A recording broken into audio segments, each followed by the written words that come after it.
ecosystem already been built, and we already have like 500 plus Web3 projects in our ecosystem, and 170 actually 170 like venture capital connection in our ecosystem. So we help project to build, and also we help them to raise fund as well. So in ecosystem we help each other, everybody's contributor, and we're doing great. And right now I'm gonna pass my mic to our special guest, MAP Protocol. Are you here? Are you guys here? Hey everyone. Can you hear me? Yeah. Sorry, I have my Great. phone. Yeah. It's crazy. But yeah, I'm gonna pass my mic to you guys, and we love to have you guys over here, and definitely feel free to introduce about MAP Protocol to us, and we definitely love to know more about from you guys as well. Great. Okay. Good morning, everyone. 안녕하세요. This is Michelle. I'm the COO for MAP Protocol. It is my great pleasure to welcome you all to attend today's Afflux Demo Day. I believe it could be a very significant day for us as we gather here to witness the accumulation of months of hard work and dedication by the participating teams. For those who may not be familiar with MAP protocol, it is a revolutionary blockchain interoperability protocol that aims to provide a decentralized, secure, and scalable solution to the fragmentation problems faced by the current blockchain industry. We've been developing for 4.5 years. So after all of these R&D, we have been successfully built a depth-oriented cross-chain infrastructure using light client and ZK technologies. We already connect with a bunch of layer ones, EVM and non-EVM, BNB, Ethereum, Near, Polygon, and our Clayton connection will also be launched very soon. We are here to empower our Web3 applications to thrive in the omnichannel future, and we are super excited to enable like all-chain interoperability in the coming future. So I'm very delighted to have our participant team here with us today. I'm sure you all worked tirelessly to create innovative solutions, and we're excited to see your progress. I would also like to take this opportunity to thank Afflux and our partner sponsors and partners from VC and media for support to make this event happen, to make this event possible. So good luck to all the team. I hope you enjoy the presentation and have a great time. Thank you. Nice. Thank you again for MAP Protocol, and they're doing great. And definitely they will boosting all the project in Web3 and give them more like possibility for the futures. So Platon, are you here, Platon? Hey everyone, I'm Fiona Platon. Yeah, hey, nice to see you. Yeah, nice to see you. So let's start to introduce our project. First of all, let me explain what Platon is. Platon is an open-sourced and community-based blockchain ecosystem, which aims at serving as an infrastructure for privacy-preserving computation networks and distributed economies. By combining blockchain and privacy-preserving computation technologies, Platon is building a decentralized and collaborated AI network, global brain to drive the democratization of AI for safe artificial general intelligence. Platon was born in Singapore at 2018, initiated and driven by LatticeX Foundation. So what is Platon's core feature? Computing interoperability based on blockchain technology, cryptographic algorithm, and privacy AI. So let me introduce Platon objective. Provide a public in open source architecture for global artificial intelligence, distributed and application developers, data provider and various organization, communities, and individuals with computer needs. Platform has been long been dedicated to the research on cryptography and privacy computing. Is both in industry leading cryptography R&D team that brings together well-known cryptography professors and researchers from top universities both at home and abroad, including the Chinese Academy of Science, Shanghai, Jiao Tong University, Wuhan University, University of Maryland, and Northwestern University. In terms of underlying implementation of blockchain, Platon's Giscard concurrent algorithm has been formally verified by runtime verification and have been verified on the Alaya sandbox network. Its mainnet also started to operate stably. The government's mechanism based on the POS mechanism always ensure the high performance of the network. In terms of privacy and preserving AI, Platon released Rosetta, the world's first privacy and preserving AI architecture, which is also open source. It aims to make the development of privacy and preserving AI an essential technology for the next data era, faster and easier for developers such as TensorFlow. We have provided financial level privacy and preserving service for well-known banks. Thank you. Thank you, Plaid. They are pretty awesome, and also like they're doing a little bit brief intro about Plaid. And right now I'm gonna pass my mic to Inva Finance. Kenji, are you here?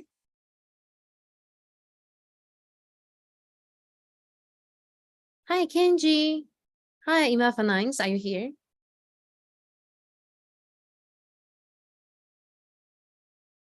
You might be need to unmute it.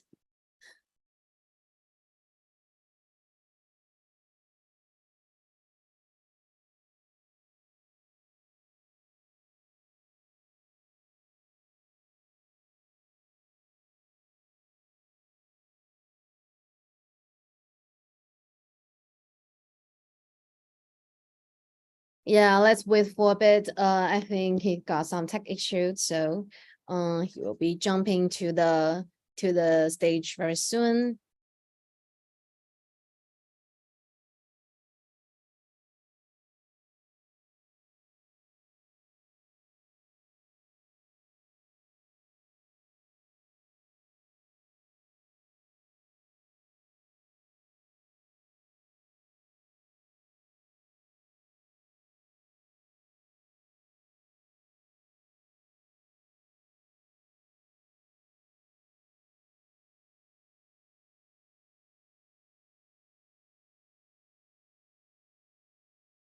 Our officially project demo is start at 40, so we have 3 more minutes. So let's wait for Kenji for a bit, and he will do a brief intro about Inva Finance if he can make it. If he cannot make it, I'm so sorry, but we have to go to the like on 40 we have to start our like project demo. So let's wait for him a little bit.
One minute, Kenji.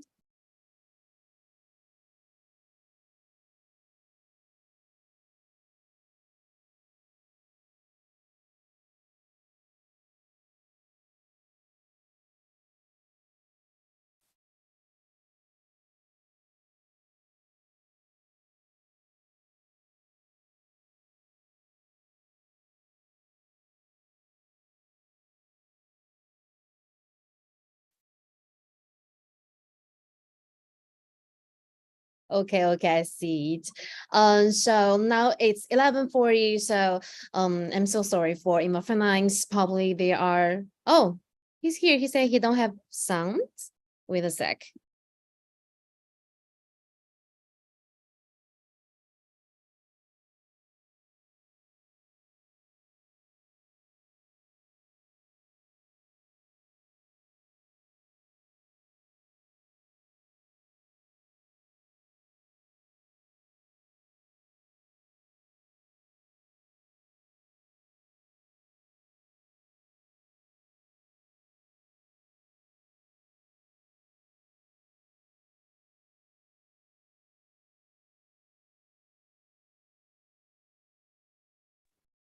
Hello, everyone. Hello, Ima Finance is finally here. So could you do a brief intro about Ima Finance to us? And we definitely love to know a little bit more. Yeah. Thank you for having me. I'm from the Inma Finance and Change, and we launched our flagship in Iberia, the real world asset tokenization platform last year, and we are happy to bring more real world asset tokenization novel use case to the ecosystem and a lot of business and corporation or investor to get access to those variable real assets and help them to build some great business model upon them. Yeah, thank you. Thank you, Kenji, for your like short but very straightforward introduction for Ima Finance. So right now our Afflux demo days officially start. I'm gonna pass my mic to our host, Maria. Maria, you here? Sure, I'm here. Yeah. Hello. Nice to see you. Yeah, nice to see you. So can I start? Yeah, for sure. It's your time right now. Start the show. Okay. Thank you all for joining us today at Afflux Korea Demo Day. I'm Maria, co-founder of Dairy Market. 오늘 Afflux Korea Demo Day 오셔서 너무 감사하고요. 다른 마켓의 공통 창업자 마리아이고 오늘의 호스트입니다.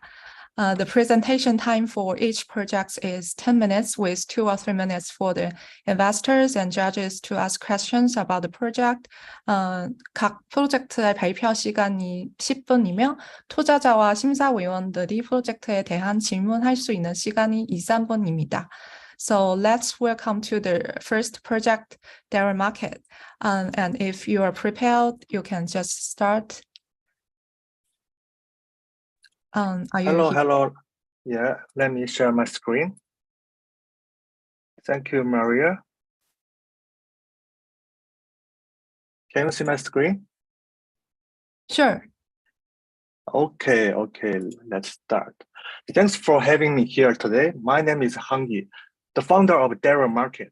It was a pleasure to participate in the Afflux Demo Day. Let me begin by giving you some background information about the Dairy Market. We used to provide many different kinds of technical services related to Web3 since 2017, but we haven't been able to find a credible platform to sell our services and use crypto for settlement safely. We found that one of the biggest issues of Web3 is that there is no healthy business environment. Our goal is to create a business ecosystem that is truly based on crypto and let people know that crypto can not only be used for investment or speculation, it can be used for work and life. There is the world's first on-chain market for Web3 community and business. You can buy real products and services on our platform with stable coin like USDT. There are 5 billion Web2 users worldwide. But,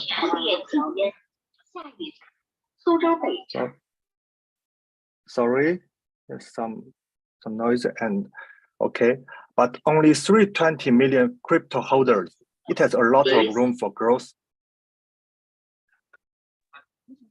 Global online consumption reaches $6 trillion. Current target market size is estimated at over $400 billion.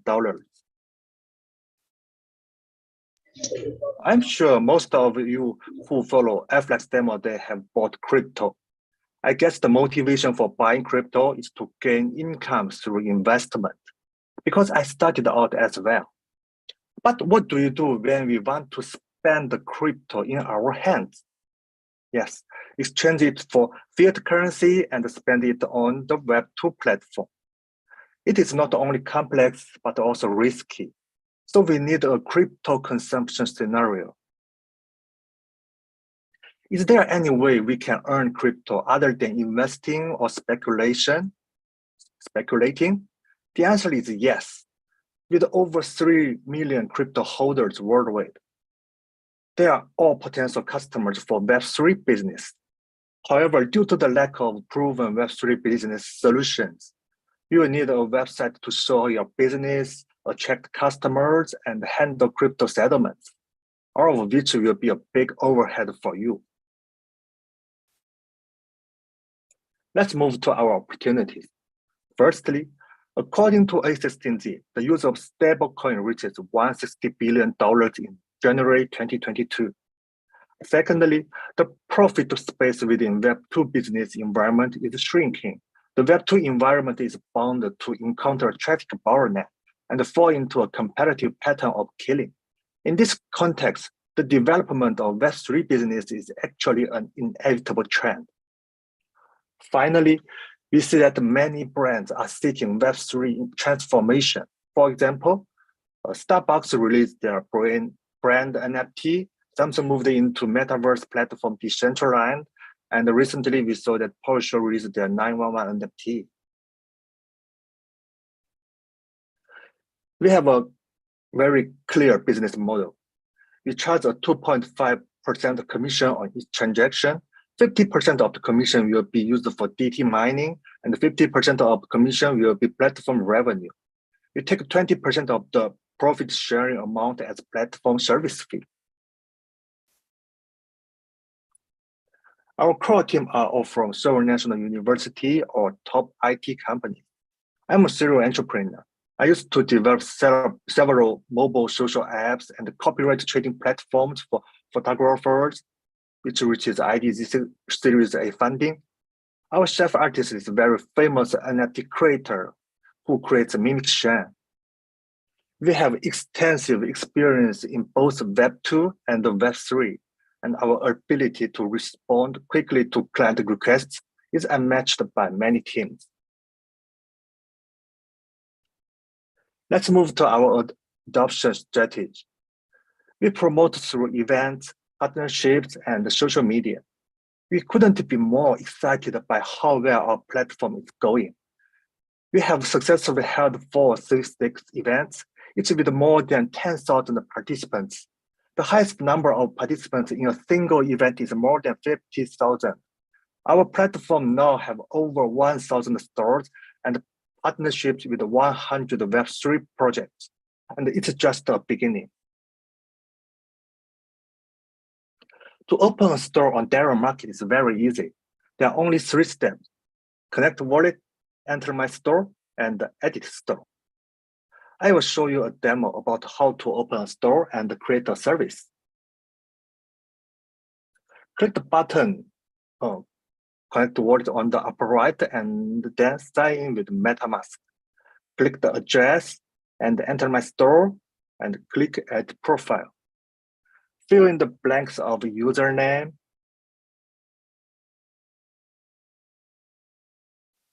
and description, and social media links, and click save. Now we have a store, and next I will show you how to create a service. Click service management and click add service. Fill in service name, description, and service images. If you want a buyer to pay directly, you can check the direct payment allowed. Profit sharing ratio is the percentage of profit you have to pay after service is shared and closed. This feature will help your service to share more. You can set up discount NFT for your favorite NFTs that attract traffic from NFT community. And after setting the price and click submit, you have a complete creation of service. To buy some product on Dara Market is also easy. You just need to connect the wallet, place an order, and pay for it. I will show you another demo. On the left is the seller, and on the right is the buyer. The buyer copies the link to the service shared by their friends and open it. Here we use USDT on BSC to pay.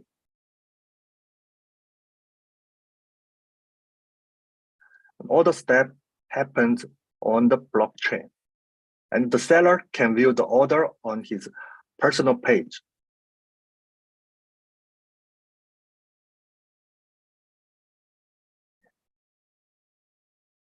Once the buyer has paid, the seller can click submit.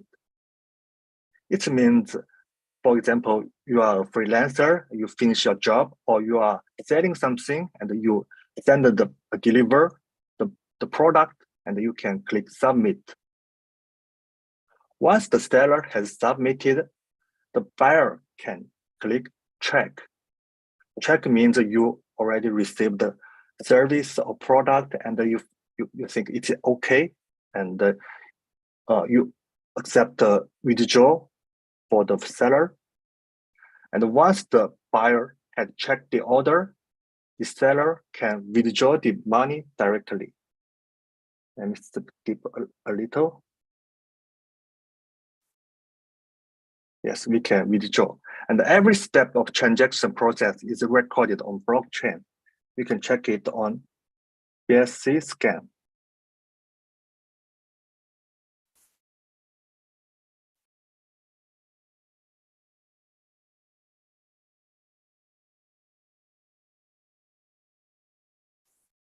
Yes. These are our event pages. Our events supports NFT position draws, a whitelist draws, and draws after paying. In summary, Dara Market not only supports crypto settlement, but also provides a refined and decentralized arbitration mechanism, making it a very complete Web3 business solution. At Dara Market, you can sell your services anywhere in the world. This is what the traditional financial system cannot do. We hope to build a healthy business environment in Web3 to get more and more people involved in Web3 business and to make crypto valuable beyond investment and speculation. Thank you for listening. If you are interested in our project, please contact us. Thank you. Thank you. Yes. And is there any questions from the judges and investors? Okay, so thanks to Hungee for the great introduction to Dara Market. I hope anyone interested in Web3 business will follow this great project. And if there is no more questions, let's welcome the next project, One Satoshi. Are you here? Yes, I am. Okay, you can start if you are prepared. Sure, let me share the screen. Yes.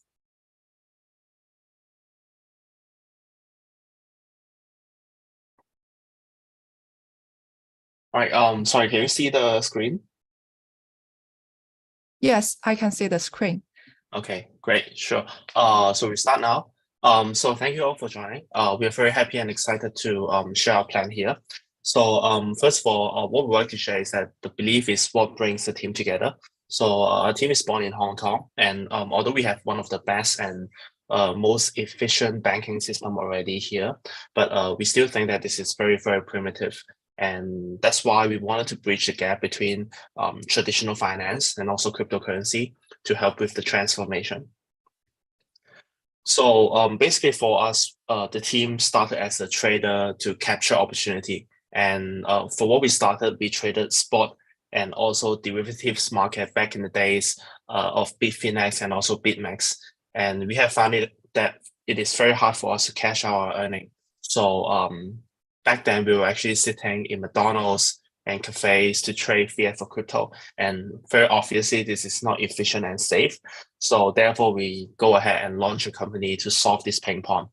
So actually back in 2020, we tried to do online transactions for fiat versus cryptocurrency conversion, but we have concerns on trust issues. So therefore, we go from online to offline, and we started One Satoshi. So we were opening offline shops in Hong Kong. We opened a total of 7 stores in Hong Kong and 2 in Macau in 2021, and we raised our angel round. So basically, our shop, what it does is that we take cryptocurrency or we take fiat and we exchange that for the other style of the currency, and the profit margin is the spread in between. And very luckily in 2022, we have been growing exponentially, and then we have go for further expansion in Hong Kong as well as Southeast Asia. And we also launched a couple of new products such as gift card and also our white label solution for OTC services. So as of now, we are already the largest player in Hong Kong, and we're still currently expanding to the Southeast Asia. So basically, our shops are the bridge to cryptocurrency. And what we would like to say is that we are the physical form of access to the crypto world. And what we have been doing and what we are doing right now is that we are the infrastructure layer that we provide a gateway for crypto investor, both on-ramp and also off-ramp. We also educate customers about cryptocurrency. For new users that are very, very new to crypto, they might not have the knowledge towards blockchain and also the different kind of cryptocurrency, as well as all kinds of formats around it. So we are the one who are educating the customers. And we are also serving as a platform for crypto marketing and also ICOs, especially in Hong Kong. So what our shop does is that we can help them to market the products, we can help them to acquire the customers, and also we can serve as a place for them to sell their initial offerings towards the tokens. And we also have solutions to help them to access to OTC trades, especially in block trades, with a bit of white glove and also automated solutions. And the last one that we do is that we also provide consultation services for companies that wanted to do tokenization, especially in terms of their assets and also bonds to be tokenized in Hong Kong. So business is going pretty well. So all the figures here are in USD. So basically, if we compare the black line there, 2022 versus 2021, is that we have grown approximately 4 times in terms of trading volumes, and also we grow 3 times in terms of our gross revenue. Number of trades, we also grow 4 times, and we expanded from a total of 7 shops to 13 shops in Southeast Asia already. Yeah, social media approximately 3.5x, and we almost double our store staff within a time span of 1 year. So a little bit of breakdown in terms of the trajectories that we have been growing for this business. So we actually started the business inception day starting from April 1st of 2021, and then very luckily we have already captured the majority of the retail markets in Hong Kong, and now we have the most stores in Hong Kong and also the largest pool of social medias and also trades. And as we all aware here, there has been a lot of challenges towards the crypto world, especially on what has happened to Luna and XTX back in last year. But the business and the team has shown resilience, and we are actually very happy about it because more than half of our competitors actually got out of the business. So like obviously we are not satisfied yet. So I mean, there's still a lot to be done. So what we did is that we conducted a survey and also focus group towards our retail customers to understand what they need so that we will be able to expand vertically.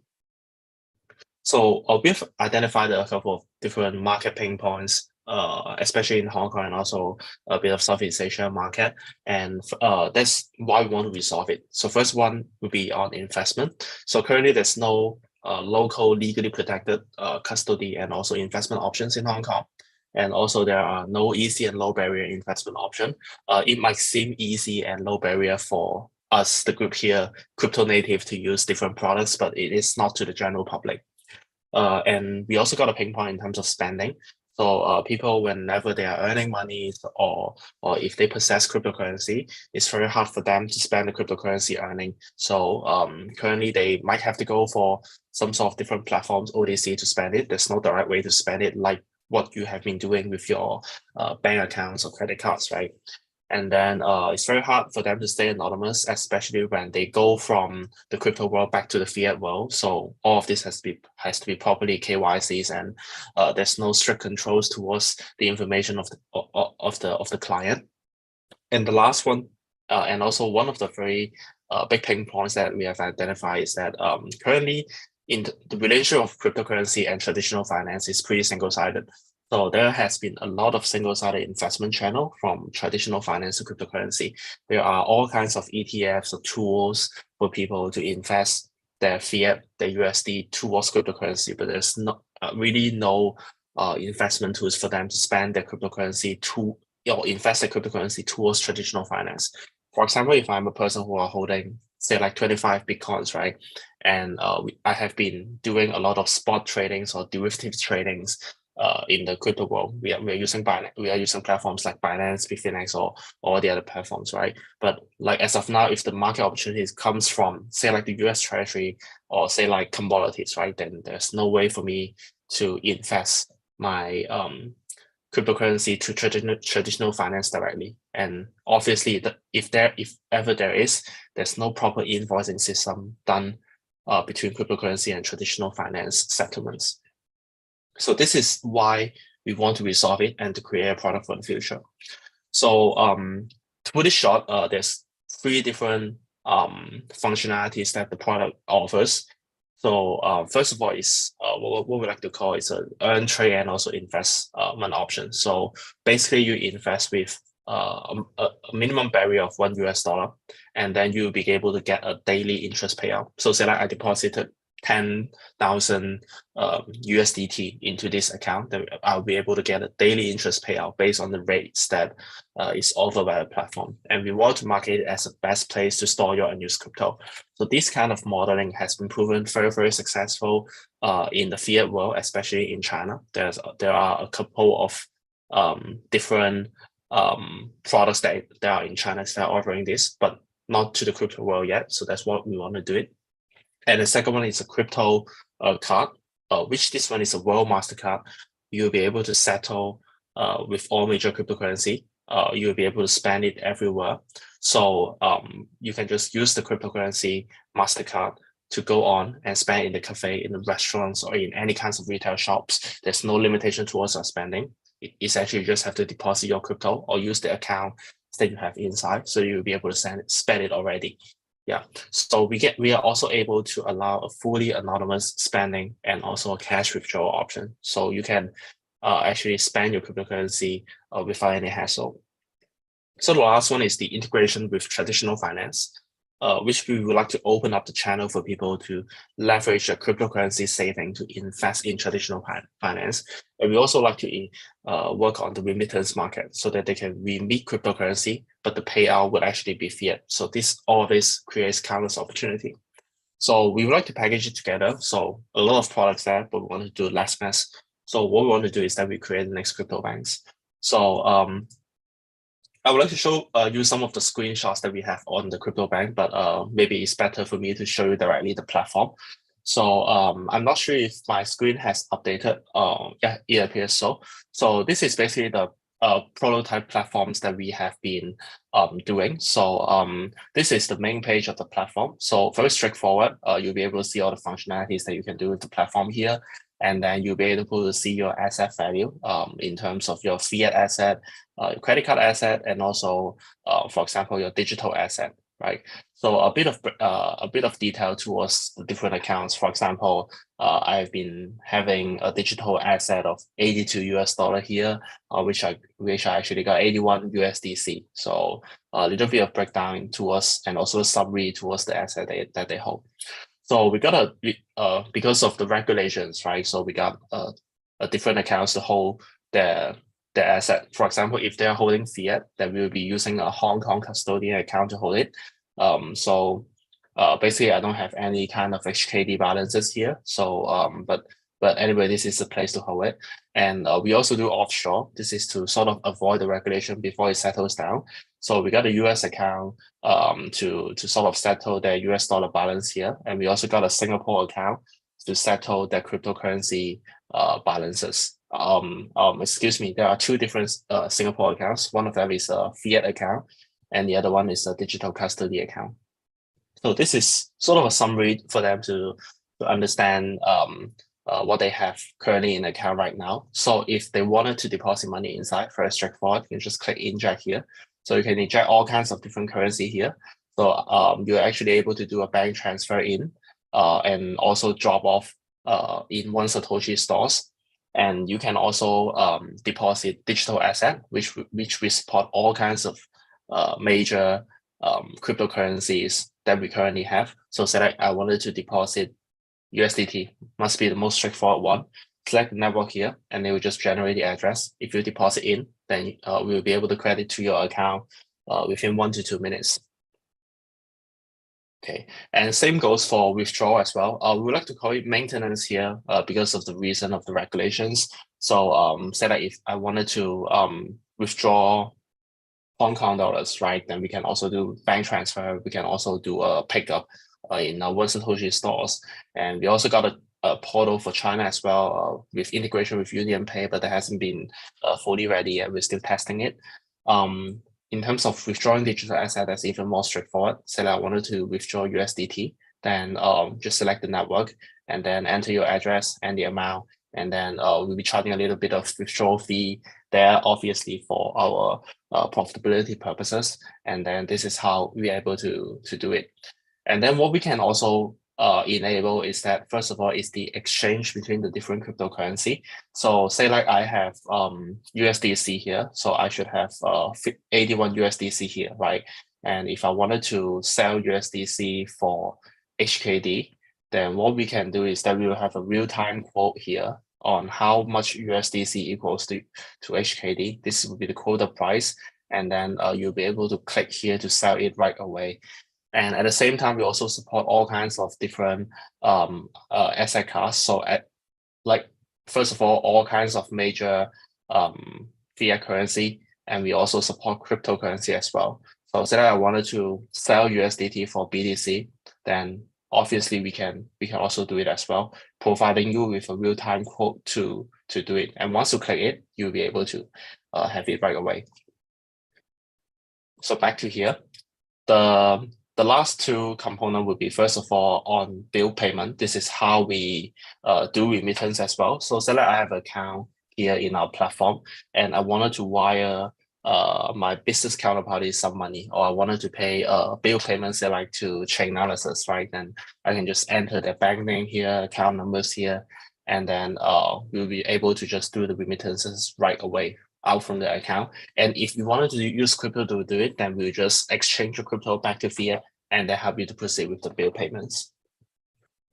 And the last functionality here is on transfer. So say like I have different accounts in this platform, and say like I have account A, and then my counterparty has account B. And if I wanted to do account to account transfer, that's more like an internal transfer, that we can do it as well. So we can transfer digital asset from this account A, to the recipient's email, account B. So they can actually just enter their email within the system, and then we'll be able to proceed with the transfers already. Yeah, very, very straightforward. So this is how we do the management of this account. And the breakthrough point is that this is a custodian account, but we wanted to pay our daily interest rate towards the money inside. Okay. Okay, so moving forward, there will be the second one of the main focus that we have towards this platform. It will be on the credit card.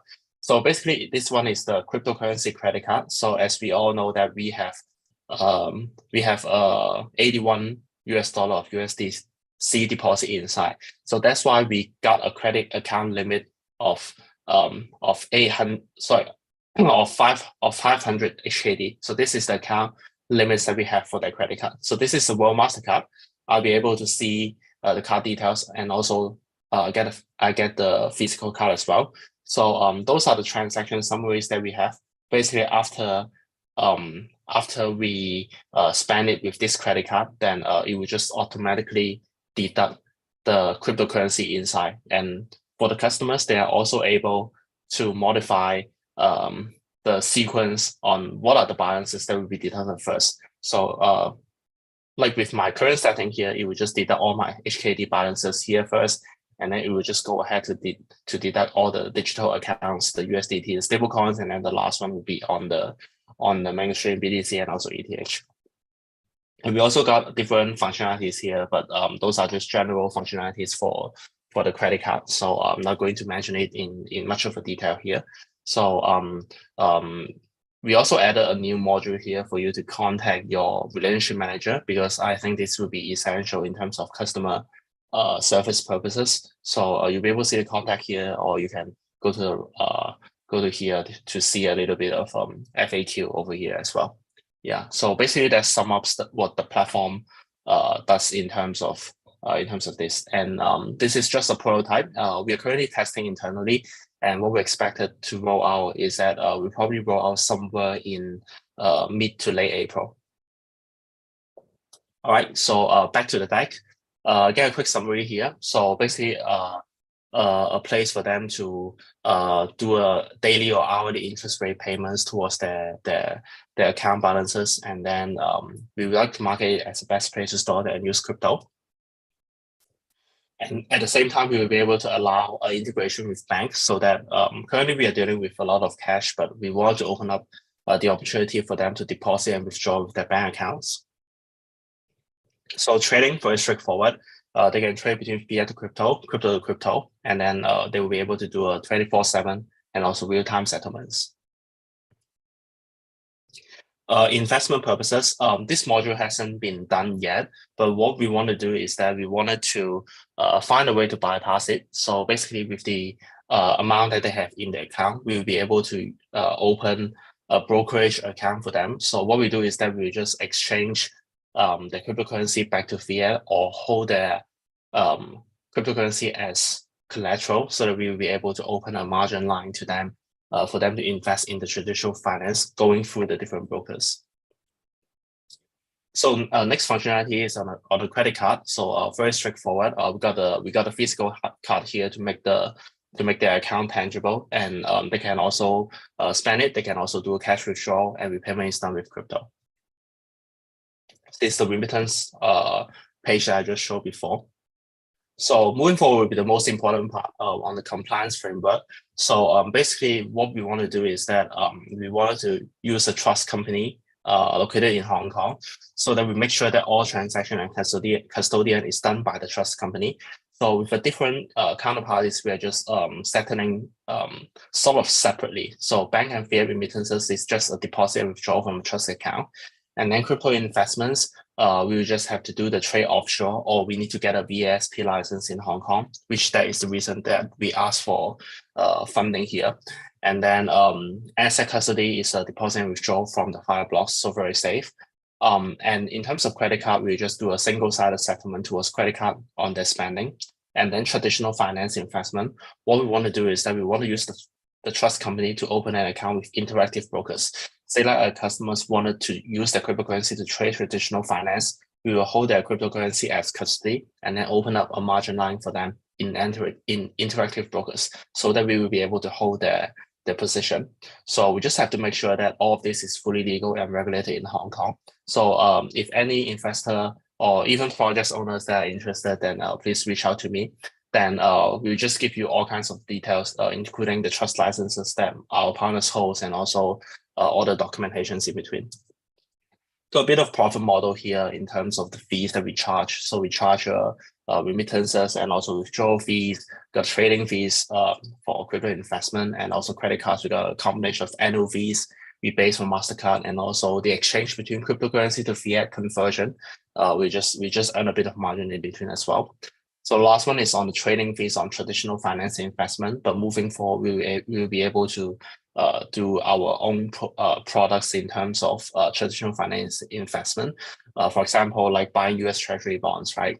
So this is what we can work for. So what we can do is that we can offer complete solutions for them especially on our current business client and also the new crypto business pool. And first of all, to just capture the $70 billion Hong Kong crypto wealth, and then moving forward, capturing the rest of Southeast Asia.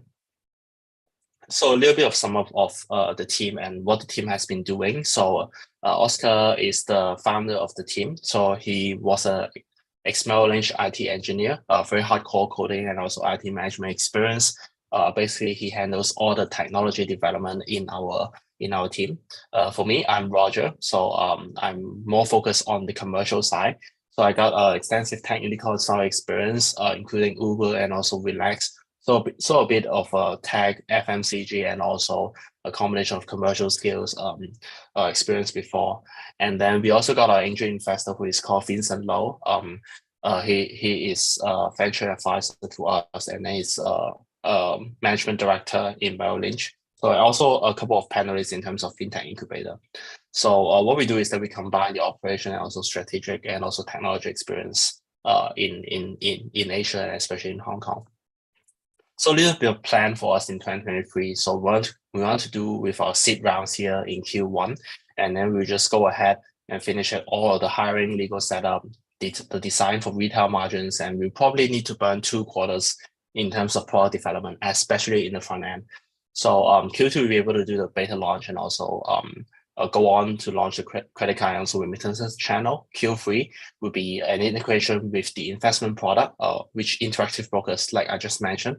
And then Q4 will be an expansion to Southeast Asia. So last one will be on the investment ask. So what we wanted to raise is approximately $3 million, and with a couple of key objectives. First of all is to build a team. Second is to secure the license, and last one is to go to market. So you can see the breakdowns on the right here. So actually a lot of the money is going to be a legal and licensing deposit. We don't necessarily need to burn for this $3 million since we got our prototypes ready, and we also got some of the infrastructure set up. But however, in order to be able to use the platform, we need the VASP license, and the deposit itself would require at least $1 million, and we also need to build a compliance team in between. So that is the main reason for us to go for the funding and also to ask for the money so that we can kickstart it officially. Or else we will have to find ways to bypass the Hong Kong regulations. They like to do the trade offshores. So that's essentially all for our presentation. Thank you all for listening. Happy to take any questions if anyone has it.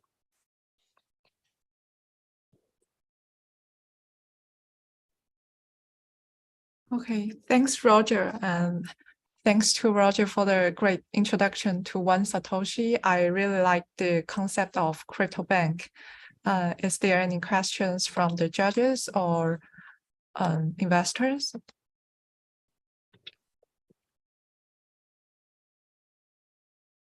Okay, if there are no questions, let's move to the next project. Literal Finance, are you here? Hello. Yes, I'm here. Okay, you can start if you are prepared. Yeah, just 1 second. I will show my screen. Just 1 second, please. Okay. Can you guys see my shared screen? Yes, I can see. Right, cool. So I start now. Yeah. So my name is Jason. I'm from Literal Finance, and we are providing NFT liquidity as a service to the market. So see, from last year, the overall NFT market is going down for the trading trend and the volume, and we can see there's some liquidity issue happened, like on BandDAO and on some other NFT marketplaces. So we would like to try to solve this liquidity issue in our way.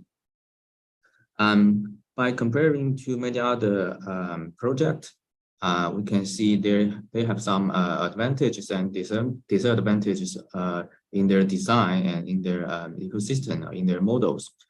Recently, we can see Blur bring loads of NFT liquidity to the market. For see, from our opinion, if the incentives is going down, if the token is going down, we can see the market will go back to the original situation, because that model is a typical DeFi version 1 situation. But by the way, we are not a competitor to Blur. We can supply our NFT liquidity to them if they need. So, so we are very confident of our project because we have several different functions to supply the NFT liquidity in a different way. So first of all, we can wrap the NFT into a ERC20 token with a WNFT or wrapped NFT. And this wrapped NFT can be paired with Ethereum token or USDT to have a liquidity pool. And we will put this pool on Curve Finance for the current stage. The reason we choose Curve is because they have automatic concentrated liquidity and they can use customized bonding curves. So with all these functions, the NFT, the wrapped NFT liquidity can be sufficient on the Curve Finance. And second part is the redemption. So after our user gathered some wrapped NFT token, they can redeem from Litra Finance. So after they collect one WNFT for a certain collection, we say WBAYC or WAZUKI, they can redeem the BASI or Azuki they want on our vault. So in this way, you can see we can connect to many other NFT dApps. For example, with a NFT aggregator, because we have the best NFT liquidity here. Those NFT aggregator can connect to us and provide the buy and sell experience to those NFT traders, NFT users in a traditional way. So in this case, we don't. In this way, those customers can use Litra without feeling like using our liquidity pool or without knowing the DEX or DeFi. They just use the aggregator to buy and sell their NFT. And actually, we have many other value to the NFT market. For example, we can help NFT landings like BandDAO or JPEG to quickly liquidation to avoid some bad debts. And yeah, I've talked about the sufficient NFT liquidity many times. The reason we have this sufficient liquidity is because we are using VE token model as well. So if you know Curve Finance, you probably know the VE token model there. So we have a similar one. So basically, the NFT project, oh, by the way, our target user is the NFT project. So if they need sufficient NFT liquidity, and now they have Litra, they don't need to hire a professional NFT market maker to sweep the floor or some other sort of manipulation on OpenSea or on Blur. They can use Litra Finance to build up their NFT liquidity in a DeFi way. So, so in this case, the VE token model can have this sufficient NFT liquidity built up in a cost-effective way. It is like if you have the VE token on our platform on Litra, you can vote to their NFT liquidity pools to increase the incentives of each NFT pools, and then people can provide those NFT liquidity driven by the high APR. So here's a flowchart for how to use our Litra Finance. Basically, a user can use the different models like the fungibilization, redemption, and to wrap and unwrap their NFTs, and they need to pay the fee to our Litra DAO. And different users can trade their NFT, WNFT in different WNFT pools, like what I said, WBASI or WAZUKI. And if they can provide liquidity, they can earn the transaction fees. If these LP, they happen to be the DAO members, they can use they can vote their pools to increase their LP reward, like what I've mentioned in the V token model before. And all the DAO members can participate in all these governance events. Yeah, like I mentioned, our target user is actually the NFT project or NFT issuers, and now they can use Litra to build up their NFT liquidity depth in a DeFi way, so they don't need to list and sweep the floor on the OpenSea or on Blur. So so in our in my opinion, the future belongs to DEX and AMM. So the time cost and the risk can be reduced in this way. So that's the reason why they should use Litra Finance. And here's our tokenomics. We are on our seed round fundraising stage, and 5% of the token will be sold in this round. The price is 0.015, and our current valuation is 15 million.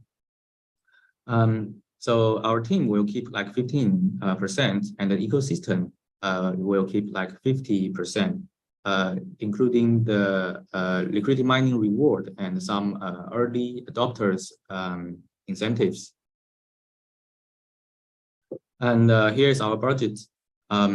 We will use 2 million for market making and listing, 1 million for future development, 2 to 5 million to add our liquidity. That is our Litra governance token liquidity, and 2 million for the marketing and the operating in the future. Here is our core team. So we have developed a public chain before. We have developed some other DeFi apps before, and the most recent one is MDEX, which is the biggest DEX in Heco chain. The TVL reached 2 billion for the all-time high. And for the roadmap, the Litra Finance has been developed. It's finished. So we are setting our official launch in April or May. And currently, the Litra Finance is on our private chain and Polygon network. If you want, you can test, and we can send you the NFT for the test. So in the future, the IDO or IEO and the listing on SEX or DEX will be arranged according to the market trend. And by the way, we have a very strong connection with Curve Finance with all those apps on Curve ecosystem. So that would be our core strengths to win the NFT liquidity war in the future. And yeah, that's pretty much everything. Thank you, guys. Thanks, Jason. And thank you so much for your presentation of Litra Finance. And I think NFT liquidity is very important for most investors.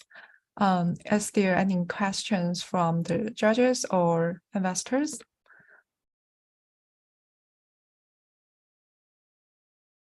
Okay.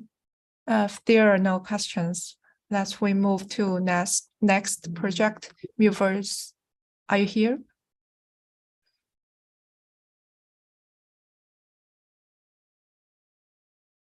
Okay. Is Muverse here?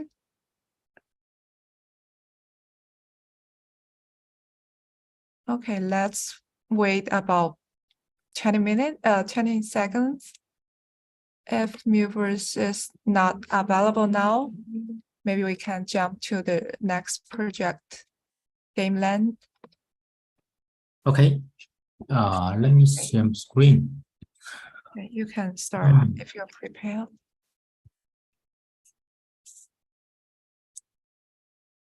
Okay, you can see my screen, right? Sure, I can see your screen.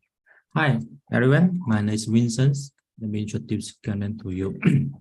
Gameland is a beacon for game producer and empower player at the same time. to connect with them together. So what problem we try to solve?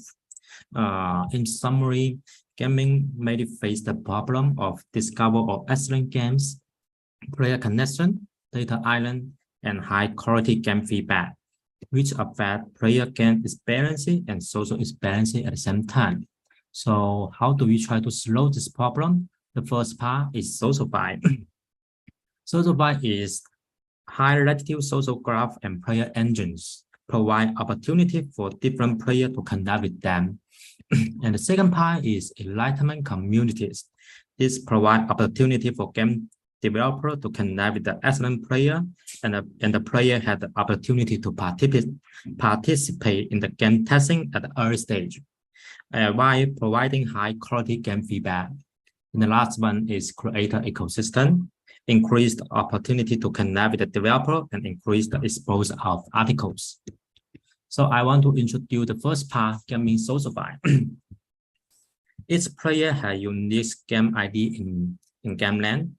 Game developer and player can find player with the same interest through the game ID. And each game ID will contain the social level data, game tracks, provide an open social graph, and rich identity portraits. Game producers can better screen, analyze, capture, and motivate players through the game ID. And the next one, what are the benefits for the game producer? From this slide, you can see game producer can base on data to connect with some excellent players and get insight with them. Know the player's specific personal information. And the second part is game developer can combine the game player data and game graph to predict the game trends, greatly speeding up the development process. And how do we empower the player? This we call the player called data player and open the data file areas. GameLand plays a great importance on the ownership of data belonging to the players. We set we set the price for the player data. Each one want to review the player data, they had to pay for them. All the payment we send to the data owner directly. We do not charge any fees. And the second part is GameLand player profile are the economic activity. So the player data can generate wireless economic benefit with the GameLand system. Player data can be traded and rented out for profits. And more important point is that career and completed player data can become personal reputation in the gaming world. With the free chance games, that player can gain greater advantage in the game compared with the ordinary players, while also empowering the development of the entire free chance game industries. And this part is our enlightenment communities for the game producers to connect the gamer who are eager to explore. Our player platform that cannot allow them to cooperate in the development process. It gives the game producer direct feedback on what gamers like and suggestion in the futures. So the game producer can provide some incentive for the players, just like some value NFT, token, and address. And this part is creator ecosystem. So GameLand provide the creator with the core smart distribution contracts that can accurately push content for them. Then the second part is the creator data will also become a good monitoring tools. Game developer can use the data to let the KOL who need to cooperate with them. And the next slide is our GameLand structure. GameLand provide a brand new game analysis systems use a readable structured data combined with the real comment found by the users. We have aggregate different chains data, game data, and player data, provide user with rich player data and game data. And the data protocols can provide the data privacy, encryption, ensure data ensure the data security, and the data service we can provide the game ID, social graph, gaming reputation, research, data search in engines and data files, and yeah. So if you are a game producer, you want to integrate with us, our game name is open source HPA. You can integrate HPA into your game system. You can set up your social system quickly. Yeah, this is our game modules. We have provided 4 past data source for you to integrate. Now we already support Polygon and Ethereum BNB chains data source. And this is our partners. Our partners all come from the Excellent Games, FT Exchange, and Summers and social networks. This is our game data. We had got the Chromia incubation the first prize, and we also have we have a 30,000 player address and get almost 1.5 million games and player data. And now we already support 5 chains, public chains, and integrate 100 games in our platform. Now this time we open our seed rounds. We need to raise 5 million.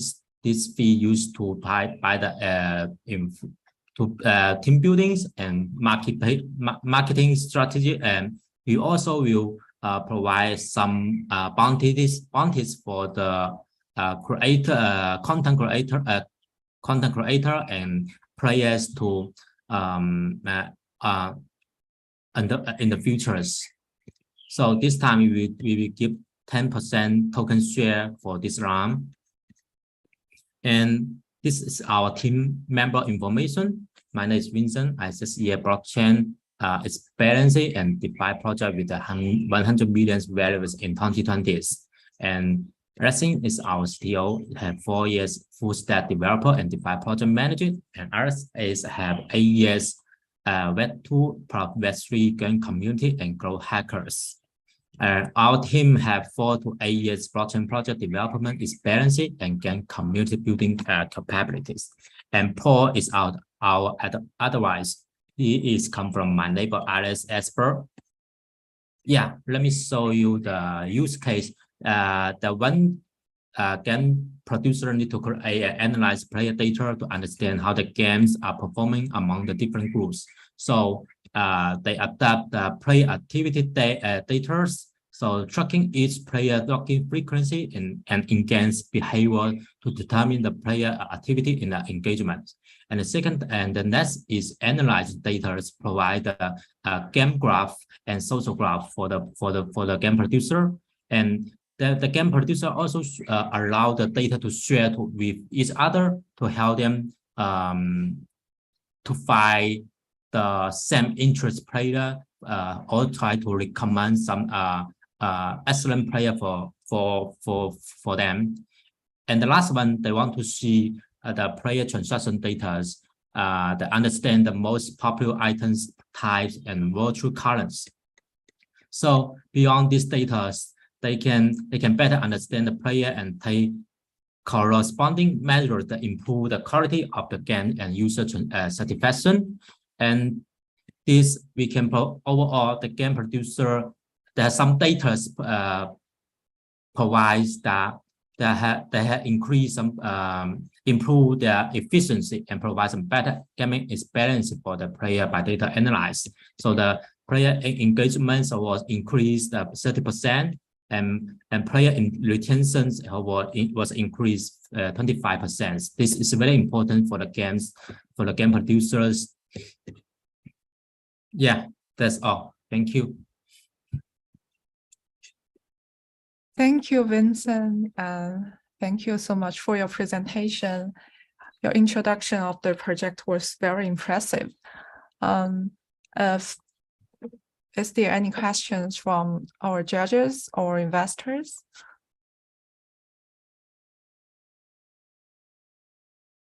Okay, if there are no questions, we will invite the next project, OpenBC, to start the presentation. Are you here? Yeah, hi. Hello. Hi, you can start if you are prepared. Yeah, sure. So it works. Yeah. Okay, good. So good. Greeting to everyone from Ukraine. My name is Alex, and I'm a serial entrepreneur with 30 years experience dealing with crypto since 2014. Thank you for having me today. I would like to introduce you OpenBC, a multi-chain NFT marketplace, as easy as your grandma can sell NFT. A lot of my friends, key opinion leaders, are continuously asking me how to invest in NFT. They want to have a guide into the crypto NFT world, but I can't recommend it to them because existing solutions can provide a full control on my crypto assets or are too complicated even for me, a software developer. And this is why the OpenBC NFT marketplace is here. Simple step-by-step guided solution to create, buy, or sell NFT. And at the same time, NFT marketplace flow takes place only in blockchain and enables customers hold crypto keys. The next problem, the most commonly used marketplaces like Binance NFT or OpenSea have got $1 billion valuation, but their businesses cost zero without buyers and sellers. And buyers and sellers receive nothing in return, just nothing. It's not far as for revenue sharing, in my point of view. To solve a problem, we add a DeFi element, which is used for true value distribution. We have created $200 million plus value support fund in our OBS tokens. 80% of total supply is locked on smart contract to claim only buyers and sellers, depending on revenue generated by them. Last but not the least problem is the value of purchased NFTs. People purchasing NFTs facing dropped prices in the secondary market.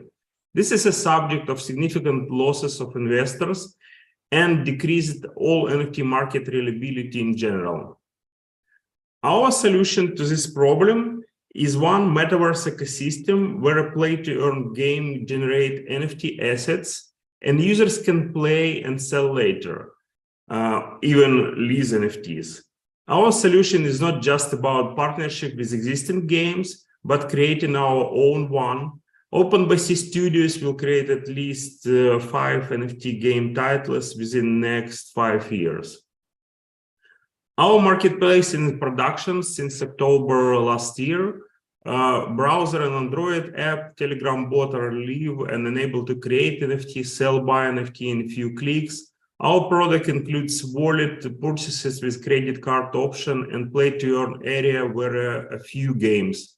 Our OpenBC Studios are about to release first NFT game, call it ModadX. For our NFT game studio, we have 2 titles now in pipeline.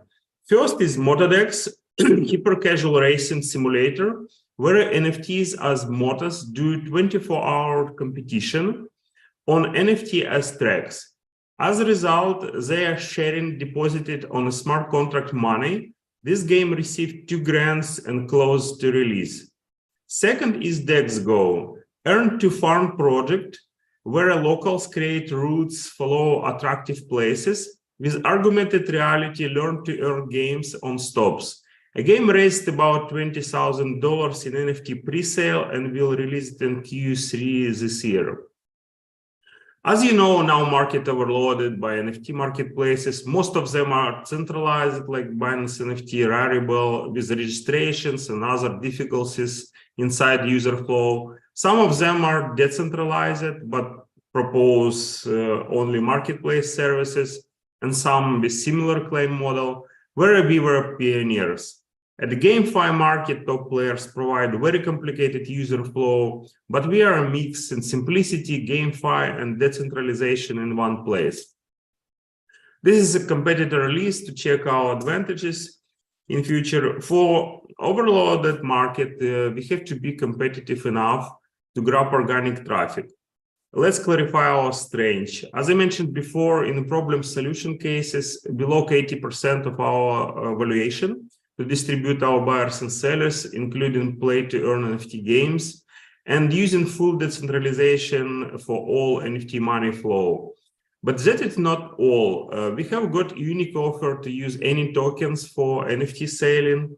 Any projects can increase their token valuation in that way. Our referral system is built-in smart contract.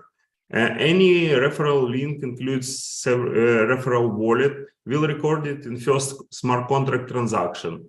Any future referral fees will affect in smart contracts, and referral will receive 1% from all future income of referred users.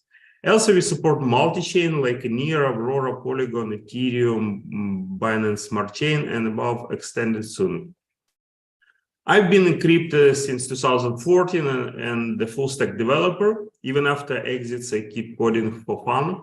My co-founder Oksana was been in art gallery business in 15 years. The rest you can check on LinkedIn.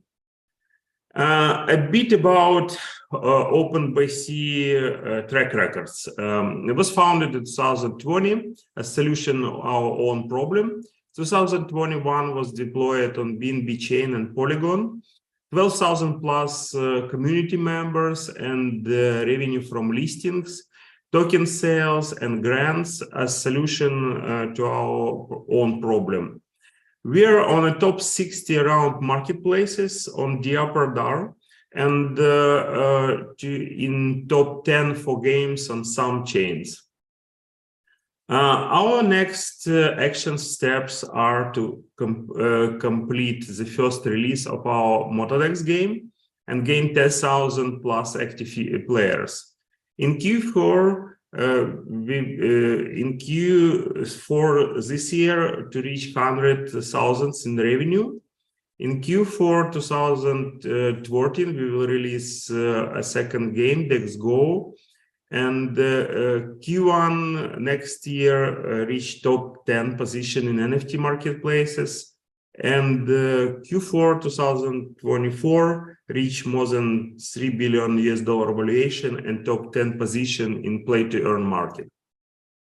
Better to predict some questions before asking. If you ask me why OpenBC, sounds like a scam. Answer is no, we don't scam. We will rebrand as soon as we have enough funds for marketing campaign. OpenBC was chosen as trolling for OpenSea and now is not showing a real brand value. Multi-NFT will be a final trademark. All domains are in my ownership now. Regarding investing amount, we were looking from 1 to 2 millions to US Corp equity round, with valuation 10 millions for active growth and platform improvements. Thank you very much for your time. I will be happy to discuss in the future. We still need advisors, investors. Ask me now or contact me later for any questions. Thank you.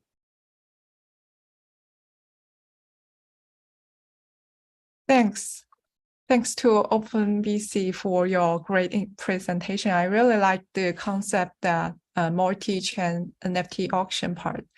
Yeah, thank you so much. Is there any questions from the judges or investors?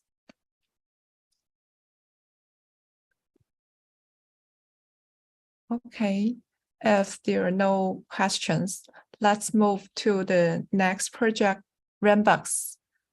Are you here?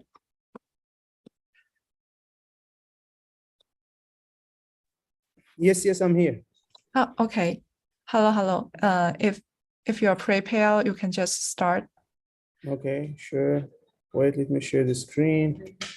Okay.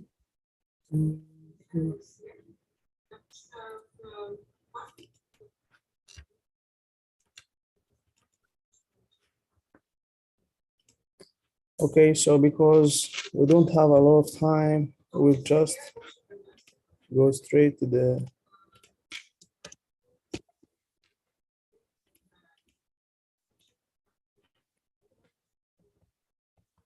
wait.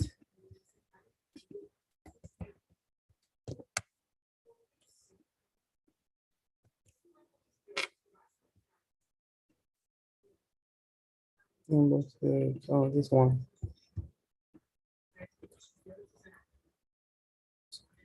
Can you hear me? Yes. Okay, perfect. Okay, hi everyone. My name is Rio. I am from Rambox project. I'm very happy and glad to be with you all here today, guys. Talking about my experience. I am a GameFi enthusiast and also crypto, and they have been in this industry since 2018.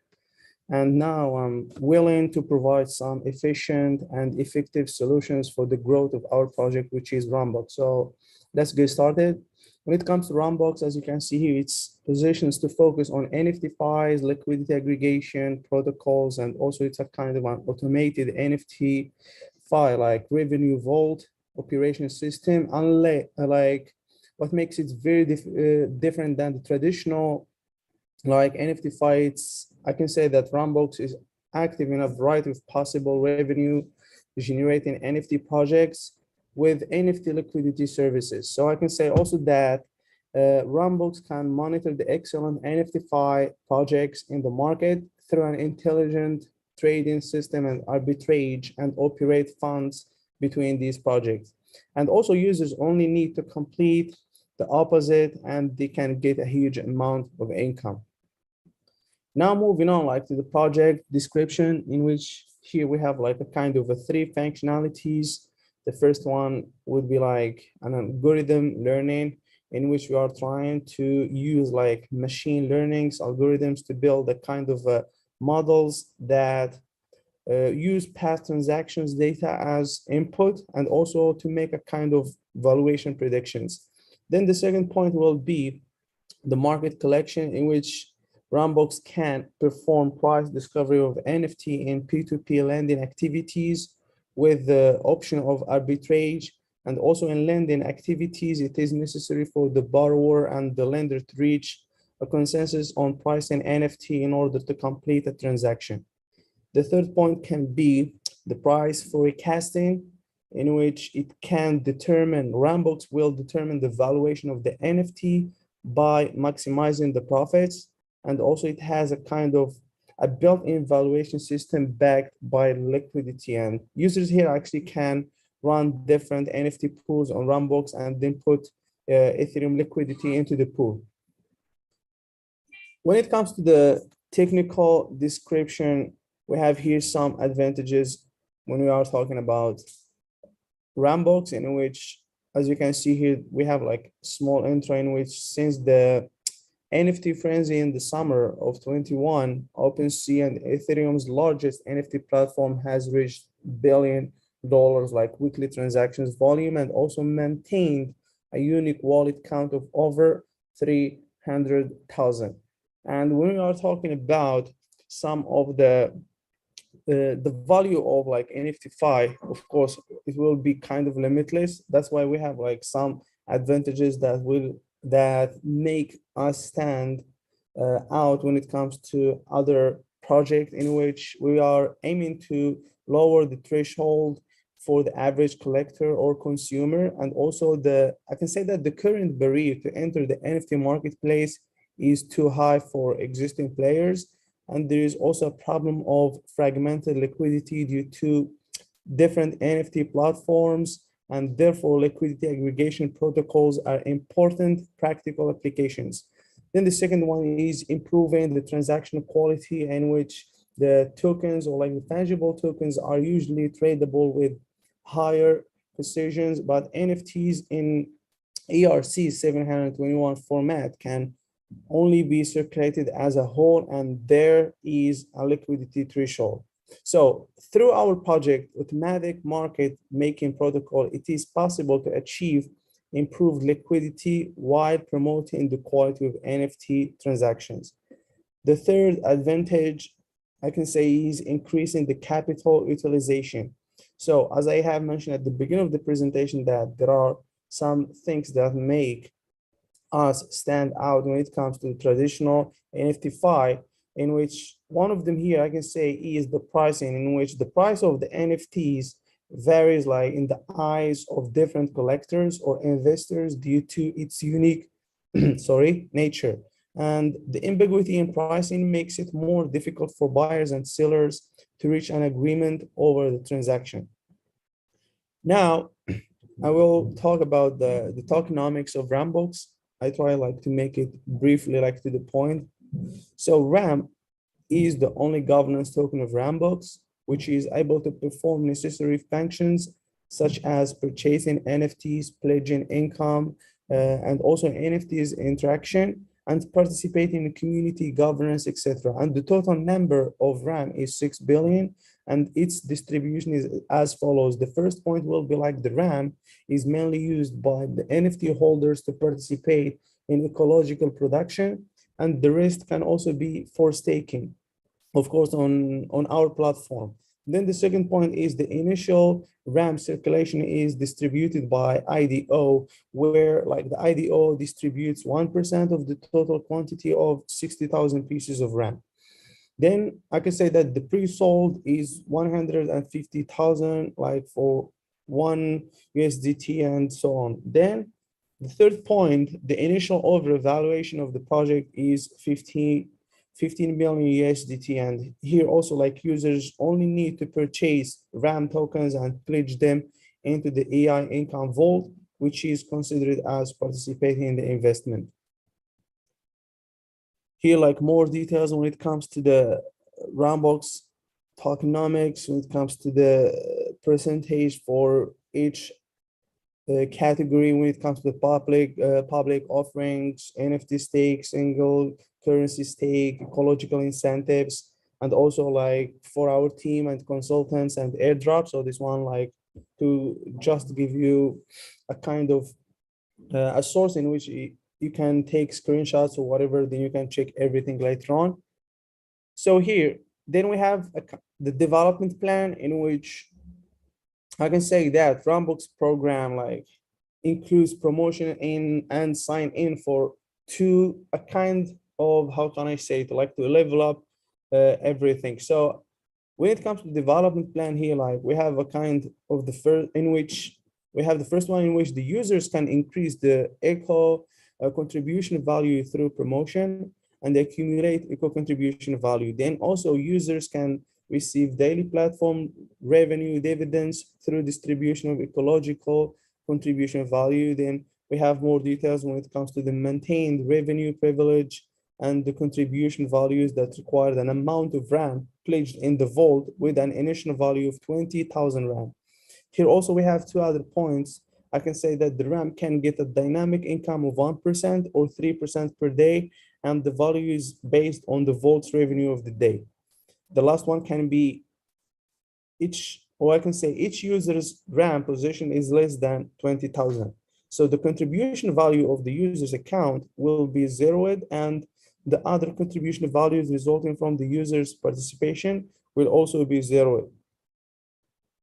Now, moving on to the next part of the development plan, here more details about the deflationary mechanism here, in which, yeah, you can just like, we have 2 points here. The first one, which is the market transaction fee, and the second is withdrawal burning. I'm trying to catch up with the time. So here we have Rambox Eco Middle NFTs that will go live, or like that goes live, in which Rambox will be launching a series of ecology middles at this stage to thank the users who actively promoted like Rambox, and also the various project communities and organizations involved in the development of Rambox ecology. We have also like some airdrops in which users with significant contributions in eco contribution value will receive Rambox contributor middle NFT airdrop, and also sharing the benefits of the unique Rambox NFT 5 vault.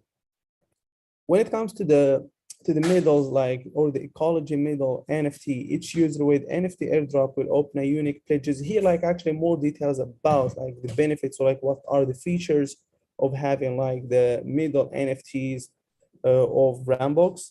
And I can say that the airdrop will be open a unique pledge price pool, and it has like a kind of a daily return up to 5% or 60%. And the pledge duration also will be determined by the user's eco contribution value, with a minimum of 15 minutes and maximum of 8 hours pledge reward. And the last one will be just like what's the value that the middle NFT can bring to the users. And it can be opened also for trading later, and also the trading price is, as I have mentioned at the above, it's like it can be 1,000 or 2,000 USDT a piece for sure. Now here we have our road map, in which like the second quarter of 23, the RAM network goes live, and also we are aiming like to launch decentralized automated revenue network. Then when it comes to the end of this year, meaning that like the third quarter and the fourth quarter, Rambox will cover the global NFT5 projects, and also Rambox NFT5 automated revenue system will go live. So that's it. I hope you have got some value from our project today, and I'm very happy to be part of this. Thanks, Rambox, and thank you so much for your presentation. I hope to see your product launch soon. Yes. Is there any questions from the judges or others?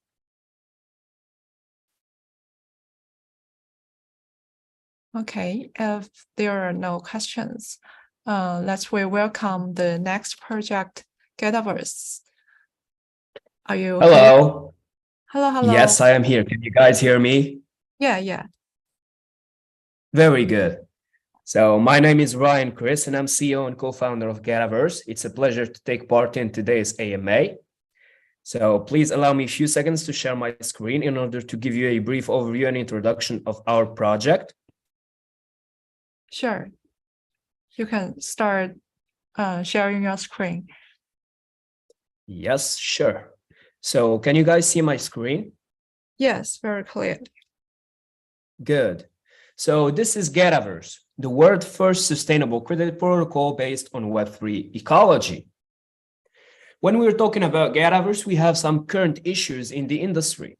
For example, there are a lot of weak points of the industry. There are market challenges and other DID project problems. When it comes to weak points of the industry, we have, let's say, there are users who cannot synchronize their credits when a new protocol is updated. Some Web3 projects are currently facing fake data and a lack of trusted traffic. When it comes to market challenges, all I can say is that social graph DID projects do not meet the security requirements for premium users, and there's also an increasing cost for on-chain interactions in addition to the rate of growth in effective Web3 user traffic, which is slowing down, and so on. And when it comes to the other DID project problems that we face in the industry, there are a lot of things about Web3 narratives which are directly integrated with Web3 technologies. There's also the thing about value, which is always captured by the platform. So users lack interest to participate. There are no more incentives for the user to participate in the industry, and so on. So this was a brief about the current issues. Let's move on to the prospect of the DID market. As you can see in this slide, according to new research conducted by Grandview, the global decentralized identity or DID market is expected to reach a whopping $102 billion by 2030, with a compound annual growth rate of 88.2%. And this is from 2022 last year to 2030 in 8 or 7 years from now. When it comes to Getaverse solutions, Getaverse is actually building a Web3-based scalable credit protocol that enables users to have decentralized identities, own their identity value, emphasize digital content rights, and also ensure value retention in a decentralized society. In Getaverse, we aim to establish a standard for managing user DID identities and credit, connect high-quality Web3 projects, and also provide technical services for DID credit systems to project owners. Our protocol also assists project owners in making participating users' identities, rights, positivity, and qualifications, thus helping them to obtain trustworthy traffic. I'll be giving you some examples, like Getaverse is a credit protocol that focuses on the user's credit quantification and growth. Our protocol issues DID identities in the form of DNFTs, which bind users' on-chain addresses and continuously record their on-chain activities and score. One more thing is that our protocol uses asymmetric encryption algorithms to ensure data privacy protection and security. When it comes to Getaverse credit risk management, by intelligently analyzing blockchain data, Getaverse establishes a credit evaluation model driven by historical transaction activities and on-chain behavior. It provides credit risk warnings and regulatory risk reduction for participants in the crypto ecosystem. And this also in addition to helping Getaverse partners grow together. When it comes to C-end users, we can see that the Getaverse protocol can automatically help users identify risky addresses during transactions, which is very important and interesting for our users' safety and security. By opening up APIs, it is very possible to automatically block risky transaction authorizations. And also, last but not least, we've got risk assessment and warning management for users' credit system. And when it comes to the second type, which is B-end users, we're going to filter out low-value addresses with malicious Prussian behavior by screening authentic user addresses. We're going to also establish a monitoring address library to observe user address quality when using our protocol. And last but not least, we've got risk control transaction monitoring to enhance the project fund security during every operation in the system. This part is about our trusted verifier nodes. You can see the schemes there. Getaverse's trusted verifier nodes are the hub of Getaverse and its ecosystem. And our nodes are responsible for maintaining the operation of Getaverse. In the Getaverse ecosystem, all data is transmitted, stored in a decentralized manner, encrypted and protected by our nodes. The total number of trusted verifier nodes in the whole network is 50,000 nodes. And here's the tricky question. At what point, at what price do you sell your nodes? The price of the first 5,000 nodes is 1,200 USDT, 1,200 USDT per node. And then the price varies, changes. The price for each additional 1,000 nodes adds 200 USDT to the original, and so on. When it comes to our Getaverse product features, we've got applications, functional applications, and extended ones.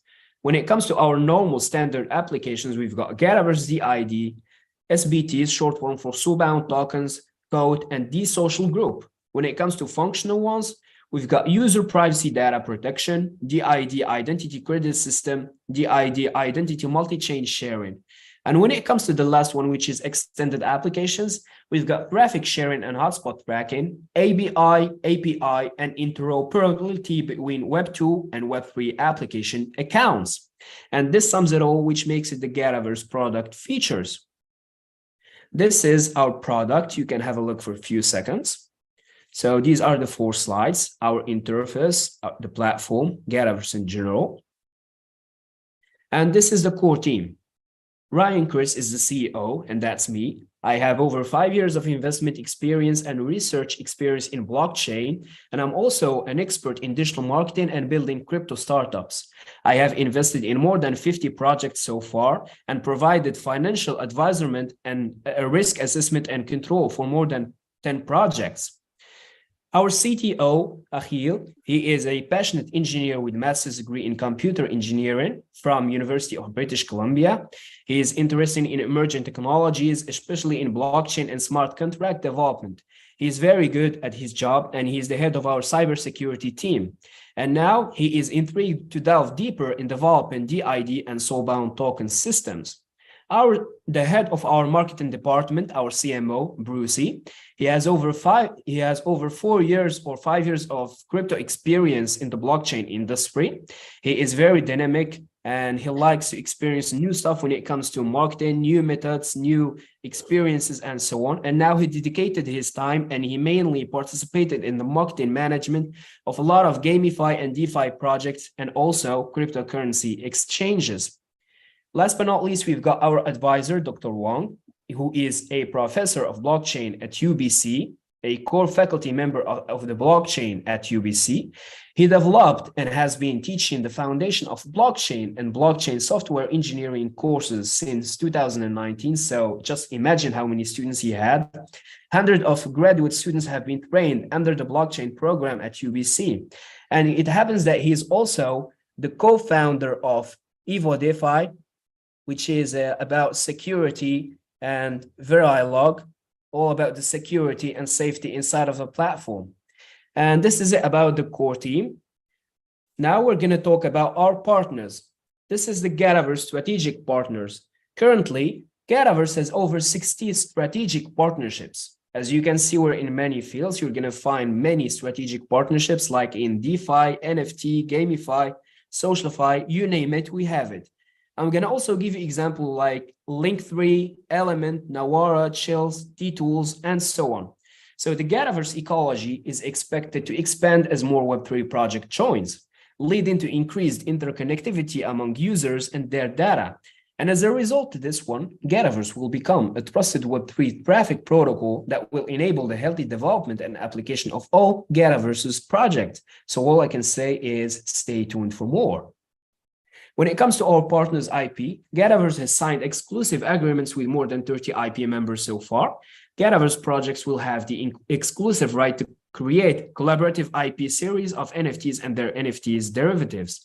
We can see that the partners' IP cover world-famous soccer players, modern artists, humanity artists, illustrators, and celebrities too. And in here, you can see their arts, the art of our partners' IP to have a clear version about our NFTs in the upcoming future. And this is it. If you'd like to take part and join us in our journey, feel free to follow us on our socials. Thank you very much, guys. And it was a real pleasure to take part in today's AMA. Thank you. Thanks, Ryan. Thank you for your presentation. It's very impressive. And I think the Web3 digital authentication engine protocol is very meaningful. Yeah, you're very welcome, Maria. Thank you very much. It was a great pleasure. Thank you. Thank you so much. Yeah. So is there any questions from our judges or investors?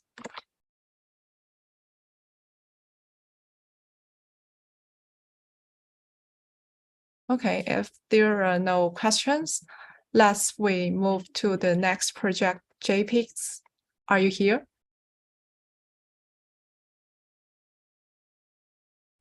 It's JPix here. Are you able to hear me? Yeah, I can hear you. Okay, I saw that you mute your mic.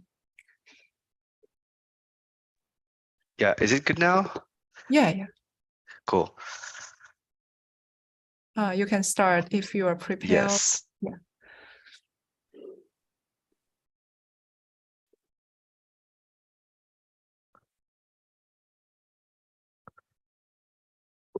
So, hi everyone, I'm Elias, co-founder and COO of JPix, and our goal is to make NFTs accessible and interoperable.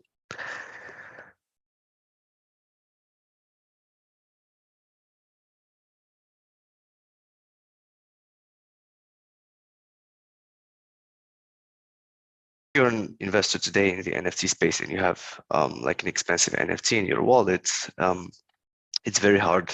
It's often very hard for you to find revenue generating opportunities on that investment. On the other side, if you're a user and use a bunch of NFT protocols, you can find it very hard to buy all these NFTs or that this NFT platform requires you to buy. So you're often priced out of many NFTs and many utilities. And this high barrier to entry from the user's perspective, combined with too many passive holders from the investor side, is causing a huge and massive underutilization on NFT based dApps. The way we solve it in JPEGs is that we offer a platform where you can rent NFTs from any chain and without any collateral. So with JPEGs, holders will be able to monetize their assets by lending them to other users who can access cheap utility on any chain and use this utility in NFT-based based platforms, increasing their revenue and increasing also their engagement. And today there's a specific case for cross-chain rentals. When we were conducting market research, we noticed that many NFT-based dApps, when they wanted to launch or when they launch their NFT collections, they go to a blockchain. For them was Ethereum. So they have in Ethereum, you can see that there is a massive liquidity, while on other chains, this is not the case. So these NFT-based platforms are faced now with this problem where their NFT collections are on Ethereum, or for example, in Avalanche, it's on the C chain, while their dApps are being built on more scalable blockchains such as L2s or just other scalable blockchains. And what we allow with JPEGs is for a user to rent his NFT from its original chain. Let's say you can rent a Bored Ape from Ethereum and use it on another blockchain where this NFT is supposed to have significant utility. And in this case, you can, for example, rent a Bored Ape from Ethereum and use it temporarily on Polygon or on Avalanche for a limited amount of time. And we are based, our cross-chain communication technology is based on Axelar, and the rental standard is based on the new ERC 4907 standard. So why now? We're going to talk about market growth and market validation. The market of NFT rentals was validated previously in 2021 with the explosion of gaming guilds. We saw huge demand for rentals, especially in the gaming sector, with the boom of Axie Infinity and guilds such as YGG. And today, there's a specific trend, which is the number of rental operations across rental marketplaces is actually growing and doubling month on month. From June 2022 until February 2023, this number of rental operation grew 800-fold on major rental marketplaces that are today deployed on mainnet. Our product is fairly simple to use. We made it like a normal marketplace, but specifically designed for rentals. An investor or a holder can come and list his assets and make it available to others to rent, and borrowers can come and just can explore all the listed assets, can pick a duration for the rents, can pick also a chain when they want to receive their rented NFTs, and basically can rent and use it on their favorite dApps on their favorite chains. So today we are a team of 6. We are all crypto native, both co-founders. We worked on tech companies before, and we have more than 5-year experience in the blockchain industry. And we are also supported by two developers who are long into crypto, and we are also supported by one business developer who helps us with all the business development aspects, and he also has significant experience in crypto and was also a venture manager before. And finally, we have Alfie, our UX designer. So today we received 60K of grants from Axelar, Moonbeam, and the Near Foundation, which supported us for 8 months. And what we achieved with these grants is that we launched our version on 4 test nets. So testnet that we have today is currently on 4 chains, and in this testnet we have 2,500 different testers, and we already received 500 feedbacks, upon which we are improving and planning to launch on mainnets by May this year. So the objective or our ask is about 450K pre-seed round on a 3 million valuation, and this will be on a safe plus token warrants. And our objective for this raise is to achieve our 12 months objective of 50K monthly active users in mainnets, rentals deployed on 100 NFT collections, and according to our projections, this will lead us to about 55K monthly net profit. So that was a brief presentation about JPEGs. If you have any questions, feel free to ask.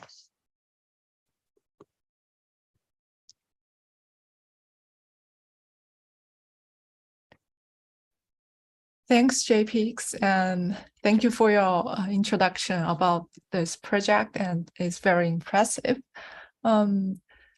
Is there any questions from our judges? Yes. Yeah. Is there any questions from our judges or investors?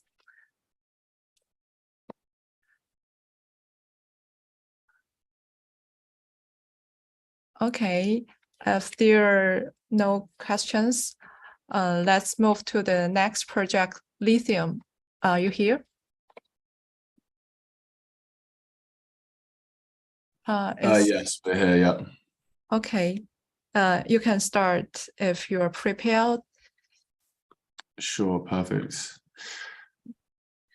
So yeah, just quickly before we dive into the deck, the platform is live in MVP version. I have sent out the URL in the chat for the actual MVP app, and also the landing page for our upcoming beta, which launches at the end of May, which we recently closed the pre-seed for to start building out. So I'll take you guys through the deck, and Lithium's mission is to power the ever-growing community economy, which has been essentially supercharged with the convergence of blockchain and utility.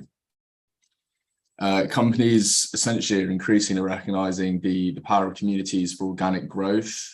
Even in Web 2, from Series B, 95% of companies have teams dedicated to communities within their marketing function. And in the US, studies have shown that brands with active communities can spend up to 72% less on marketing and advertising with much better results. So the aim of Lithium is to harness this growing trend and utilize it for companies in Web3.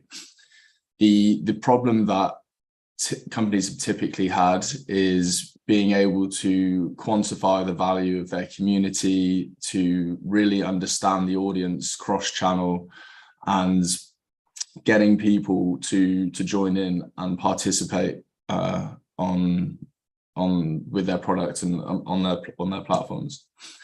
So we've been building since September the full stack solution to build and measure these communities. There is an underlying AI engine which we can come into a little bit later, which gives us a multitude of really cool features for both the project and the end user.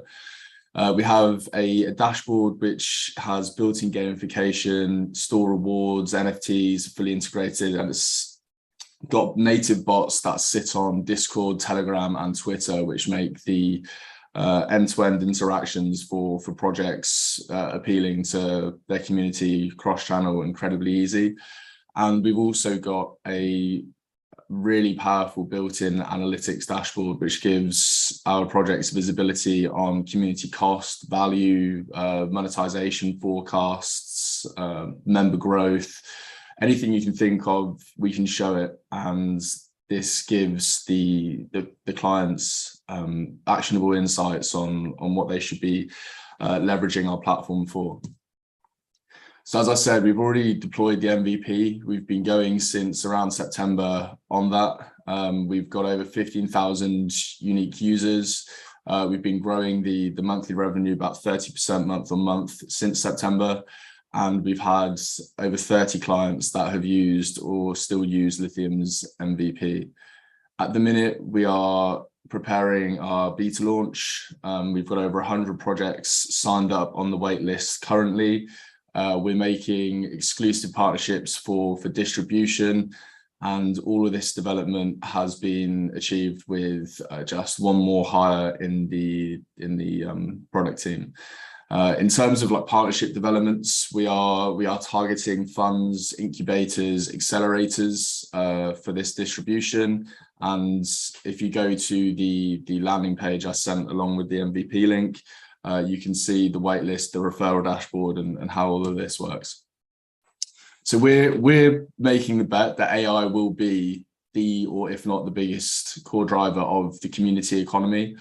The market size by 2028 for AI as a function of marketing is predicted to be 108 billion. And this is something that's incredibly nascent and growing very, very rapidly. It's got a 38.1% CAGR from 2022 all the way up to 2030.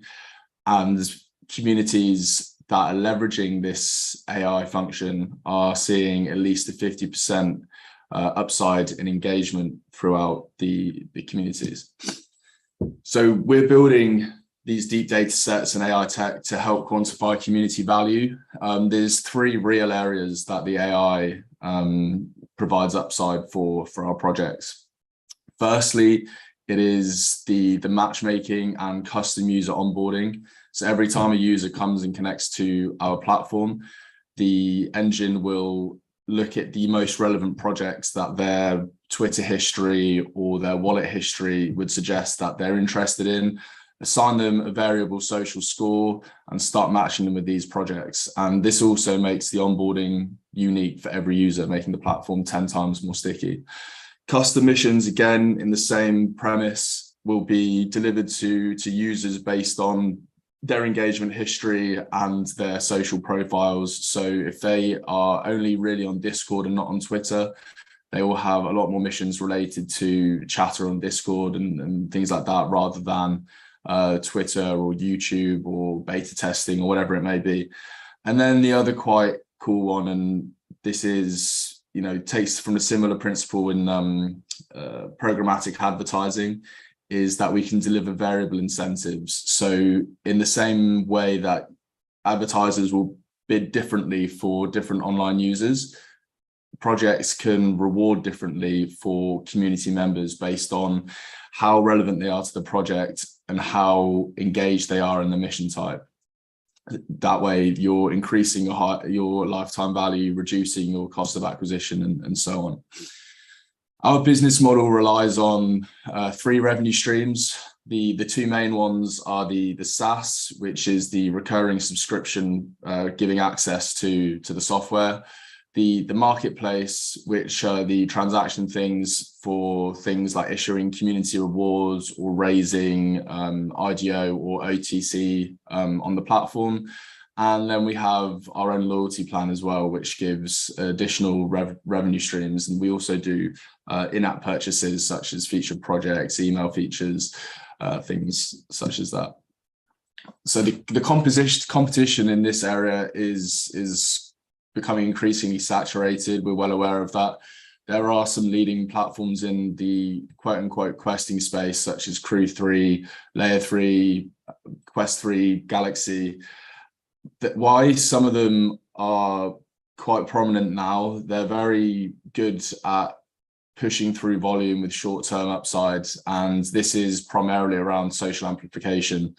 And we don't think that any of them have really thought through the reward distribution mechanisms, the gamification, the analytics, and we think the product we are building is going to be far superior and far more long-term than any of the current alternatives on the market.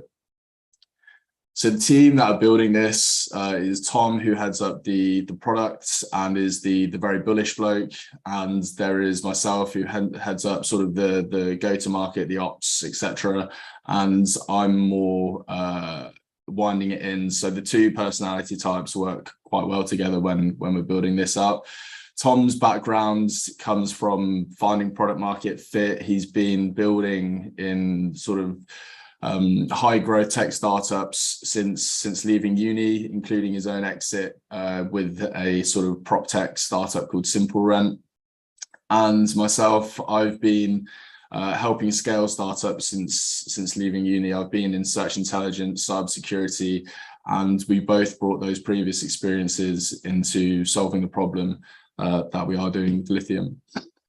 As always, this space is incredibly fast-paced, incredibly high pressure, and nothing worth doing is easy. So there are, of course, reasons not to back us as well as anyone else.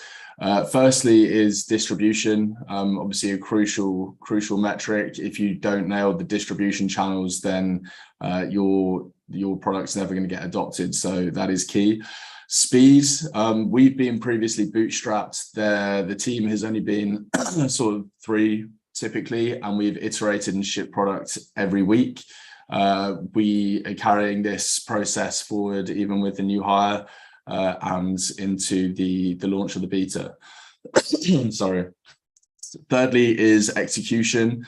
Before we pivoted in our first iteration of the business, when we were focusing purely on the crowdfunding, we came across a lot of decks with, you know, glamorous hires, ex-Google, Goldman, BCG, all of this stuff.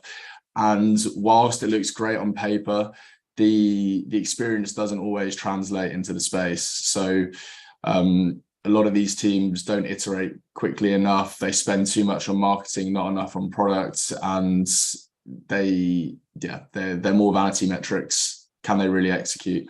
And then finally, regulation. This is obviously a big one. There are different blocks and jurisdictions and what have you, and anti-crypto or Web3 regulation could have quite a negative impact on the space in general. So our ask is a 3 million seed. We've been bootstrapped to get to the managed SaaS. We've completed the pre-seed raise, which is getting us to the beta and 25K MRR. And now we are raising the capital to complete lots of R&D and really integrate the AI models into the platform. So yeah, we're Lithium, and we're powering the future of the community economy.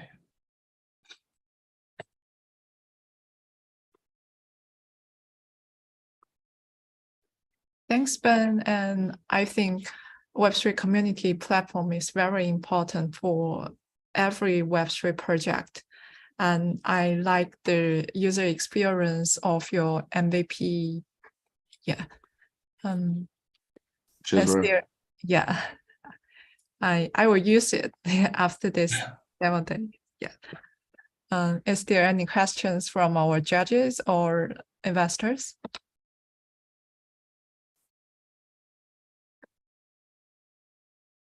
Okay, thank you. Thank you again, Ben and Lithium. And if there are no more questions, let's move to the next project. Michelle, are you here?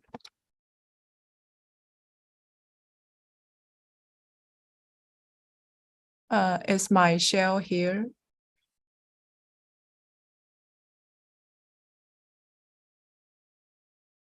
Okay. If Michelle is not available now, we will invite our next project, Mendax. Are you here? Yeah, I'm here. Hello, everybody. Hello. Can you hear me? Yeah, very clear. Perfect. Then let's start introducing Mendax. Also, our COO is joining and he can speak Korean. So if there's any type of question that you guys want to ask, you can just wait until the end and ask in Korean. Is going to be answered by him.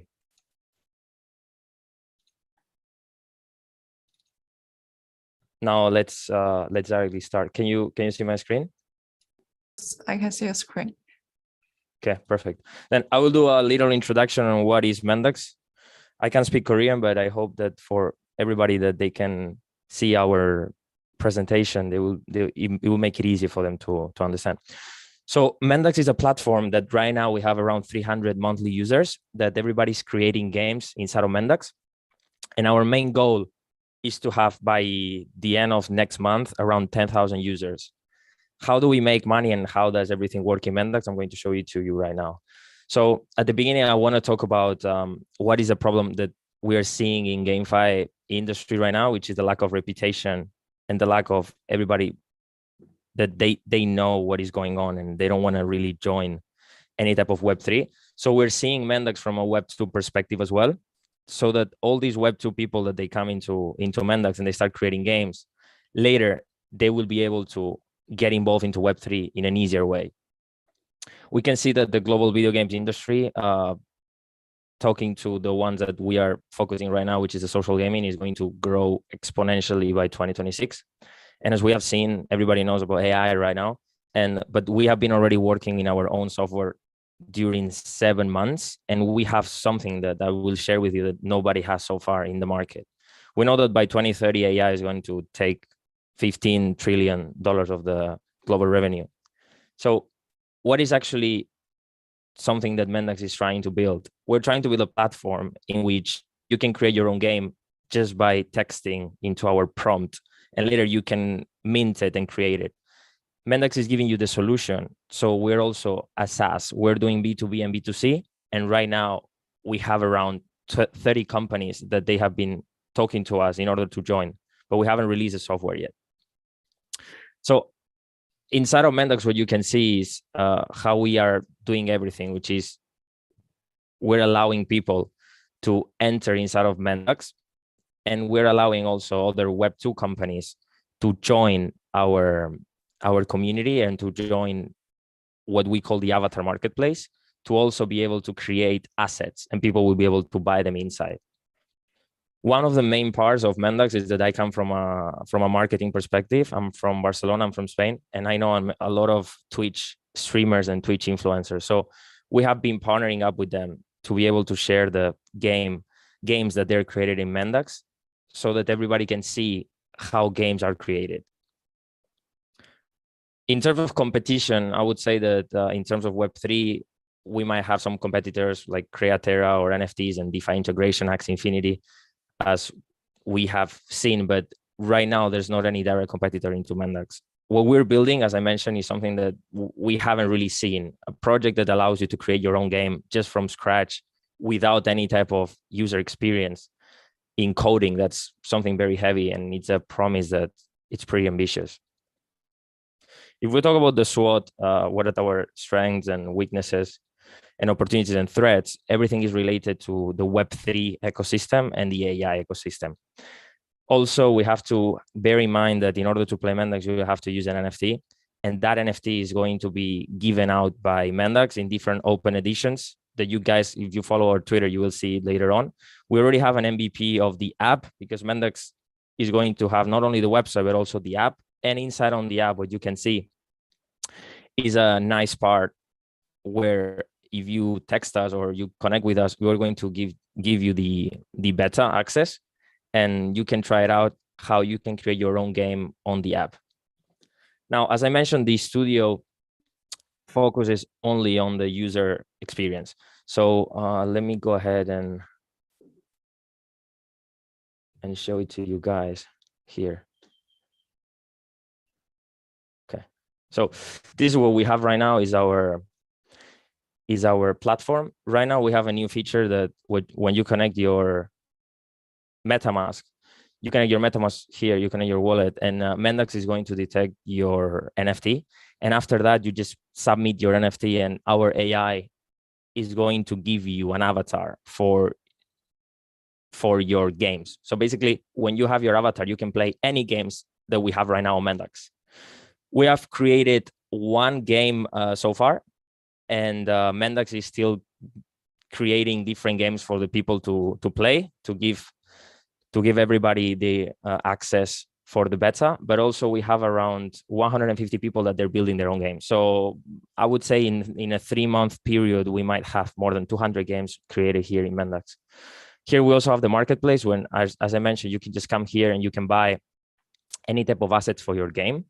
And after you do so, you don't have to create it by yourself. So it's kind of an easier way to create your game, just to come here and just buy it with your coins, right?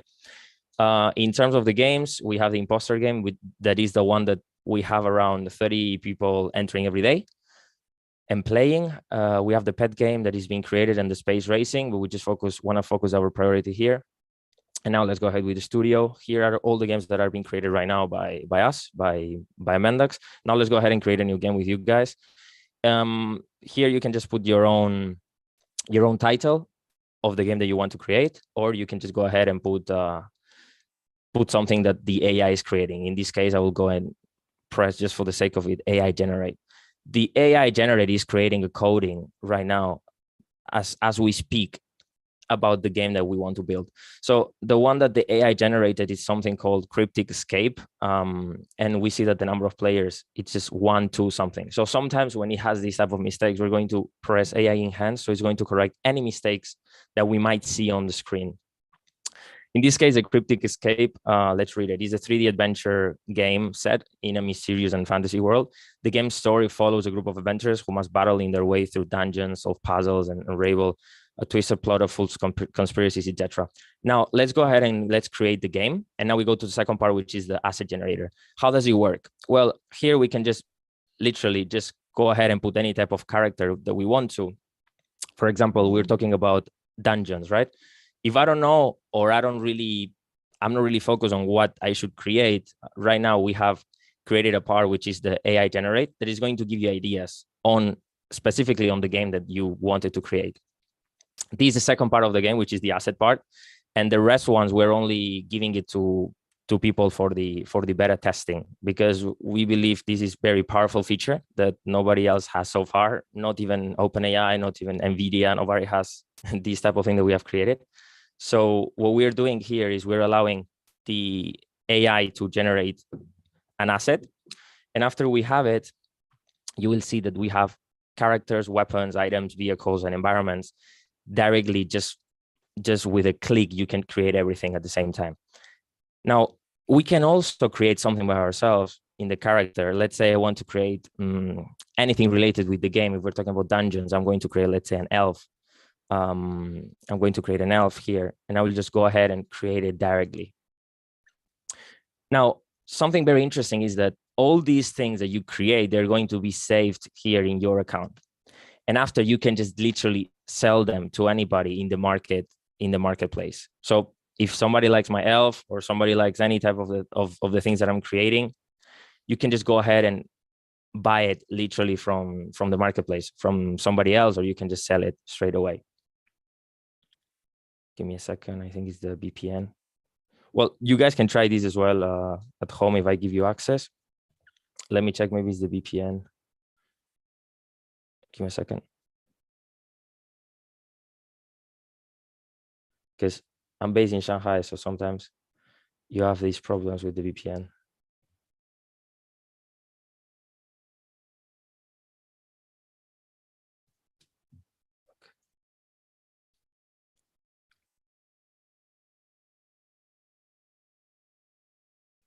Yeah, so here we have it. So it generated an elf, and when it generates this type of character, it gives you 4 ideas of how the game will look like. So in order to go to the next step, you see here, it has generated also the things related to the game. We have rogue, ranger, mysterious mage, a knight, everything. We have weapons as well. We have items, we have vehicles, we have environments. And after you create all these and you create environments, you will go directly to the app. And what the app is going to do is going to help you to put all these together and focus only on the last part, which is the build, right? And anyways, we have here the elf. We just go save and continue. And I will share with you as well games that we have created. Let's go ahead and see this one, for example, Galactical Lords. We created some assets. You can see all the assets that we have created here. This was a game called Galactical Lords. And we have, for example, we put Skywalker character. Our AI detects also things related to IP, so we have to be very careful with that. And also we have allowed in the B2B side, we have allowed a lot of companies to create their own games, because as you can see, all these assets are created in a similar way to each other. So it has some type of coherence in all the games. Okay, so I think time is up. I will give now the turn to our COO, Calvin. If you guys have any question in Korean, you can just directly ask him. Thank you guys for listening. 이 프로젝트에 관심이 있으신 분들은 언제든지 한국말로 문의 주셔도 됩니다. 네, 반갑습니다. 네, 혹시 한국에 있어요? 네, 한국에 있습니다. 그러면 회사가 어느 쪽에 있어요? 제가 한번 방문하려고 했는데요. 지금 저희는 이제 분포돼서 따로따로 비슷해서 개인 업무를 보면서 프로젝트를 이끌어가고 있고요. 현재 네. 범위는 이제 BVI에 설립되어 있습니다. 네, 그러면 회의 끝나고 한번 네, 연락 드리겠습니다. 네, 감사합니다. 네. Okay. 또 다른 추가 질문 있으신가요? 네. Is there any questions from our judges or investors? Okay. So as for me, 혹시 개발 얼마나 하셨어요? 개발 부분은 저희 지금 이제 웹 버전은 90% 이상 완성이 되었고요. 현재 앱과 게임 관련해서 추가 개발 진행되고 있습니다. 웹 관련해서는 현재 개발 고도화 진행 중이고요. 그래서 보시다시피 저희 AI 스튜디오 통해서 생성되는 캐릭터나 게임 등은 거의 90% 이상 완료가 되었기 때문에 곧 런칭될 예정입니다. 네. 그러면 한 개발 기간은 1년 아니면 2년 정도 하셨어요? 1년 조금 넘게 개발했습니다. 네, 알겠습니다. 감사합니다. 네.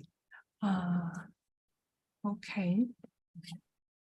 So if there are no more questions, let's move to my share. Are you here? I saw you. Yeah, can you hear me? Yeah, I can hear you. Hi. Share. Yeah. If you are prepared, you can just start. Okay. Here's Ethan from myshell.ai. And we are building the first platform for everyone to create a voice chatbot powered with Web3 and also different kind of AI algorithm stacks. Basically, we are building a platform that everyone can create their own bots with different functionalities and different voice print. And I'm going to show you an example later. And also, besides the powerful AI algorithms behind, we also designed a decentralized tokenomics that every personality of the bot or the soul or the voice print is going to be turned into NFT assets. So if you make a popular bot with your voice and also your design personalities, you can sell it or rent it or even make money with it. So it's basically a creator economy for chatbots with voice and also voice recognitions. And our team are serial entrepreneurs in AI areas, and we are from MIT and Oxford universities. So here's the main functionalities for our first bot. Our first bot is heavily inspired by the movie Her, because in the movie, it's a imagined future, but we think it comes to reality now. And we created a demo Telegram bot that user can send text or just talk with the bot with voice. And also the bot is powered by OpenAI at its back, but also we integrate our algorithms for ASR and also TTS. And our algorithm can quickly adapt to any voice print. So our first bot is designed to help students in non-English speaking country to practice their vocal speaking abilities.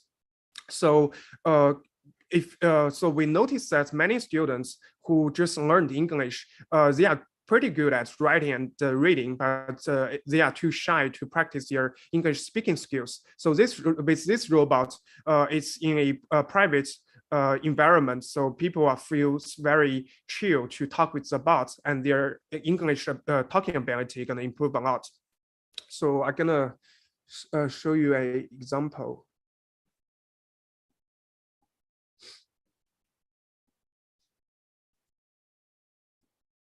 So here is our Telegram bots, and everyone gonna can try it.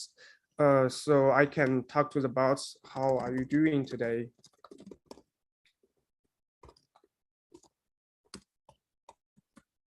So I can send it with either text, and it's gonna reply to me in a second. And also, besides the reply text, we trained Samantha with the same voice print in the movie. I'm doing great. Thanks I don't know for if asking. you guys can hear Here's a it. joke for you. Why did the tomato turn red?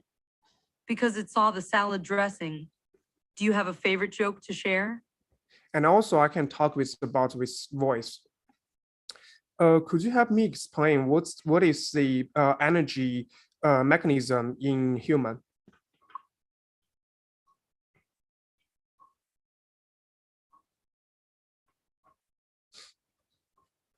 Also, we added a specific functions to make the bots helpful for English learners. If you type anything with type or grammar errors in English, the bot's gonna help you to correct it and give you the correct way to say it. So let me get back to the deck. So other than the first bot we designed to help people to learn English, we are aiming to become the platform for everyone can easily create the bots and also to create their own voice and also photos. We integrated and developed a lot of highly sophisticated AI technologies behind. And here's the basic tokenomics. So from now, AI has the ability to understand natural language much better than before, but it's still very hard for an individual without technology background to create their own bot with certain functionalities. For example, to help you practice specific languages or help you to write codes. So our platform gonna design great user experience for everyone to create their own bots. And also we can create any voice print given very small amount of data, and the training time is also very small. So you can for example, you can record like a minute of your own voice, and in our platform you can make your own bot to talk in the way like you. So like any influencer or individuals can mint the personality or soul of the bot, and also they can mint their own voice. Any user can use anyone's bot on our platform. If they subscribe it and use it, they can get part of the minted token we call shell. And also the creator gonna take part of the newly minted token for their own creativity. So in this way, a lot of influencers can build their own digital twins on our platform to represent them, to talk with their fans. And here's the brief roadmap. The version I showed you is the Telegram front end, and so we also have a web version with the functionality of Web3 1.8 login and many more. And we released it to test on March 15th. Also, everyone can apply for the internal test.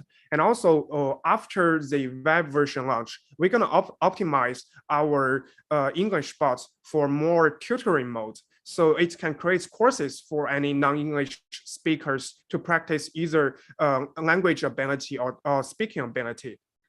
And after that, we're gonna launch our first batch of airdrop of NFT, and also we we're gonna collaborate with many influencers to generate many more bots, and also in other languages to be live next month.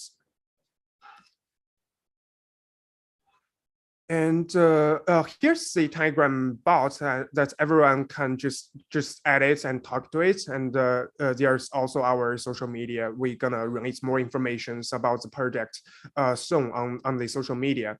And we just launched the project in 2 weeks, and we have already over 20,000 users, and also built a very active community of about 7,000 users. So we believe this generation, the robots and also voice bots can help everyone a lot. So everyone should be able to create their own ones. And I think that's it for my presentations. Let's see if anyone have any questions.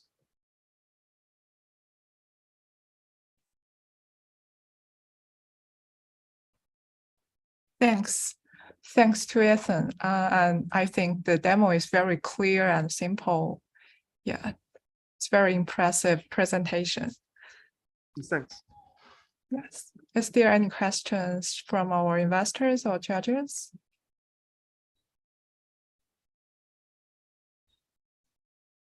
Okay, if there are no questions, let's move to the next project, Era.game. Are you here? Yeah, can you hear me? Okay. Please start if you are prepared. All right, just give me a second here. I'm just gonna share my screen.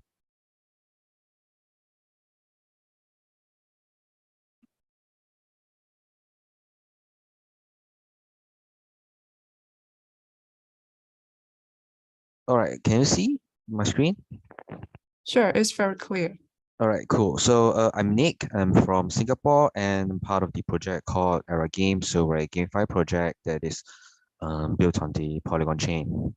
Okay, so I'm just giving you guys a brief introduction to begin with. All right, so our game is actually focused on it's a strategy game on the Ethereum and Polygon blockchain. It's actually a cross-chain project and game. So users will have their NFT on the Ethereum chain and they will have to bridge it over on our website to Polygon to play the game itself on mainnet. So our game actually focuses on the fantasy and the histories and epics of various historic characters and dynasties such as the Norse mythology, the Greek mythology, and the Central Dynasty. So we focus on the gameplay first and foremost, and secondly, focus on our community feedback and we value them as we move onwards with our various updates in our beta test. So we are currently in the beta test. We've launched it in December last year. And for now, we are just continuously updating and improving on the gameplay as we move along our roadmap. So currently, everyone with a MetaMask wallet is able to participate in our game and our events alongside our beta test. So to give you guys a clear picture, I will show you guys some of the statistics that we have on our first beta test, which we launched in December last year for a month. So one of the few of the key points that we can take away from here is we actually had close to 3,000 unique addresses participating in our game for our first beta test. Okay, so that's actually exceeded our expectations because as we all know that the GameFi scene has not been booming as much as compared to the past 2 years. Yeah, so our main focus of this game is actually we wanted to gather everything that we liked because we are all gamers ourselves in the team. So we wanted to put everything we liked in the game into a game of our own design. We want to try to get as many people and as many GameFi enthusiasts to participate in our beta test as well. So we do have a couple of features available during our first beta test. So we have the arena and we have the alliance function as well. So we have around like close to more than 400 alliances created. Where players can come together as an alliance and participate in the arena together and gain points. So this is where they earn the rewards. Okay, so I'll just give a brief demonstration of our website. This is our product. It's actually in beta. So we have some of the features such as the alliances. Could you guys see the screen of our website? You guys can see this, right? I'm just gonna double check here. So we have a maximum of 20 people in the alliance. So these are just the alliances that people, users and players have created. So from here in the castle, we can check the heroes that they minted. So these are all free. It's been done on the testnet, the Gorilla Eve testnet. Yeah, so each of these heroes, they will have their own statistics.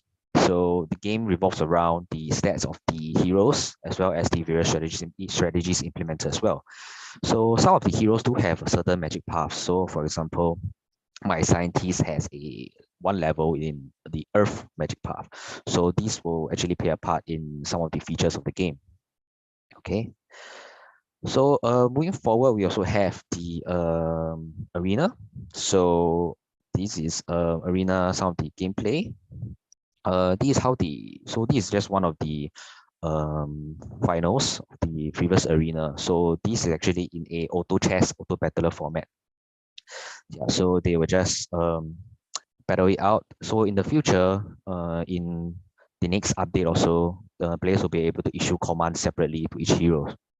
So this is a gameplay that we're working towards. So the summon area is where the players summon the heroes for the game. And the world map is where players will be able to search for land. So this is where the players can get resources, can get the ME token. So players will have to go to battle, and let's say they choose one of the heroes and search for the land. So there's a timer associated with searching for the land, and once they search the land, I'm just going to speed up here. So you have to spend a certain amount of tokens to search for the land if you want to speed up. So this is actually a function for the our meta era token, our ME token, to facilitate the players to search their lands even faster, quicker. So once search for a land, you have to battle a defending hero. So one of the players have used the Reeling Guard as a defending hero. So I'm just gonna battle with them. And depending on whether you defeat the hero, you'll be able to conquer the land. So I actually defeated the hero. So my Viking Spearman is now defending land number land 500. Okay, so once you get the land, you're able to search for magic sites and get some of the resources. So for example, land 6 here, there's a magic site. So you have some ME resources that the players can get after around close to 2 hours. So that's when our resources will be distributed to the players. So with each magic site, there's a varying amount of mining power. So the higher the mining power, they'll be able to get more resources. Okay, so these are just the basic functions that we have on the game. And we'll be coming out with a PvE section and the PvE section this week. We're releasing this week, and players are waiting for the release of a PvE section whereby there will be boss clearing and hero leveling as well. Following up, we have the Magic Tower, which is our Magic Academy, which will be released after the PvE update. Okay, so I'll go back to the slide for now. So that was just a brief demonstration of our product. So we launched it, I think around 3 to 4 months now. So the response has been pretty good. So I'm just telling you guys some of our co-founders. So we have Remco. He's a managing partner at Metascape Labs. And we have Mendo and Litree. So they are actually the programmers with over 10 years of experience in design of games and IT. So all of us are actually gamers too. So we came together and wanted to create a game that is not only interesting, but we've realized that a lot of things missing in GameFi games that could have made them more successful is we wanted to include the esport element towards it. Yeah, so we want to include and combine what is successful in Web2 gaming into Web3 gaming as well. So for example, Axie Infinity does have still have a surviving esports scene. Yeah, but before that, they were much bigger. So we want to create a game whereby it is viable in esports and viable in a P2E scenario as well. Okay, so I've demonstrated some of the heroes like my Viking warrior. So there are actually a lot more. And they're split into different rarities. They will have different stats. And releasing the full potential of the heroes require players to understand the interaction between the different attributes in order to implement the right strategy. Okay, so these are just some of the game features I went through previously on the website. Yeah, and the important thing to mention is that when the game launches on mainnet, we want the barrier of entry to be low because some of the players they want it to be free to play. We have free to play NFTs, but however, if you want to increase your experience in the game, you have to purchase some of the NFTs or heroes that we have. For example, maybe different weapons, heroes with a better rarity and better stats, etc. Okay, so this is one of the features that we have I've shown previously regarding the battle. So it is actually a auto battler, but however we want to increase the playability by allowing the players to issue commands respectively and individually to their heroes. So this will be done in Q3 of this year. Okay, so moving on to the rewards for the players. So currently in the beta test, we reward players with the tokens, which will be airdropped to them when we launch on mainnet. So it will be a one-to-one airdrop. So when players earn our tokens on the testnet, they will be airdropped the same amount of tokens when we launch on mainnet. Yeah, so they can turn these tokens through quests, through any arena battle, mining of the land, etc. Okay, so we focus mainly close to 71% of our rewards largely towards players. So keep a large amount of our tokens just for players, and it's intended to be circulated within the play to earn system. So these tokens can be used for a lot of a plethora of in-game purchases, or maybe even just equipments, stat restoration, and advancement. So one of the stat restoration is you can restore stamina, map movement points, as well as my demonstration just now by using the tokens to speed up the land search as well. So there are various ways to use our tokens. And of course, it will also be distributed as rewards through quests and competition. All right, so this is just a simple chart demonstrating our how does the users begin to play, how to start playing our game. So, and the various technologies behind our game. All right, so users with any MetaMask wallet address will be able to participate. So they'll be able to buy NFTs using our tokens or using Ethereum. So our website will be able to scan for the NFTs, and they will just load it into the game and just bridge it to Polygon, and they'll be able to play from then. All right, so this is a brief outline of our roadmap. So we're currently around in Q1, going into Q2. So we have completed everything. We are in Q4 last year and Q1 this year. So now in Q2, so we are doing the PV system and the Magic Academy first. So the PV system is launching this week, sorry. Yep, so after that will be the Magic Academy. All right, so what is interesting here is that we are coming out with a marketplace in Q3. So whereby players can have a marketplace to maybe collect and trade and buy NFTs. And we wanted to get launched on mainnet after Q3 and Q4. So before that, our aim is to create a product that is not just simple, but actually diverse and complicated, in a sense that a lot of strategies can be implemented to maximize your pay to earn gains. Yeah, so we believe in making a very sophisticated yet simple product that is both captivating and able to retain players in the future as well. Yeah, so this is our goal. All right, so I thank you for listening to me, and if there are any questions, I'll be more than willing to answer them. Thank you. Thanks. Thanks to you again for the presentation and the demo. Yeah. Is there any questions from our judges or investors?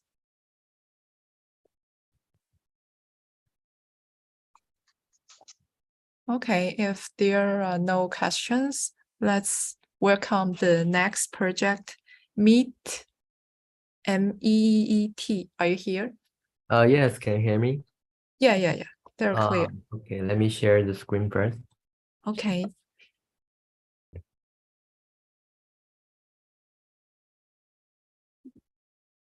Okay, hello everyone. I'm Ring from Meet Operation Team. I'll speak on behalf of Meet today. I'm really glad to join this meeting and to communicate with each other. Please let me introduce Meet project to you first. If you have any question, you can ask me. Meet is the world's first social relationship-based blockchain game platform. Meet's point of view ambition is to add more blockchain elements in the new scene, create a fun and easy to use social game platform with self-communication power, reproduce the outbreak of Web2 and meet the entrance of hundreds of millions of Web2 users to enter Web3.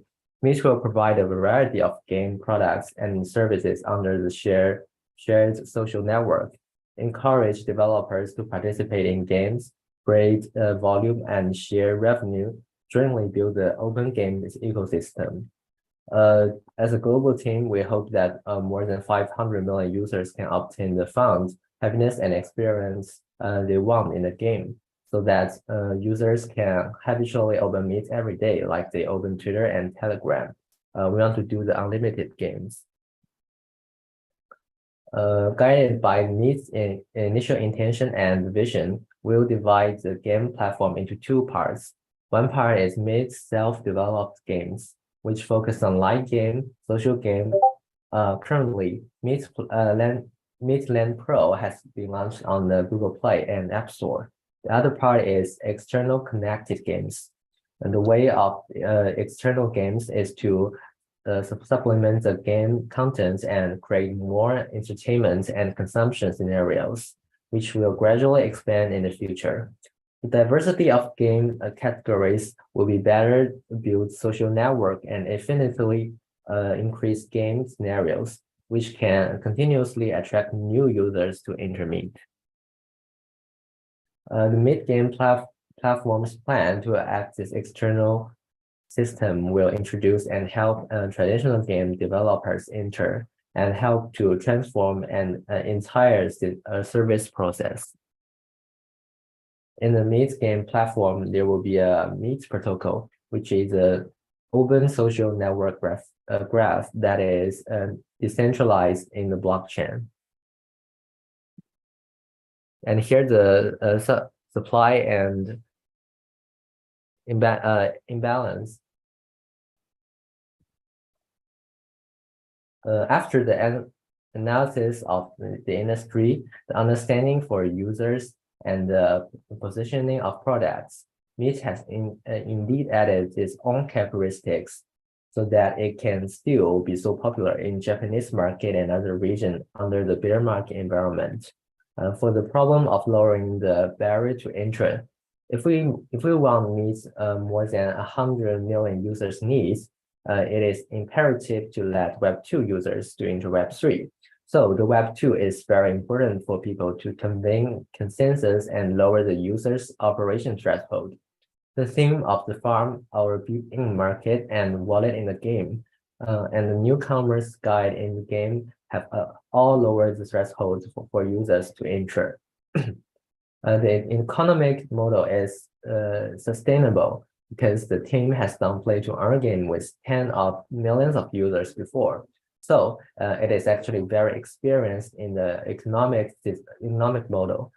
Combining the characteristics of Meet, it has added more. The consumption of game things and social things allow more people to go deep into Meet's products and social network. Gameplay and society are completely satisfied. Traditional farm simulation games have been verified. For example, Web2's Township and Heyday have lasted for 10 years with more than 500 million users, and they still dominate the global rankings now. So the theme and the type itself have quite strong gameplay because it can add infinite things and unlimited games. At the same time, Meet will also add unique social gameplay so that social interaction can bring users more stickiness and fun. Multiple social connections improve retention, increase spending, and have strong network effects for Verily. Through the data of analysis of Meet, we can find that Meet invited users account for 60% of total users, and NFT holders of invited users account for 79% of the entire NFT holders. They have strong ability to invite. At the same time, their community is encouraging and easy to be followed by others.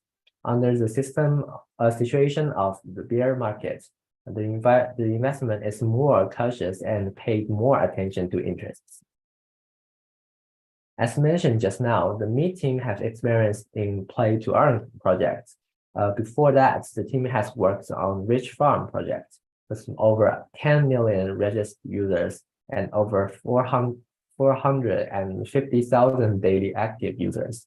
The team will reuse this experience and results for more projects and future development of Meet. We have also summarized the Meet data for your reference. The NFTs market transaction volume is more than $2.1 million US, and the official NFT sale amount is more than $1.4 million US, and the tax is more than 130,000 US dollars. For registered users exceeded 34,000, and Meet product DAU over 3,500. Community users more than 110,000 members, and the activity in Japan are far exceeded than other regions. In the future, Meet will still have some plans. For NFT program, we will launch a new NFT in partnership with Arbitrum, launch 2 low price and free NFT to acquire a large number of users, and we will add a related system to enrich the gameplay. For product plan, the multi-chain plan has reached a cooperation with Arbitrum and will be launched in Q2. We also add external game entry for multilingual online, lowering the threshold and deep the social system and ecological construction and improvement. About the plan of the market, the regional outbreak in Japan and multi-regional spread, including Southeast Asia, Europe, and United States. For brand joint activities and so on. These are the things that Meet is doing, and it will always do. Based on the current product situation and market development of Meet contains 110,000 members. The team has more than 15 years of experience in Web3, game, and community operations, and has been well transformed into the Meet project. The Meet project has cooperated with Web3 and GameFi KOLs and more than 30 Web3 platform and projects. You can see the big circle in the current Meet Farm social simulation management game. The player creates a wallet in the game, then he can earn tokens and gold coins through a task in the game. Of course, there are many gameplay and social gameplay in the process. It will be continuously unlocked, such as the golden, warehouse, construction, house building, social system, and so on. The token and game gold coins earned by social system can be reused in NFT system, and social system make the game infinitely looping and fun. Next, I will lead you to understand a unique social system in the Meet game. Multiple social relationships can bring strong network effects and volume. On the basis of traditional simulation management, we have added a unique social system. When players enter the game, they don't need to switch to other social platform. They can directly talk one-to-many and one-to-one in the off chat in the game. If you want to get more rewards, you can always ask for help at neutral help. Jointly family, completely competing with between families and other leaderboards are also very interesting. Of course, we also have in-depth social gameplay, such as couple, so as to increase user stickiness.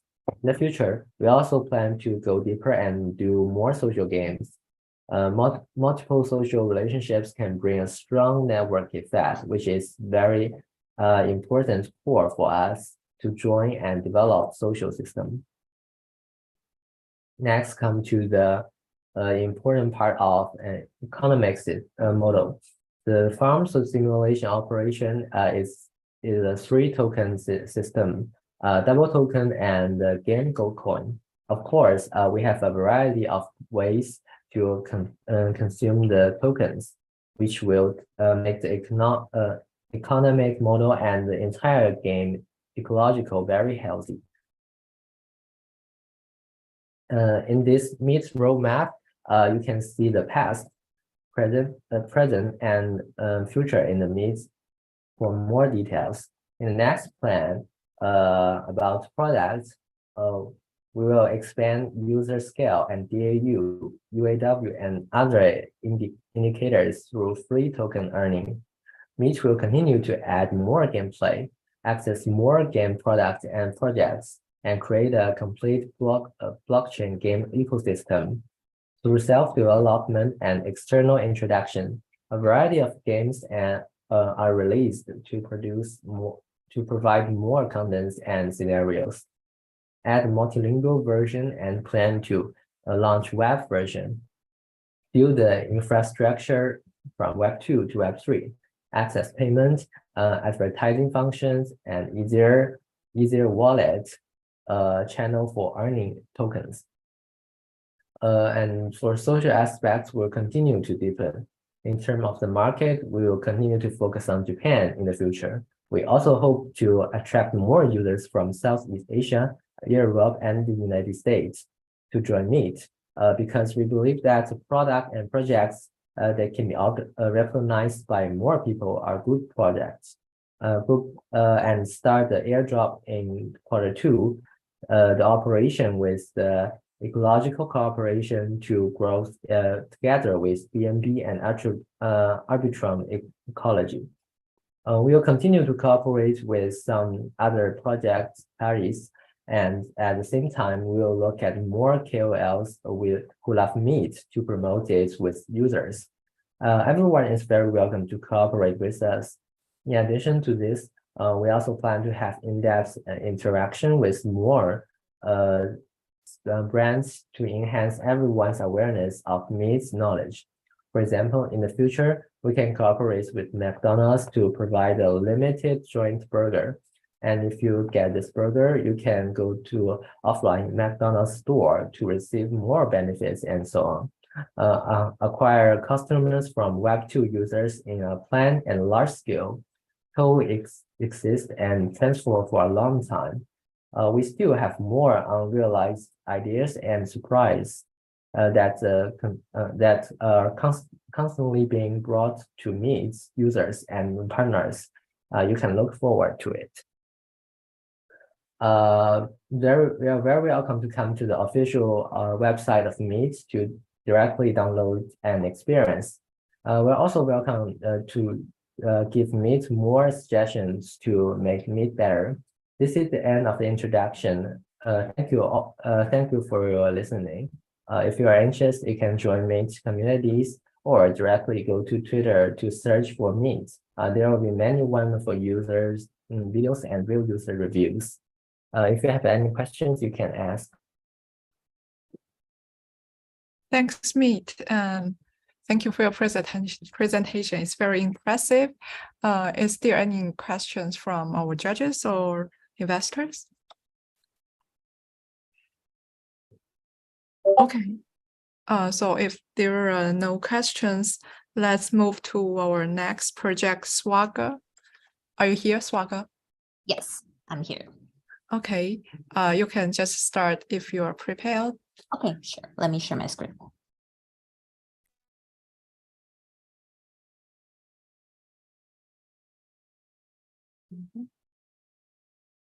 All right, can everyone see my screen? Yes. Okay, great. So, hi everyone. So my name is Mickey. I am the CMO of Swagger.io. Today, I would like to tell you about Swagger, the metaverse for digital natives.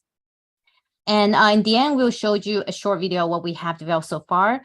Swagger.io Lifestyle is a 3D social entertainment metaverse that can provide a place for all the communities come together, enjoy new lifestyle. We started a project in the middle of pandemic. Many countries are actually locked down for a while, and that's when actually our life changes. And after experiencing a lockdown and remote work, many people nowadays want a more flexible and free way to work and have a better new work-life balance.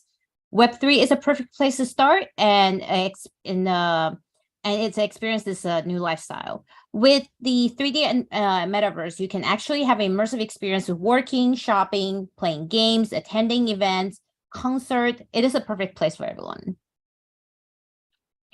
This page, we are just want to show you a day in what Inswaga might look like. On the upper left, you have your own personal space. You can have your friend coming over, go to venue, and on the bottom left, you go attend an event and make together. In the middle, we have the tax hub where our partner project in our metaverse can actually post jobs and favorite contractor can look for jobs here. We also have Dance Battle as our first main game and arcade for entertainment, and Swaga is implementing AR to support all of our users. One of the use case is text translation for smoother communication in all languages. We all know that for the Web3 industry, community is an essential element, and Swaga is 100% supporting that, the concept of community first. We can provide a tool for business development support, talent recruitment, and metaverse content venue for community building, market exposure, because Swaga, we are a big community that has many communities coming in together, and that's how we can help each other out. We also have developed a project verification bulletin board system to help the matching projects and contractors by integrating AI to our collectible NFTs, Onimaru, and using it as a receptionist. We also have different sizes of event venue for various occasions. We have the AIGC and UGC tools to support the self-driven contents as well. And same as for the brand and project, individual users also need support. That individual user can have their own space matching system for legit opportunities and provide entertainment such as dance battle, avatar, swag zone, pet and mounts, AI companion, and for those are all for individual users as well. And these days, people are looking for a trusted partner and relationship, have immersive experience, and how to be more efficient. And from entertainment to earn to social, we have all covered. Entertainment, we have the dance battle, concert, event, AR, and AI feature. For earn, we have we can assist on helping project individual to find the best fit to suit their needs. And also for social is where everyone can enjoy the new lifestyle, meet their friends. They can enjoy the new entertainment, and they can get together with people with the same interests and even go explore new interests in our metaverse. And Swaga we have a various type of NFTs. We have wearable NFTs, we have lands and apartment NFTs, we have decorative and appliance NFTs, and last but not least, our collectible NFT Onimaru. Onimaru is our original IP, and we see it as a bridge between the Web2 and Web3. We have released 6 collections so far. The first 3 are Genesis series, and then the other 3 from the middle to the right are collaborative collections. Runway is our collaborative collection with the largest fashion festival in Japan called Tokyo Girls Collection.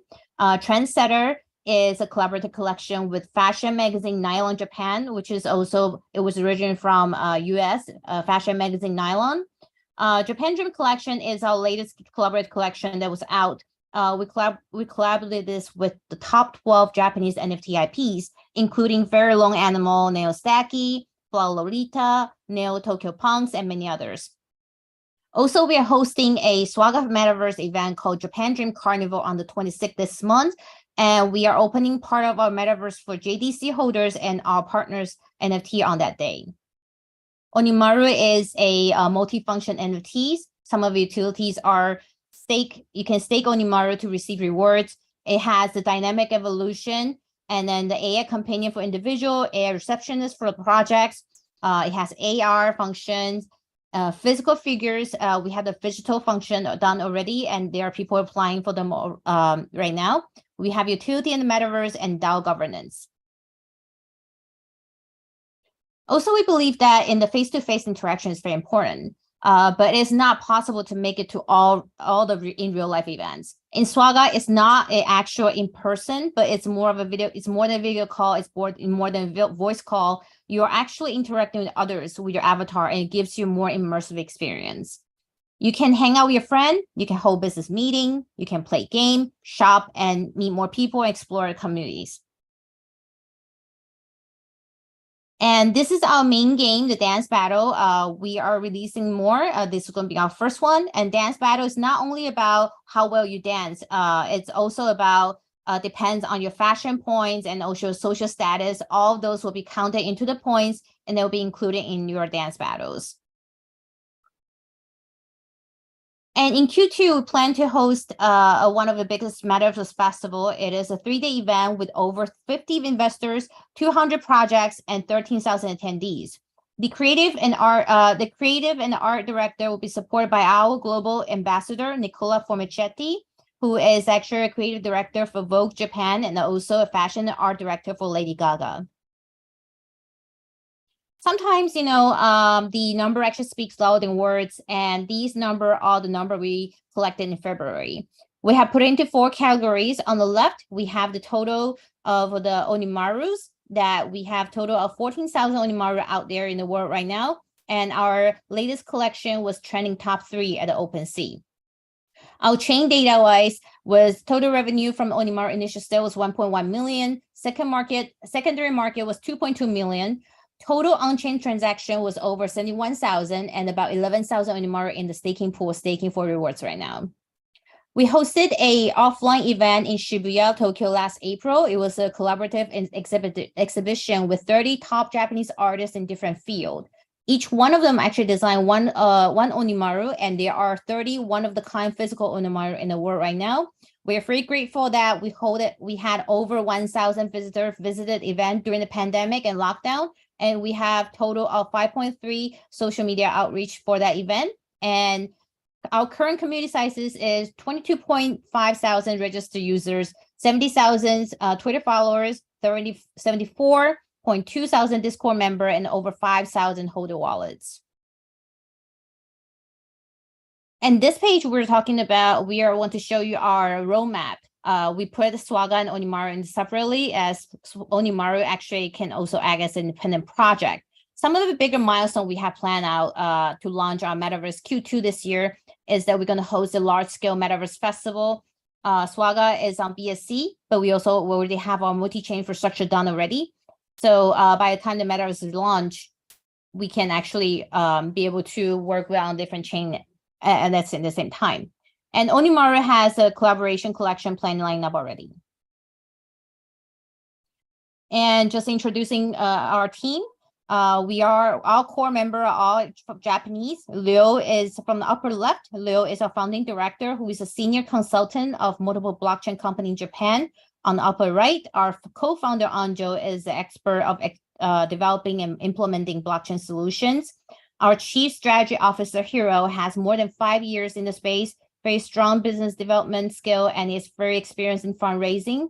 And in the middle right, Yosuke, our CTO, he has more than 7 years in fintech and blockchain operation, and he's also expert in AI. And me, I'm the CMO, been in the space for 5 years and specializing in marketing with global network.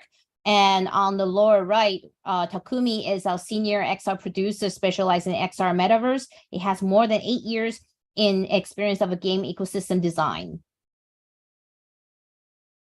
Here's a list of our current ecosystem partners. All of them will have a community and a headquarters in Swaga, and many more to come. Some of them you can see the Tokyo Girls collection, Nylon. Glam is another collection that will be coming out as a fashion, Japanese fashion brand. We are also a member of Blockchain Game Alliance. We are also on the advisory board for the Metaverse Fashion Council. And here, just a sneak peek of the offline event last year in Shibuya, and also the Swaga Metaverse that will be launched this summer.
sorry.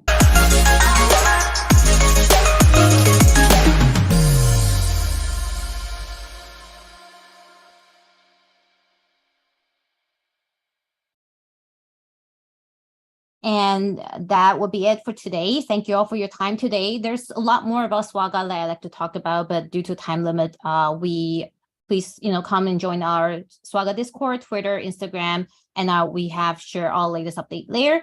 I'll put the Swaga.io info in the chat box, and then please feel free to contact us at any time. Thank you so much for your time. Thanks to Mickey, and thank you so much for your presentation. It's very impressive, and the video is very cool. Thank you. Yeah, thank you so much. And is there any questions from our judges or investors? Okay, if there are no questions, let's welcome our next project, Spark. Are you here? Hey. Hey, yeah. You can just start if you're prepared. Yes, sir. All right, let's do it. So basically, my name is Jordan. You can call me Jordy. I'm the CEO and co-founder of Spark Engine. And basically what we've created is really awesome technology here. I'm actually just going to share my screen and I'll walk you guys through the live demo we have. Let me just do that.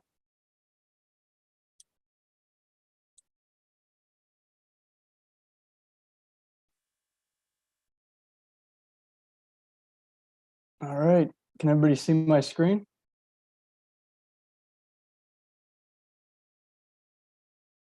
Yes, yeah, it's very clear. Yep.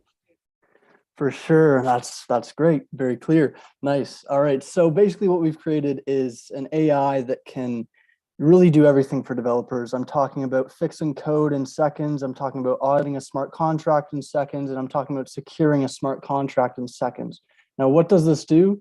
Well, this A, makes a lot of money, and then B, it basically automates the entire development process. And we're also in development for creating a technology. We found out originally this was supposed to be just for auditing smart contracts. And we kind of found, we went down this rabbit hole and we found out that recently, basically we're going to be able to create an algorithm that can make entire websites, apps, platforms, say an NFT marketplace with just a text prompt. And I'm talking exactly unique, right? Every single output is going to be unique, AAA quality, UI design, backend, you name it, it's going to be there, right? So imagine, we release and then one day you say, okay, I'm going to lay off half my dev team. I'm going to cut my development costs in half.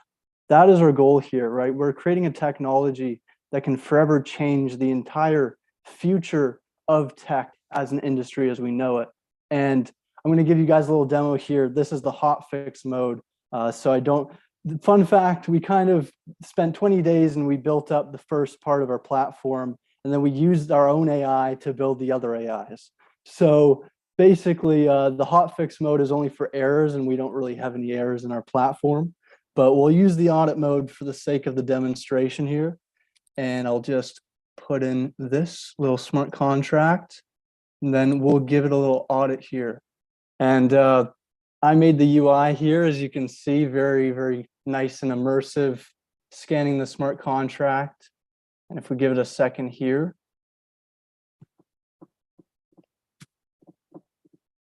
boom, there you go. So basically it gives a summary, a detailed security review, malicious flags, and code recommendations.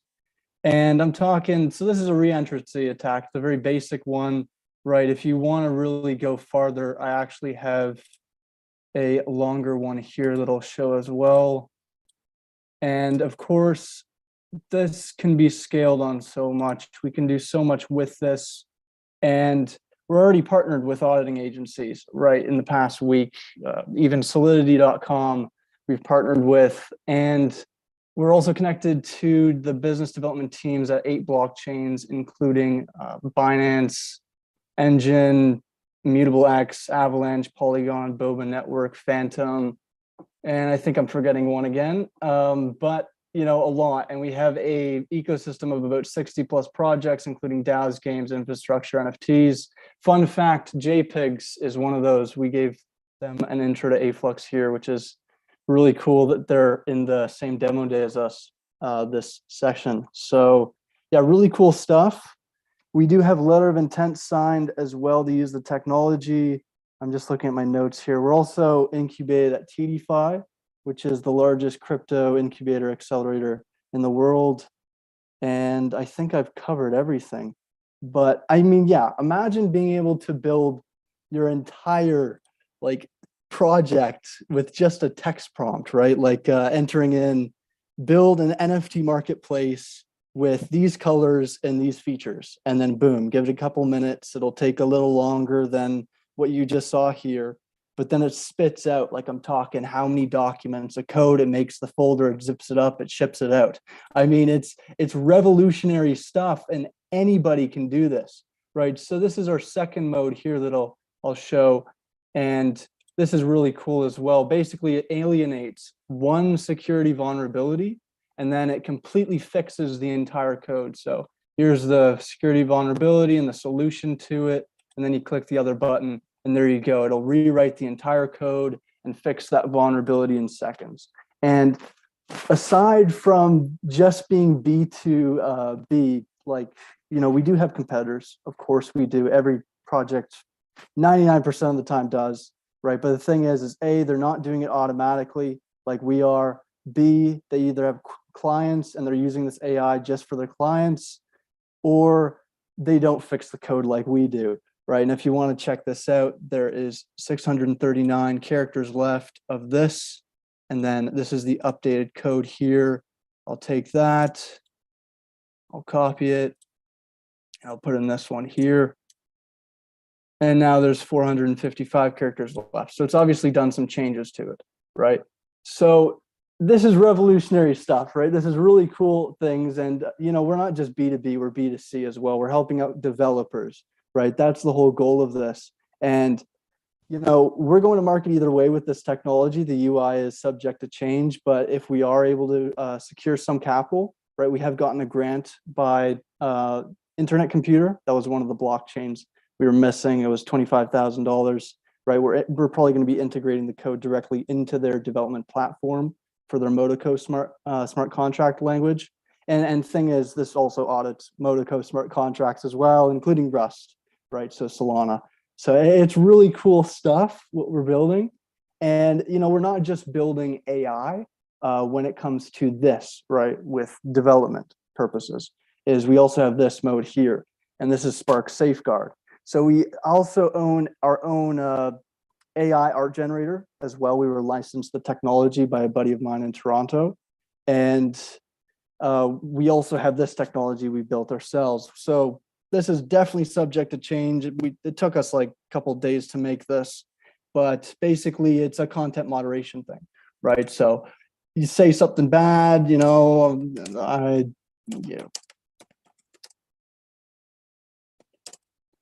you know, something bad, right? And you submit it, it's going to come back.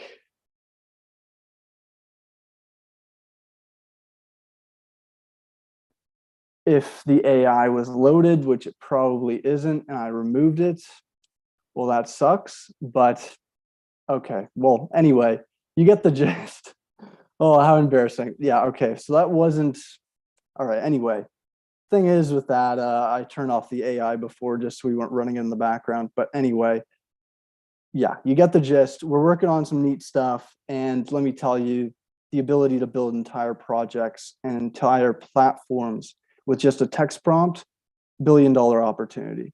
So I think I've covered everything, and if there's any questions, let me tell you, I'm very interested to talk to anybody. And even if you're not down to put capital on the table, I totally get that, totally understand. But let me tell you, every single portfolio company that you have can benefit from our tech. I'm talking about saving cash and saving time, right? That's what's most valuable. So if there's anything we can do to help you guys, we're totally interested and we're here for you.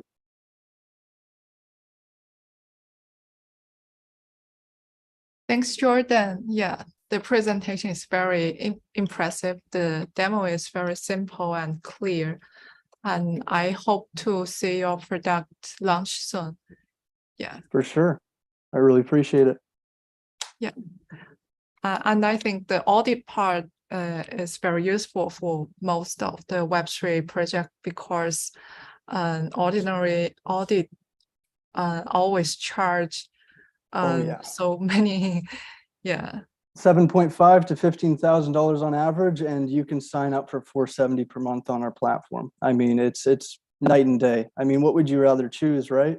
And plus, I've literally seen, personally, I have seen actual auditing agencies, and this is an example, Oregon Protocol was a rug pull or is still going on as a rug pull, right? And they actually used an auditing agency that didn't actually publish the report for them.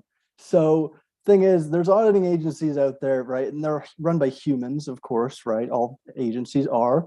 And thing is I'm not saying all of them. I'm saying maybe 1%, 0.1% of them, they're doing these things and they're just getting paid an enormous amount of money where they don't care and they will help out a rug pull. Or what they'll do is they don't really analyze the code as much as they should. But this, our models are trained, they do what they do and they do what they do best, right? So you're not looking for human errors or mistakes here. You're simply looking at the best solution, the cheapest solution for your business, and completely removing the need to even go to auditing agencies if you really want to. But of course, terms and conditions, we're not going to recommend anybody use this instead of an auditing agency, since that is the standard of the industry.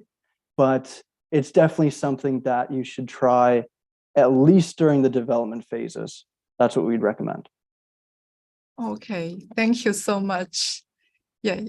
And is there any questions from our judges or investors? Okay, thank you. Thank you so much, Jordan. And let's welcome the next project. And before this, I have to say the time is limited, and I hope the next project presentation can be within 10 minutes. Yeah, so we welcome the 3 pipe. Are you here? Hello. Hey everyone. Yeah. Hello, Joey. You can start if you are prepared. Yeah. So how can I share my screen? Because it seems I don't have access. Yeah. Hello, Jordan. Can you close the screen sharing?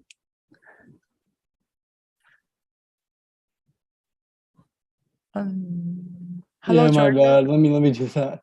Okay. Sorry about that. Where is that button? I forget. I usually use Google Meets. It's on the middle button, and there is a share screen. You can. Oh, stop share. It's right there. Silly me. It's 2 a.m. in the morning. I'm super tired. Going to bed now, but thank you. I'm out. Thank you. Thank you. All right. Thanks, Jordan. Thanks, Maria. Okay, I guess I can start my presentation now. Yeah, sure. All right. Yes. So since we are behind schedule, so I'm gonna cut it short. So I'm Joe, co-founder and CEO of SuiPad. SuiPad is the IDO platform launchpad on Sui blockchain. The very new blockchain are currently on testnet and going to mainnet in next few months, probably Q2. So we as SuiPad, we have a very close relationship with the Sui team, Mr. Labs, the team behind Sui, and we are trying to solve a few problems here, which I highlight. The first one, token price always fall below ideal price after ideal launchpad. Second, the launchpad tokens always get dumped very hard after launching an IDO because people unstake and then just sell it in the secondary market. And third point, KOLs are normally very biased towards the projects that they are shilling because they're actually incentivized to do so. But once they shill it and the price go up, then they would definitely sell off their position, and those that get hurt is actually the users. So how we are solving this problem is that number one, we have a SuiPad insurance. So this is an insurance protocols that users can actually subscribe. And whenever the price of the token falls below the ideal price, they can actually claim from the insurance pool directly from the smart contract. So secondly, we would buy back our Launchpad native token SUIP sweep and burn it indefinitely. So we would use 20% of our Launchpad fees, which is revenue, to buy back from secondary market to absorb some of the selling pressure and then burn it. And on top of that, we would have a vesting for the not vesting, sorry, locking for the staking of our Launchpad tokens for them to participate in our IDO. There will be a unstake fee if they decided to unstake right away after IDO. So then we would have a Sui Tank to solve the KOL being biased problem. So this Sui Tank is actually the Web3 version of Shark Tank. So if you watch Shark Tank, it works the same. It's directly I would say is 100% similar to what Shark Tank have in Web2. So we will invite unbiased panelists from VC, from Mission Labs, from our SuiPad council to analyze and review each projects that we are onboarding onto SuiPad, so that our users can, understand it a little bit more transparent. Is that particular project really good in quality, or it's just a pump and dump scheme shielded by KOL? Yeah, so this is about SuiPad Shield Insurance. This is how it works. So participants would be able to decide whether or not they want to purchase the insurance. If they do, they need to add on 15% on top of their allocation size, and those funds will go to SuiPad Shield Fund. And the smart contract would calculate the average peak price for the tokens for 7 days after listing. Then if the average peak price falls below the IDO price, then users can actually claim the funds from SuiPad Shield.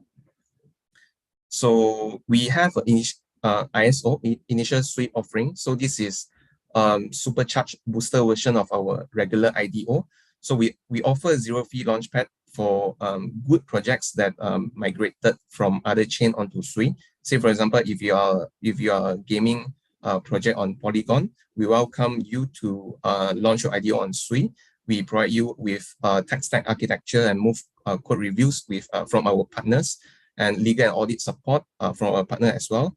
And from us, we provide a zero fee launchpad community center marketing campaign. And we would introduce you to Mission Labs, the Sui team, to discuss potential partnership, or if you like, if you are raising, then we can discuss about that as well. Yeah, that's ISO. And yeah, on top of all the features that I highlighted just now, we do have a SuiPad Academy. It is a 16-week coding bootcamp, which we focus on the Sui Move language, which is developed by Mr. Labs. So after these 16 weeks, you are able to build a product if you go through all our programs, right? So this is actually free for all, but there is a requirements that require you to actually buy our native tokens, sweep tokens, and then stake it on SuiPad throughout the 16-week program. So this is the size of Launchpad market. I guess I wouldn't need to touch on that, because we all know that IDO Launchpad the market is huge.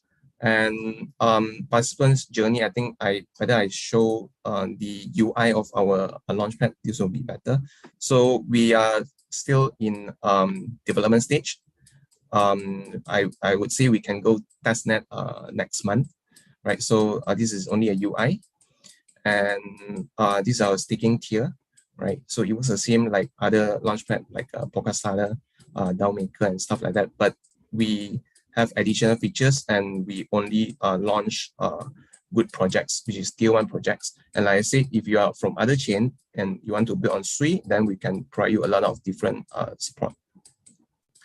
All right, just go back to, okay, so this is project onboarding. This is how we onboard projects.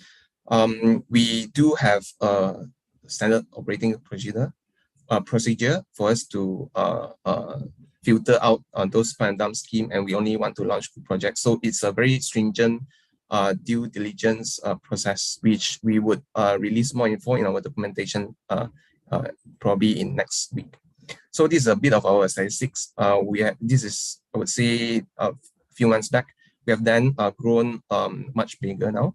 So feel free to follow us, SuiPad, on Twitter. So this is some of our partners in Sui ecosystem. And this is our roadmap. Right now we are in Q1. So in Q2, when Sui blockchain goes mainnet, we definitely can launch our IDO, and then we can launch IDO for other projects.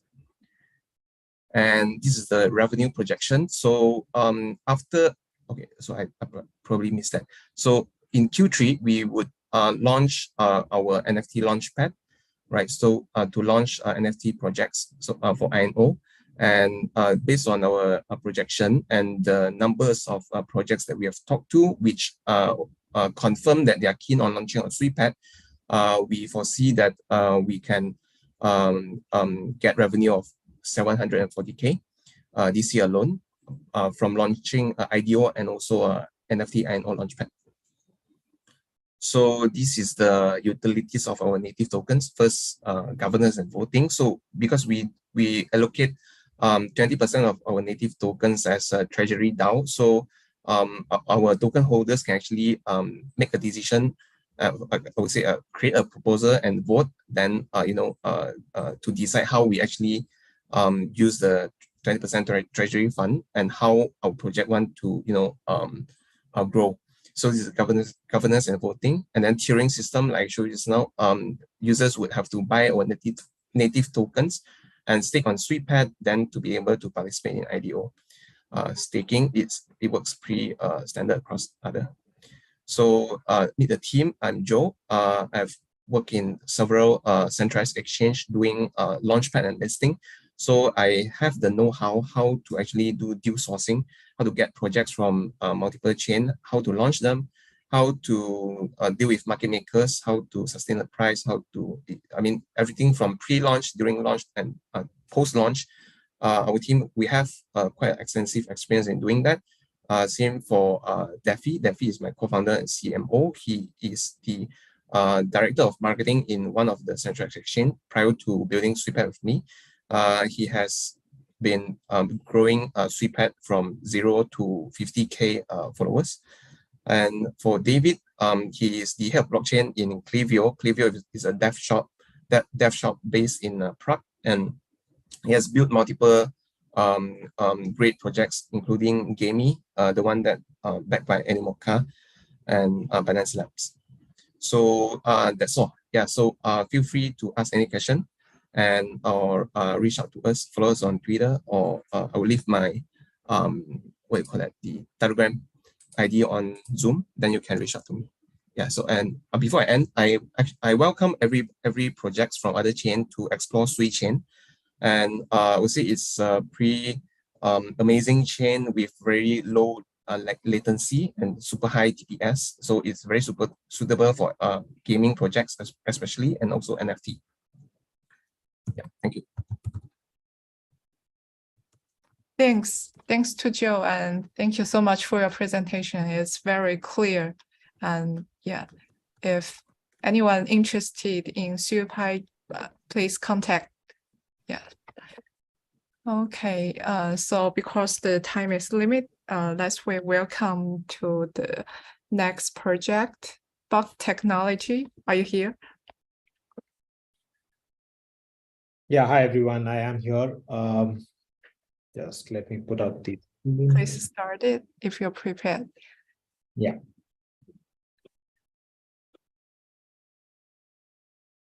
Awesome. Hi everyone, thank you Afflux for conducting this, and really good job with that.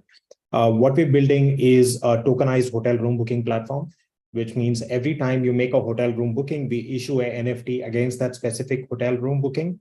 And in case you're not able to travel, the usual flow is that you end up canceling that particular booking and waiting for refunds for 2 to 6 days, right? So in our case, because the booking has been represented in form of the NFT, that NFT can be traded in an open marketplace for someone else to buy, right? That also adds a speculative angle to it, where assume you know that there is an F1 race coming up in Singapore or Monaco. We know that there are properties which have an oversight of those particular courses, and you could actually buy that 6 months ahead of time and flip it up for a profit, right? So that's a kind of ecosystem that we're trying to build and bringing real world utility to NFTs.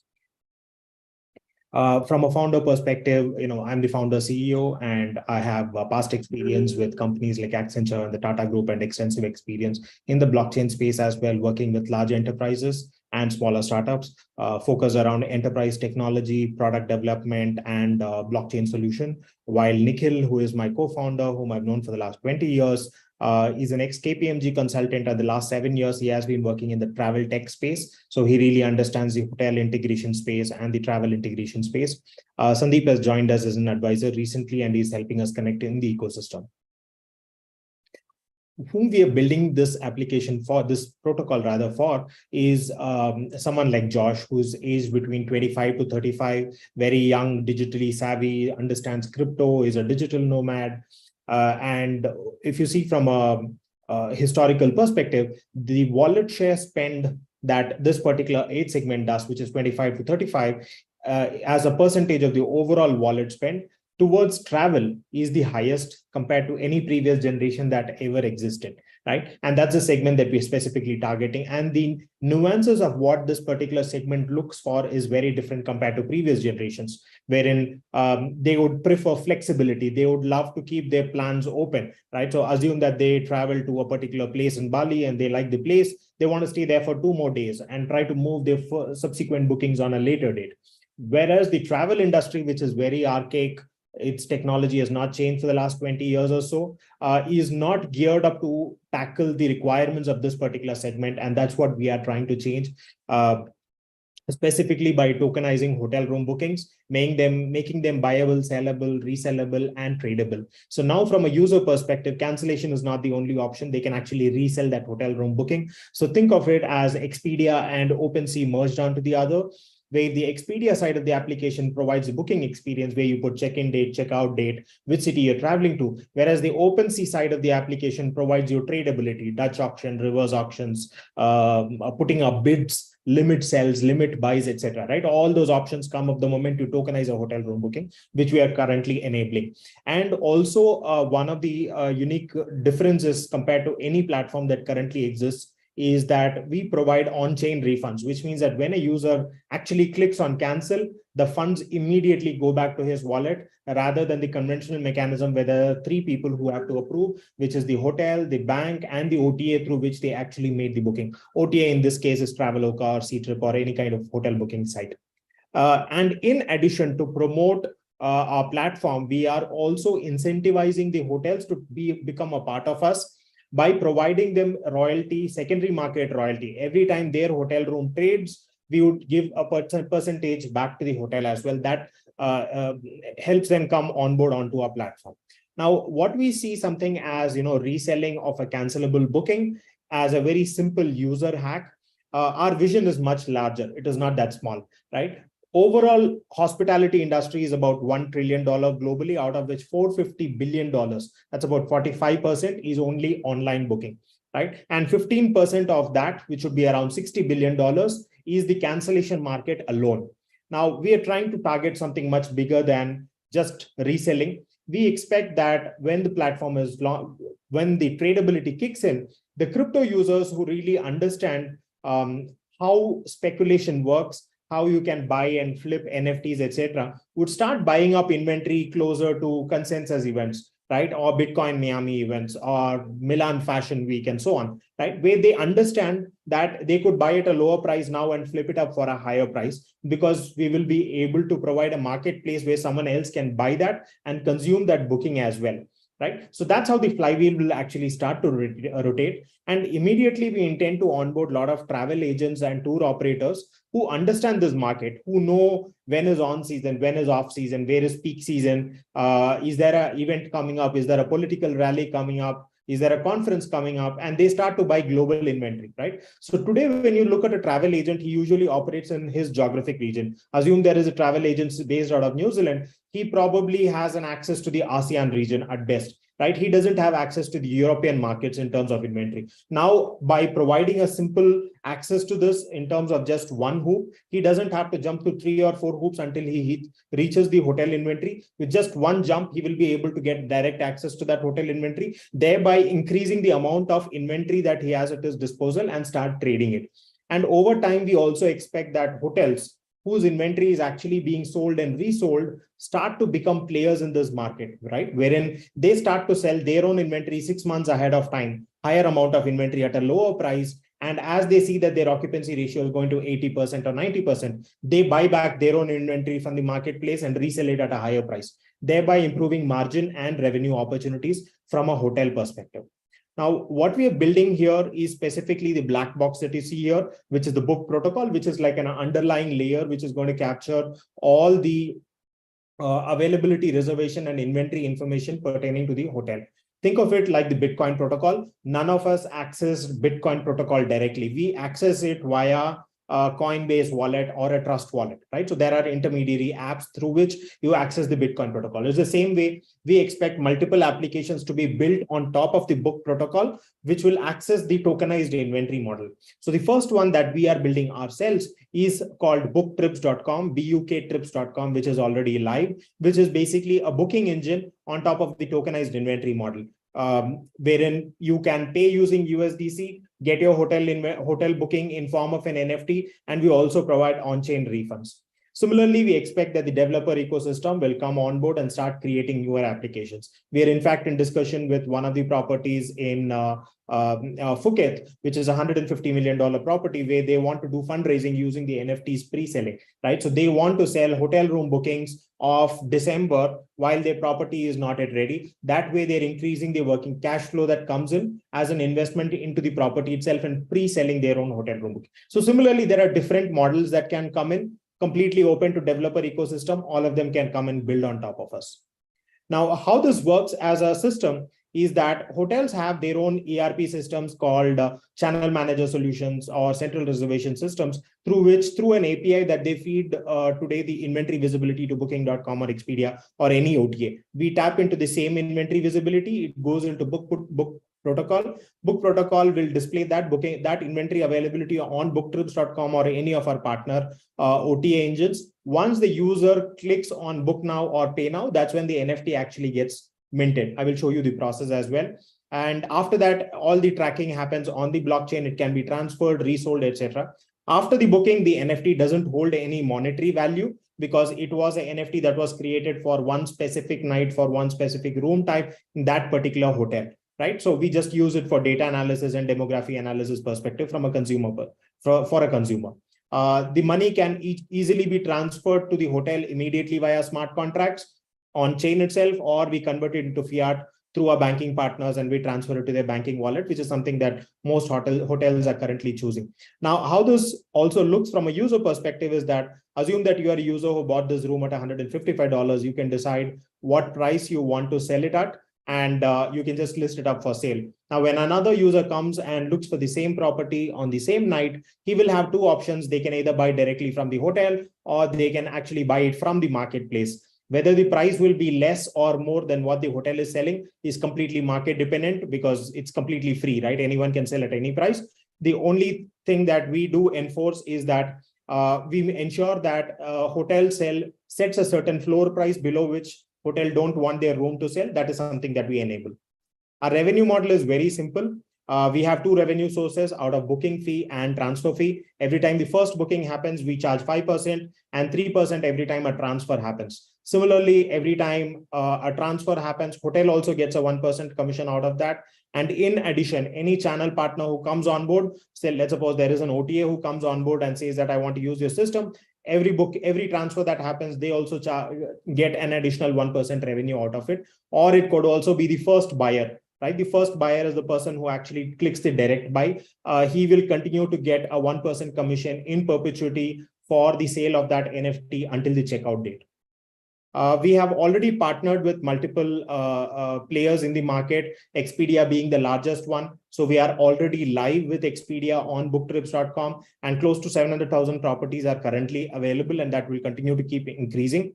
So you can pay using USDC and get on-chain refunds. The next phase that we're going is integration with channel managers, because that provides us much direct access to hotel inventory, wherein the tradable hotel room inventory will actually kick in somewhere around June to July.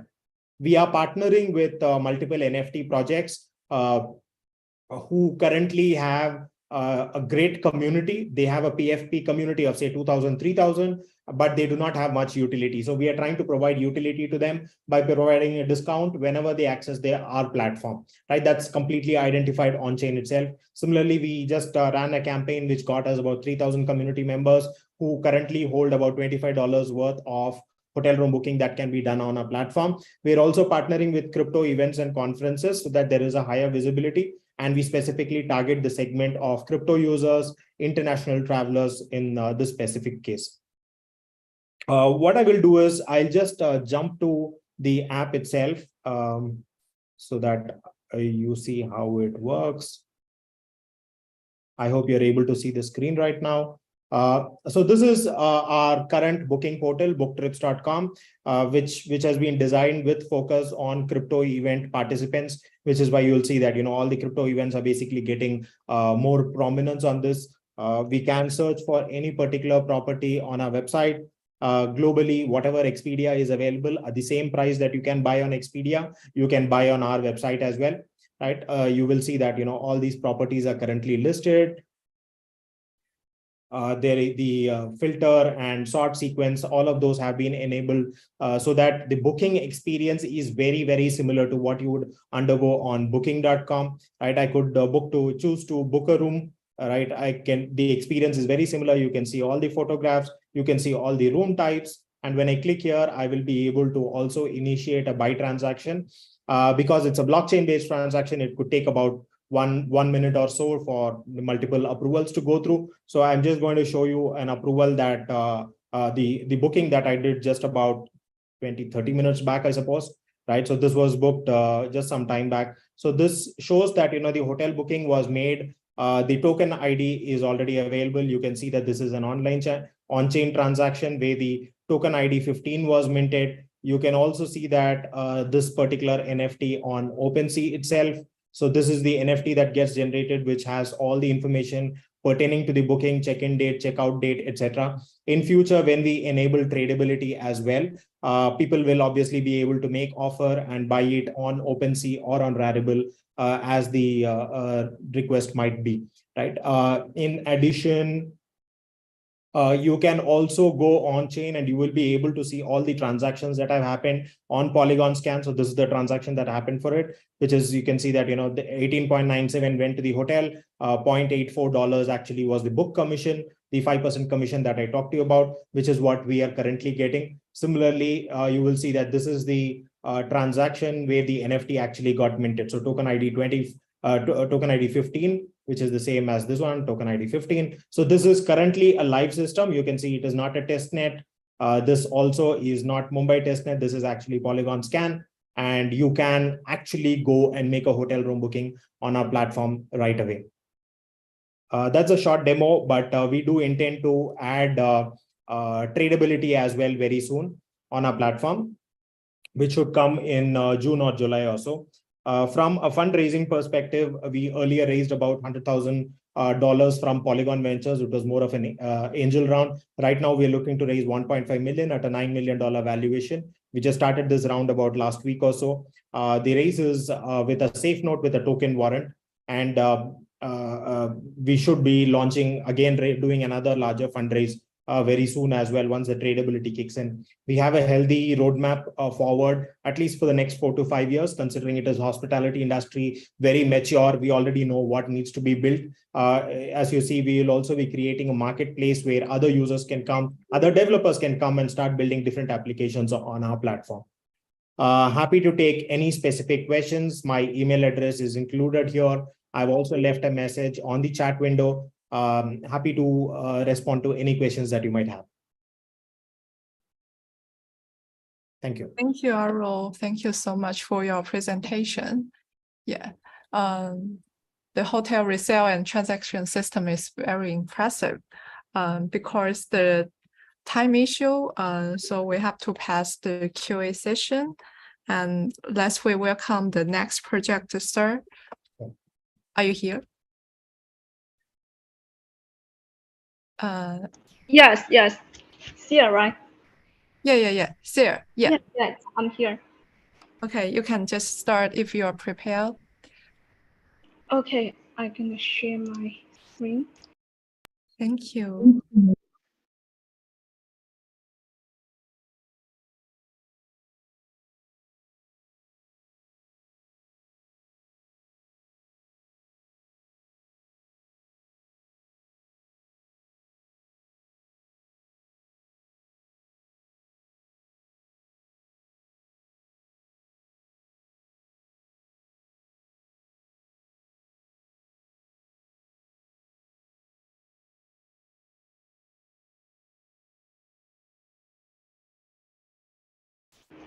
Hi, can you see? Oh, sorry, maybe.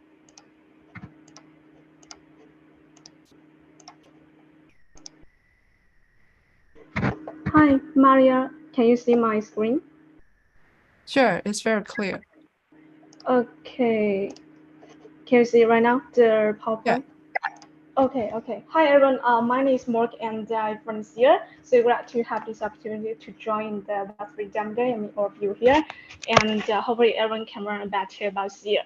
Who we are, I think these three words would be the best answer. That is chat, collaboration, and attention economy. So all this can happen in SEER. So as time is limited, so I may just skip some details and go straight to our products.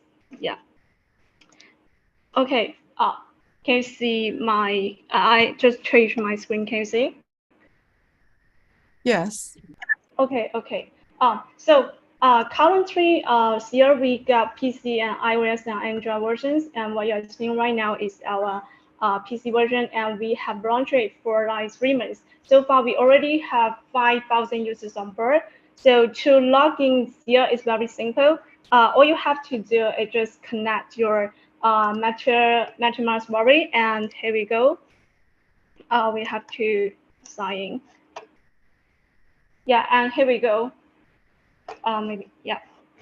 So as you may see the home framework, you might find it very similar to Discord, but actually here is much more than that. It's like a simplified Web3 based Discord, and at the same time, we have added more amazing Web3 features. So as I mentioned before, the first word is chat.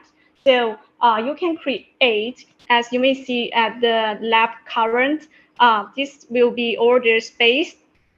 Order space you join or you create. So you can create or join the space and run here, and then you can chat. You can connect with video chat or the audio or the video without compromising security and privacy. Because all this it is built on our SEER network. So here I like to explain it because our SEER network is an open and secure Web3 communication protocol, and every component from message data and user IDs to social graphs, it is decentralized. So it's like an innovative E2E encryption technology that allows our users to chat and socialize seamlessly within and across your applications. And moreover, the software development kits, aka SDKs, are available globally to help our developers to create the secure DS, including the in-app or cross-app chat notifications, wallets, or decentralized ID logins. So for your own community interactions in SEER, the decentralized and end-to-end encrypted group chats means that the users can have the full control of their data. So this is our basic social features, but here it's more about collaborations. I want to show you another screen. So the collaboration is based on Web3 community. So this is our latest PC version. It is still on the testing, but it will probably launch around this month. Yeah. So for the space you create, yeah, for the space you create or you join in, it will be look like this. And this is the home page for your space. And you can add your token here if you have, and it will show the token chain graph, and also your NFT and the Twitter feed can also be shown here. So you may also upload some, here. You may also upload some documents here, like some white papers or some videos or the rules, etc. And also you can add your project background information here. So we just combine it all together to make it clear to our users. But for this part, for the collaboration, this part, we just got everything ready for every project. So like we have the voting here.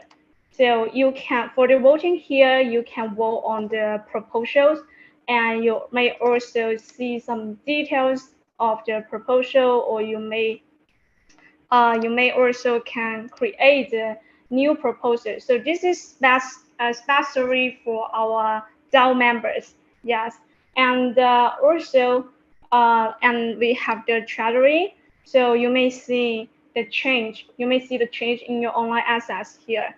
Yeah, you may see your transaction history, etc. All of it will be shown here.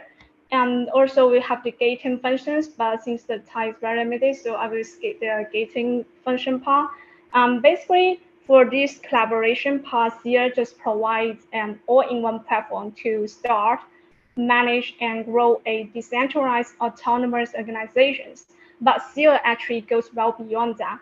So the final word, as I show you at the beginning, is the attention economy. So simply put, the user's attention value is monetized to the users themselves through the market mechanism of the attention economy system. So how? As you may see the discover page here. Yeah, this is the discover page here. So the scrolling banner above shows some popular events. So our project parties, they can create some events in our SEO community, and there some popular event banners will be shown here. And also we have some hot Twitter space and SEO space here. So the users can just directly click to join in. Yeah, click to join. And most importantly, I want to emphasize is the event here.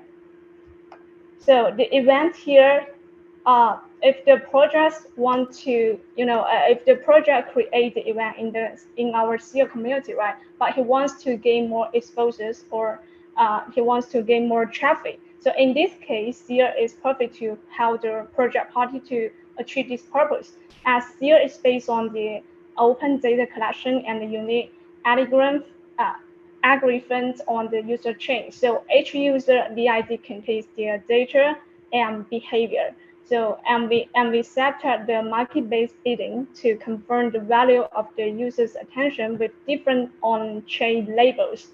So we just help the global Web3 projects to produce stronger as curation output. So let me give some example. So for example, like here, for each users on the here, you may see here we have some labels here, like for some DeFi projects, right? So we will push your event to those users only with the DeFi labels, because every users, they can choose the labels themselves, and also here we also label them based on their on-chain data. As you may see, this user, he might have some DeFi labels or the Web3 or whatever, etc. So based on these labels, let's go back to the Discover page here. Yeah, based on this label, we will push your event. We will push your event to those users with these kind of labels. So the users, that means the users can see the events that they are really interested in. They are truly interested in, and also at the same time, the projects are reaching exactly the users they need. Yeah, as you may see, as I click the event here. But most importantly, we aim to realize the monetization of the users' attention. So when the users click the event, when they click to watch the event, they can get rewarded by the project party and the seer. And also, as you may see, if they click here and they watch it like and they stay for like 30 seconds, then they can get rewarded. And you can also see how much you earned, here. you may see the token here, and all your rewards can be shown here. Yeah, exactly. So so that means the money goes directly to the users themselves instead of the platform. So which is quite different from the current Web2 platforms, right? Because we aim to empower the global Web3 projects through this attention economy system based on the accurate user DID matching. So we believe that this function can be very powerful for our project parties to make their goals and to reach their target users. Yeah, and actually, what's more, Seer has a lot of ancillary functions like the App Store. Yeah, so we have many kinds of VS available for our Web3 users, and you can also directly use it. And we also have the ChatGPT here, so users can directly use it in Seer, which is quite convenient. And also, we have bridged Slack and Seer. So I want to show you. So so that means you can manage your other social platforms all in Seer. Let me show you. If you send message in Slack, right? You send message in Slack, and then you can also receive. You can also receive in Seer. Yeah, you can also receive it in Seer. Yeah. Okay. And also, if I send message to Slack in Seer, I can also receive this message in the Slack. Yeah. So we just bridge Slack and Seer, and also Discord and Telegram is still on the development. So this means we can manage our other social platforms all in Seer, and this will really helpful. This will help to facilitate the communication on different platforms without frictions.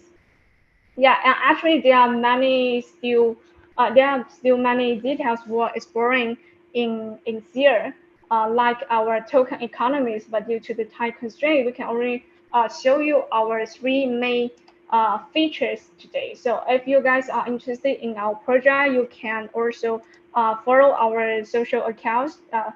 Feel free to DM us or just try and experience our products if you have any chance. And by the way, we hold AMA on Twitter Space every Wednesday and Friday. So if you guys want to know more about Seer, welcome to join us. Yeah. So thank you for the time.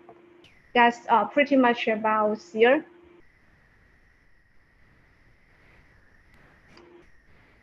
Thanks, Mo. Yeah, thank you. Yeah, and it's very impressive presentation. Yeah. Is there any questions from the judges or investors? Okay, so if there are no questions, let's move to the next project. Yes.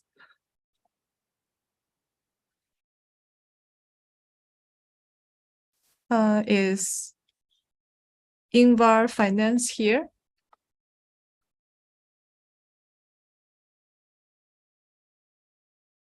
Hello, is Invar Finance here? Okay, if Invar Finance is not available now, let's move to Merlin protocol. Are you here?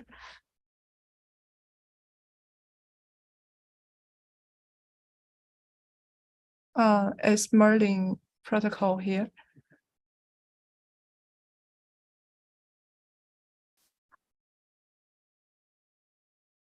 Hello? Hannah, are you here? Can you hear me?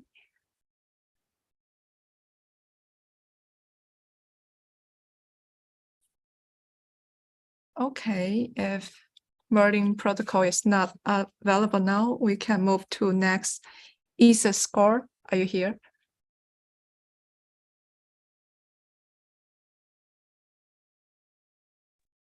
Yes.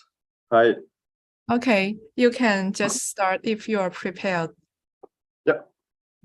Okay, please.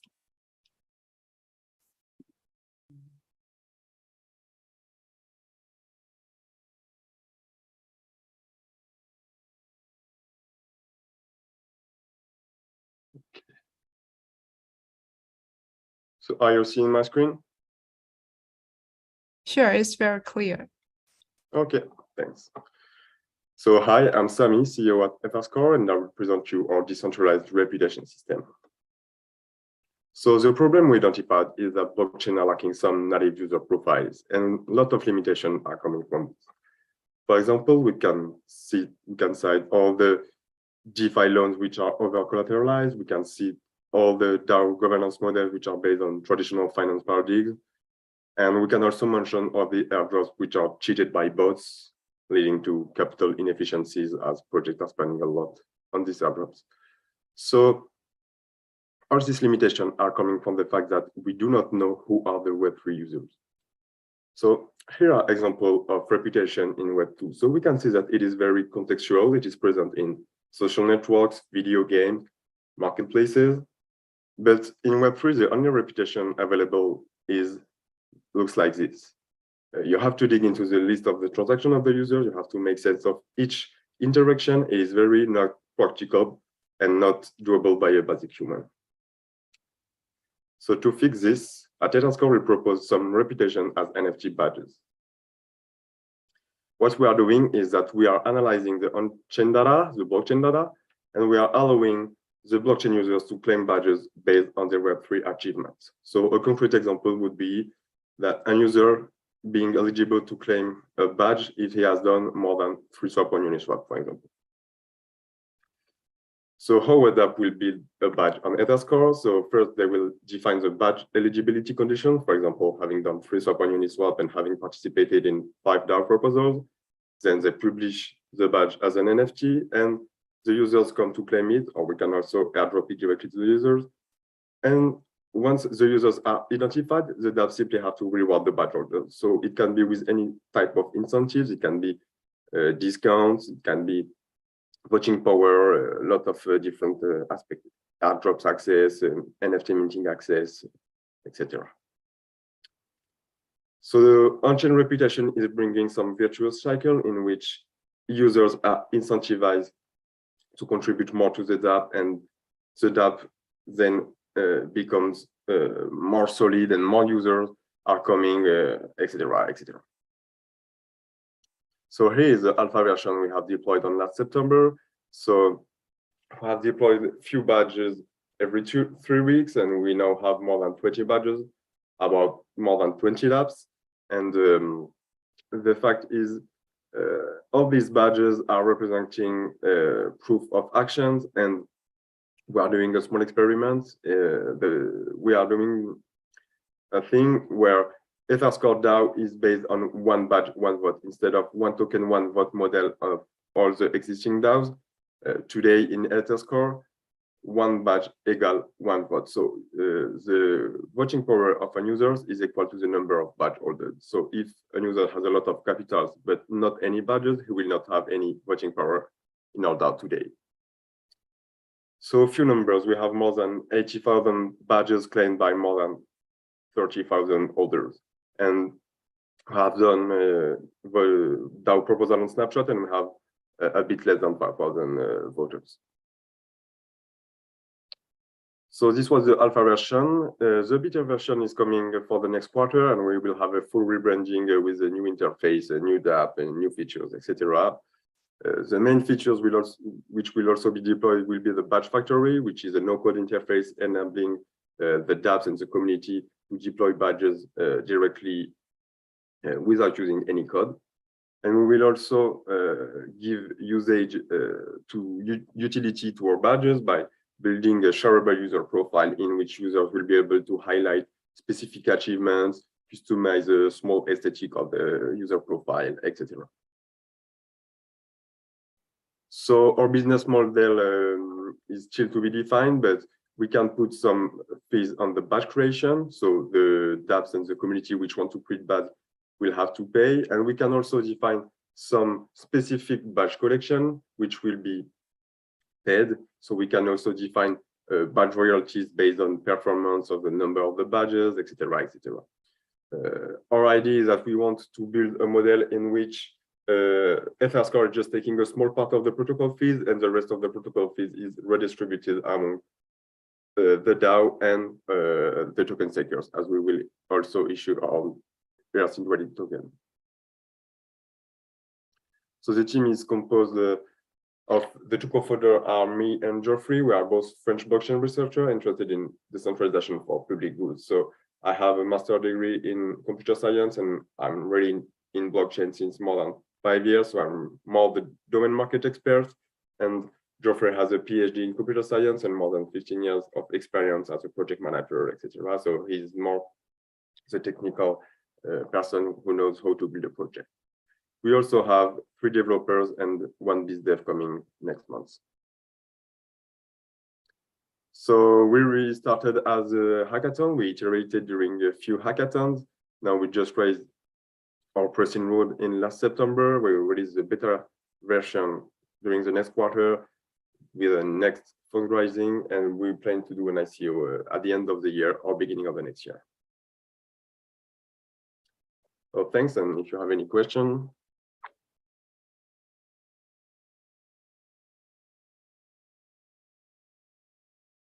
Thanks, Isidro, and thank you for your presentation. Yeah, it's very clear and impressive. Thanks. So if there are no questions, maybe we can move to Merlin protocol. Are you here? Merlin protocol. Hi. Hi. Hello. Hi. Yeah. You can just start. Yeah. Hi everyone. Yeah. I'm sorry. I said I was skip. And so first, thank you to the host and Afflux. My name is Hannah Yang, and I'm the co-founder of Merlin Protocol. Just 1 second. I share the screen.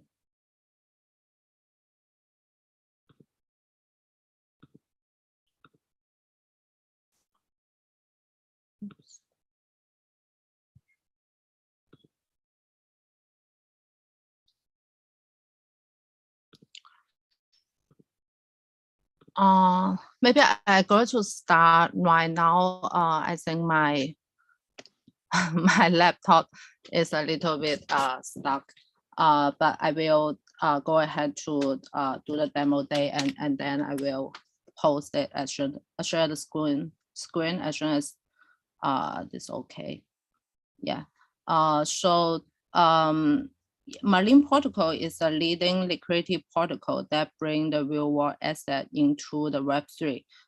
We believe that the real world asset will be the next important growth point for crypto market, and the market needs the real value asset, which could be pricing and evaluation.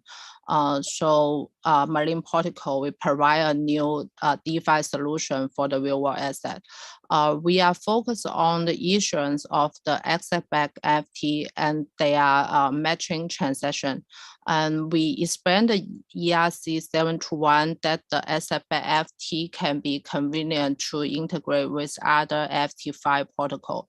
And we also implement liquidity leasing protocol based on the AMN, automated market maker, to matching the leasing order. So in the first place, we will launch 2 dApp. First is asset-backed FT and the leasing pool. First, I would like to introduce the asset-backed FT. We use the pricing, Oracle, and risk control and the smart contract on the and on-chain collateral to integrate standard of asset-backed FT issuance. The smart contract will be automated, carry out the capital settlement and the output of the real world asset income delivery according to the stage of the Oracle. This ensures an open and transparency settlement process and allowing the FT holder to earn the same investment return that the real world owner enjoy. We have 3 kinds of user. First is the issuer. who want to hedging and do the financing. We provide a simple application service to them and help them to get the USDT easier and more flexible. And for the second is for community and the other project. We could co-issuing the asset-backed FT, and we adding our real-world asset value to their ecosystem and help them support the floor price and grow the community together. And the last but not least is for the holder. We providing the dashboard for them to do the real-time revenue motivating. They could claim the daily income from the real-world asset. And because it's NFT, they could easy to buy and sell on the OpenSea and other NFT trading market. And also the community benefit from the Merlin Alpha. So I go to just simple mention the risk control. We have a cooperate with the US law firm to do the due diligence and we will require the physical escort. But what made us confident is that we could cover at least a 95% risk on trend by our risk control mechanism. First, the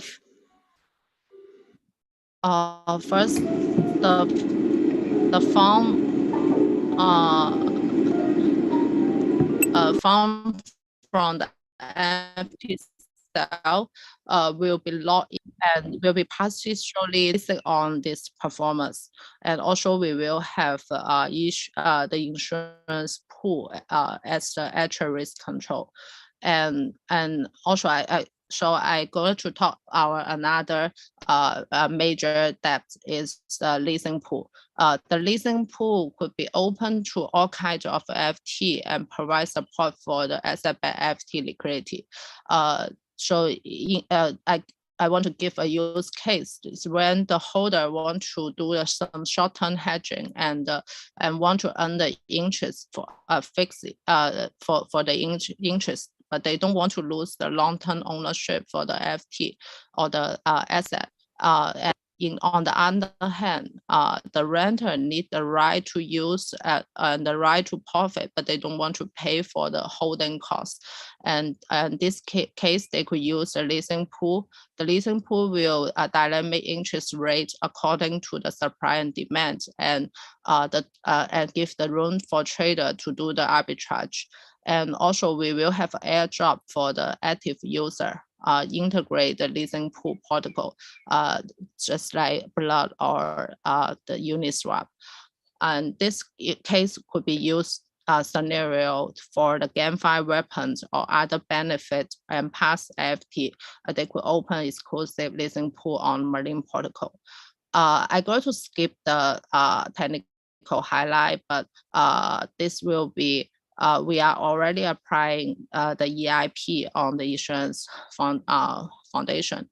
And I want to highlight that we compare to other RWA track project. First, we have a 19.5 risk control on trend. And also we service the retail user and we have the Merlin Alpha community. And then we will have the airdrop for the user, for active user. And for the go-to-market strategy, we already launched the first asset-backed FT, the hedge FT, which is underpinned by Bitcoin mining power. And also we are growing our Merlin Alpha community. We already have a partnership with Alpha community of BAYC and CryptoPunk. And also we will empower the Merlin node with governance rights and the token airdrop. For the team, we have a total about 20 people teams over in Singapore, US, and China. And then over 18% of our people are IT and finance background. Ethan is our CEO who has 6-year blockchain experience on public chain, BTC ecosystem, and layer 2. And he's responsible for technology and product. and Hannah is me, and I'm responsible for the operation and business. Have a 5-year blockchain project consulting, investment, and business development experience. And I was working in JP Morgan and work close with hedge fund and some Chinese concept IPO before I'm joining Web3. And I want to highlight our partner in US, Alex Park. He is a CMO for us, and also he's responsible for compliance and US team. And he has former investment banker, was working in Goldman, and he has investment and financial service experience for blockchain about 5 years, and he's graduate from Wharton. I think my computer is still lamp, so I go to just finish that. And our roadmap is we already closed the seed round fundraising by individual and strategic partner. And the first, and also we already, the first debt HFT have been launched. And then we have done our code auditing by the by Pikachu. And also we go to launch the leasing pool on Q2, and then we will give empower to compute the community governance on maybe Q3, and we will start to do the token distribution on Q3 or Q4. It's all depends on the market. And right now we are looking for the private round funding and we will use the fund for marketing and global operating. So if anyone interested, maybe could like DM me or follow our Twitter on the protocol Malin, and also also talk with Afflux. People will be great. Thank you, and see if everyone have any questions. Thanks, Hannah. Thank you so much for your presentation. Yes, and is there? I'm so sorry for my laptop have some problem, maybe overhead. That's fine. Yeah. Okay. If there are no questions, we move to Involve Finance. Are you here, Kenji? Yes, I'm here. Okay, so you can start if you're prepared. Okay.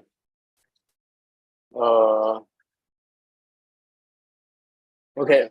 I'm Kenji. I'm the founder of Involve Finance, and I will just take 10 minutes to introduce what we are doing and what Involve Finance, what's the mission of Involve Finance. Involve Finance is positioning in a hybrid finance protocol, because we want to bridge the advantage from DeFi from DeFi to TradFi, and combine TradFi advantage with DeFi. So it's like constructing a bridge between these two worlds, because our team background are mainly from traditional finance. We do hedge fund, we do real estate management, we do fintech product before we jump into Web3. So, and we discovered several weaknesses, several flaws in DeFi right now. DeFi's supply side from DeFi is much larger than the demand, right? So that's we want to think how to bring more adoption, and we believe the key is about regulation, about constructing something familiar with those 95% market side. And so that's why we're targeting the people who is not satisfied with TradFi, and also they are not comfortable with DeFi. The people they need more novel option, which they bring them maybe the high priority investment vehicle with the transparency, with efficiency, and with more stable cash flows, stable income. Also, in the other side, maybe for some business, for some corporation, they need new tech, right? They need new paradigm to transform their traditional business into this new era, right? So that's what we do. In the first thing, we provide solution, blockchain technology solution for those people who need the third option, not just TradFi, not just simply DeFi. We need the kind of Hi-Fi which can combine both advantage from TradFi and DeFi, with more stability, with regulation, and with more transparency and efficiency. So that's what we do in our first stage. We have like third stage. First stage, we focus in the real world asset sector, especially the purple area. We want to doing some innovation on tokenizing, fractionalizing real estate, commodity, those physical assets, maybe like corporate assets, something like that. We want to support those maybe mid cap, small cap enterprise, support those who own valuable asset and they want to do something greater or something new, differentiate with their previous business model. So we focus on real estate last year, and we issuing our first real asset backed NFT with ERC 50, but where right now we iterate our tokenization model into with adopting the novel NFT standard, the ERC 3525, which so-called the semi-fungible token. And I believe all you guys are already familiar and understanding why we need tokenizing, fractionalizing those real world assets, because it can access massive and global liquidity, and also it provides the ever transparency and efficiency from our traditional world. And also I believe the uniqueness, the unique characteristic from blockchain technology is about composability. We can easily and with high performance, high flexibility to compose and integrate with those maturely defined infrastructure or even NFT infrastructure, something like that. So it will have like a blue sea, have a massive area, high potential we can discover and explore to do something great on those infrastructure. So that's why we launched our first flagship product, Incubator 22, and Incubator is positioned in a real world asset backed yielding platform.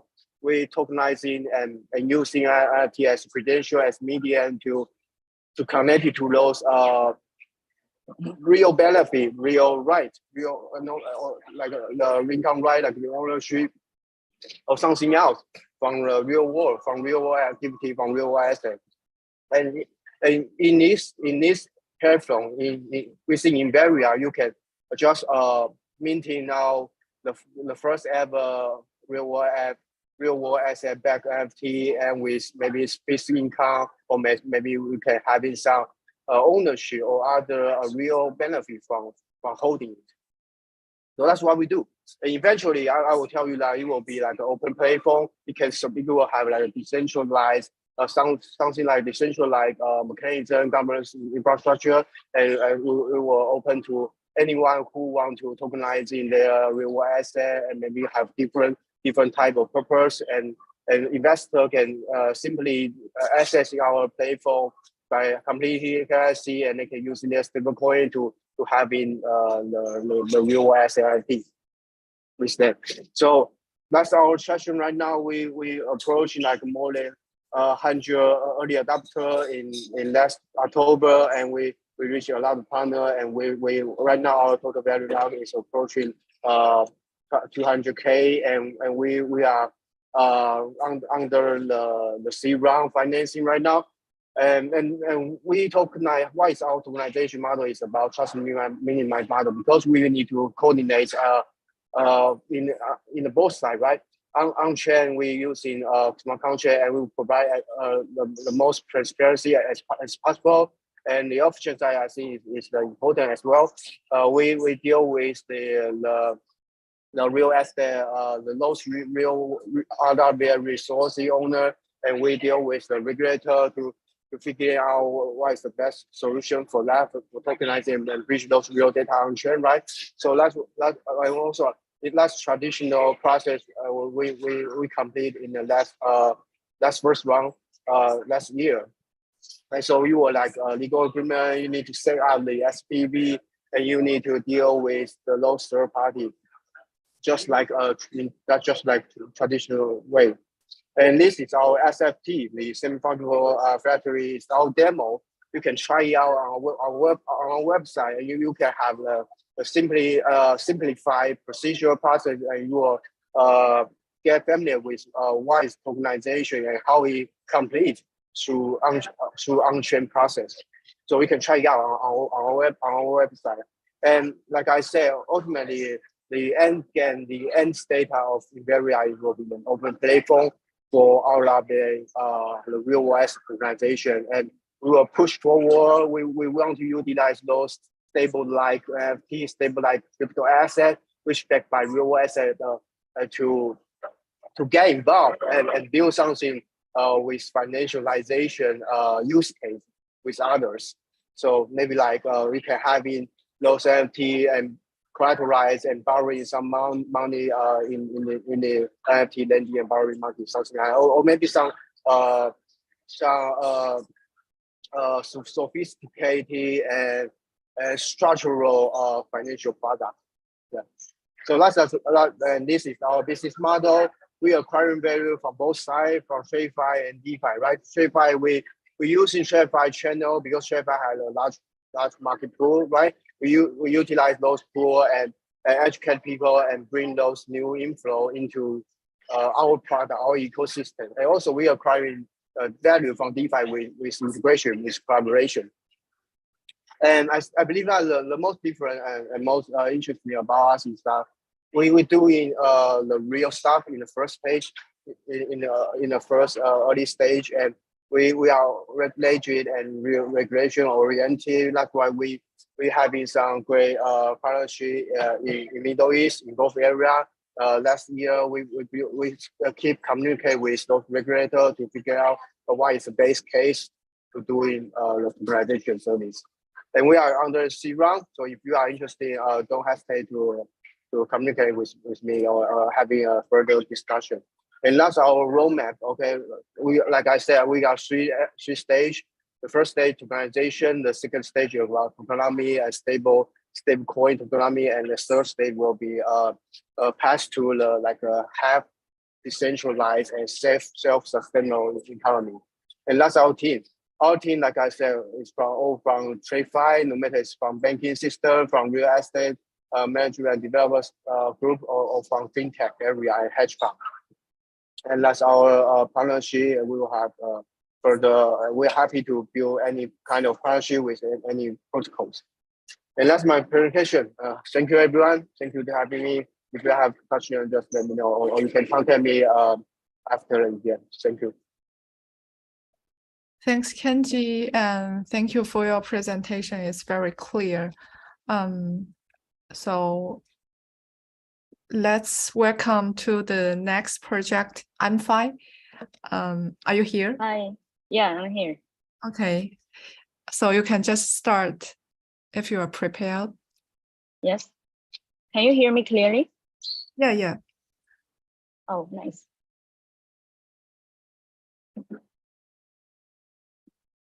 안녕하세요. Hi, I'm Kim, founder of Amfi. Thanks, Afflux, inviting us for this demo day, and I appreciate. Amfi is a Web3 intelligent language service marketplace. And what we do, Amfi is a decentralized marketplace that connects language service providers with buyers who need service. So what is language service? Let's make an example. As we see, South Korea regulators tend to both demand for translation services. So this is an example of language service. Let's see demo.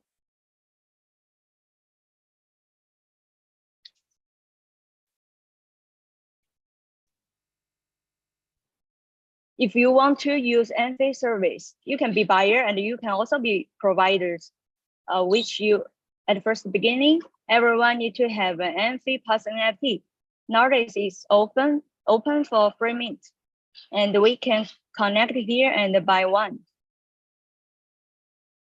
If we already have NFT plus, and we can get started. Here, let's make an example. If we have the Glory, right? The Glory Korean series is very famous now, and if we want the Glory season 2 translation, we can post here. And here is a requirement like the translator need to be subtitled, the screen words, and etc. And we choose deadline. For example, we want tomorrow.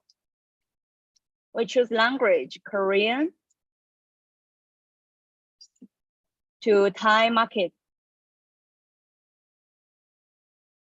And this is entertainment. So we choose the translator's background related with entertainment, which will make the translation better. And translation type, we can choose subtitling with screen words. And let's make an example for 45 minutes. If we want this project be private, we can press yes in non-disclosure agreement button. And we can upload the file. For example, this is Glory season 2. And we can set the price, for example, 1 glimmer, and we press down. And here we can see the gas fee is very low because we use the polka dot. And first of all, people who post the task, they need to deposit 30% of the task. So this is 0.3 of 1 glimmer. This is in case of the buyer will have some, maybe some tricks. So we just keep both sides be safe and secure. That's with the minor validation. Okay, it's done. You can check it here. The Glory season 2 translation is done. For the translator or validators, they can go here to accept it. Check the time, the language, make sure that we are eligible for this task, and we accept it and pay a little bit gas fee, almost $0 US dollars.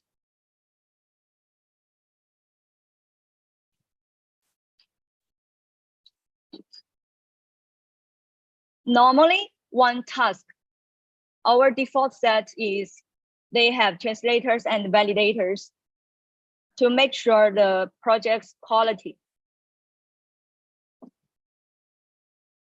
And the invalidation is the similar procedure. Okay, we can check the previous project to make a quick example. In translation here, yes.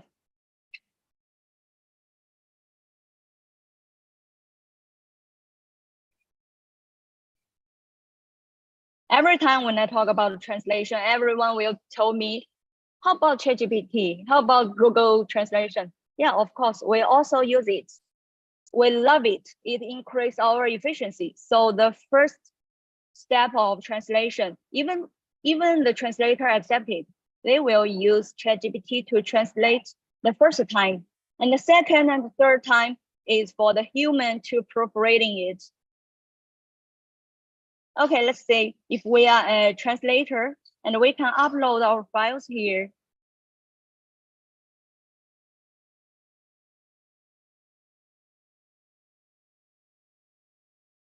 Here, and we submit it.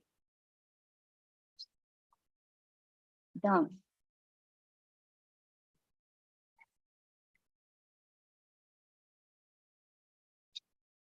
After the translate, we can check the processing here. In translating, if the translator submit and was accepted by validator, the first deposit by buyer will transfer to the translator automatically. Let's see here. If I'm a validator and I upload my file and I let the translator pass and submit, at this time, do you guys remember the first 30% deposit? If the submit's done, the 30% will transfer to the translator right away. Okay, done. How about the next 70%? The next 70% is the buyer side. The buyer have the final decide whether the work he or she satisfied or not. If the buyer satisfied and accepted, so the 70% will transfer to the buyer and transfer to the translator and validator automatically. We separate the translator and validator for 60% to 40%, because most of jobs will the translator will do more, and the validator, he or she just keep the full fonts, like the requirements, just double check all the files correct. Actually, they don't have much more workload like the translators. So this is our distribution percentage.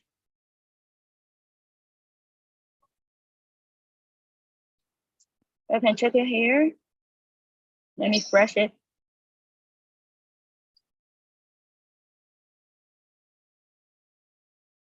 Oh, let's see, it's accepted, which means the translator and validator get the benefits. Okay. Let's back to the PowerPoint.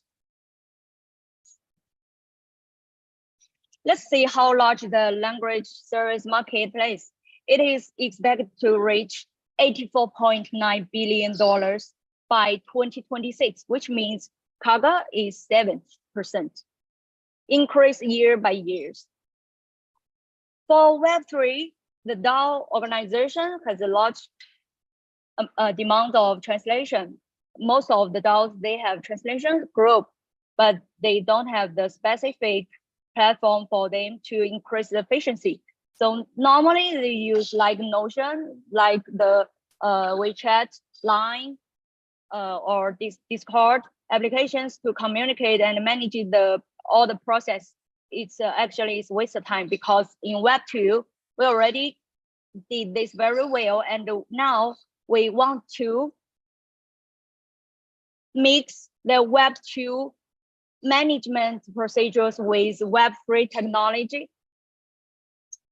Here is the Web2 challenges. Like, actually, the Web2 companies, they really has a very high operation cost for the company, except that professional translators are very scarce. So what Envy do? First of all, we are a one-station language service platform. As you see, we just finished the MVP, the most important of all the translation procedures. The Great Wall wasn't built in one day, so we need global people to help us to build Envy together. This is the worldwide new community for all multilingual people. And we also accept almost all the cryptocurrency. Actually, we said the USDC will be the main token, and you will see in our second vision. And we provide the better quality with 3 steps. First of all, AI models. We will train it with our specific data. And second, for the monitoring quality mechanism, which means the translator, which means normally we set the translator and validators to control the better quality of projects. If the validator didn't take care of the good quality, their benefits will be influenced. So the final is transparent dispute mechanism, which means if the buyer doesn't satisfy with the project, they can propose a vote. And let's let's let the professional translator to judge whether the project is good or not. The final is all the translators who work in our platform. They are not only translating, they are not only coding the words, they are build their reputation, because we will use AI technology and blockchain mix to let them propagate to the world, like a translator's influencer, translation influencer. Here's our technology architecture. It's totally decentralized. And here's our Amphi member. I'm the founder and I have 8 years in language related work experience. And our co-founder, Y, he takes response of AI part, and our co-founder, Li Xin, he has experience to develop the chain previously. Okay. Here's our nowadays, actually, we already have Korean, Japanese, Thailand language, Chinese, English translations. And our next, we want to expand our influence to the world. So we need all over the world people to join us to build it together. Okay, here is the recent offline event in Bangkok. This is me. Here is almost the high demand of use case of language service. You can check it. Except the Web3 DAOs, translation group, news websites, we also have Web2s like publishing, language or culture education or training, AI service, etc. If you want for more updates of Amphi, just follow our social media. We will post it there. Thanks for having me. Feel free to ask me any questions. Thanks so much. Thanks, Amphi, and thank you so much for your presentation. Your project combines AI and Web3. It's very interesting and meaningful.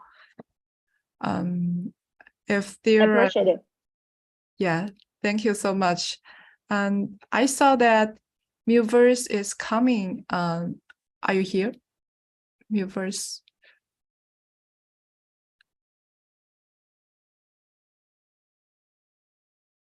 Is Muverse here?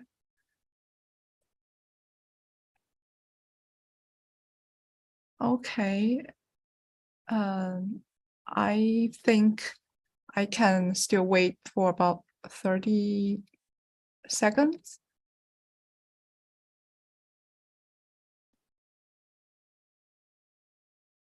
Hello, Jovan, are you here?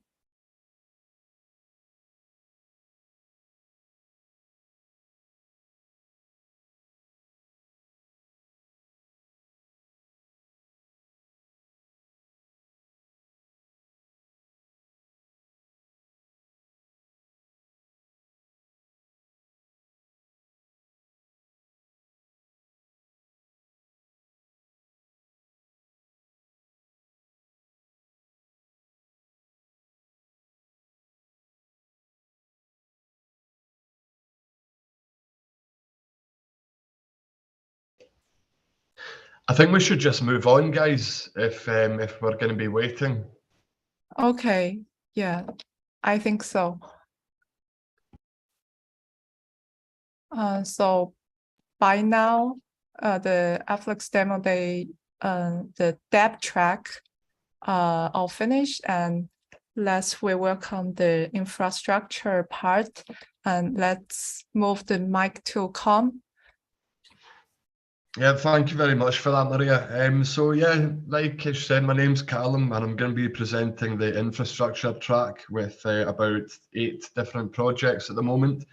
We were going to be starting with Bitwala, but it looks like that we're going to be starting with Open Game Builders now. Do we have Open Games Builders here? Yes, guys. Hi, Maro. How's it going? Hello, Callum. How everything good? Thank you. And you? Good, mate. Good. So yeah, in your own time, just please pull up the deck onto and share your screen, and we'll get going. So thank you. Okay, I started. So right? Yeah, just share your screen, mate, and we'll get going. No worries. Okay, give me one Thank second.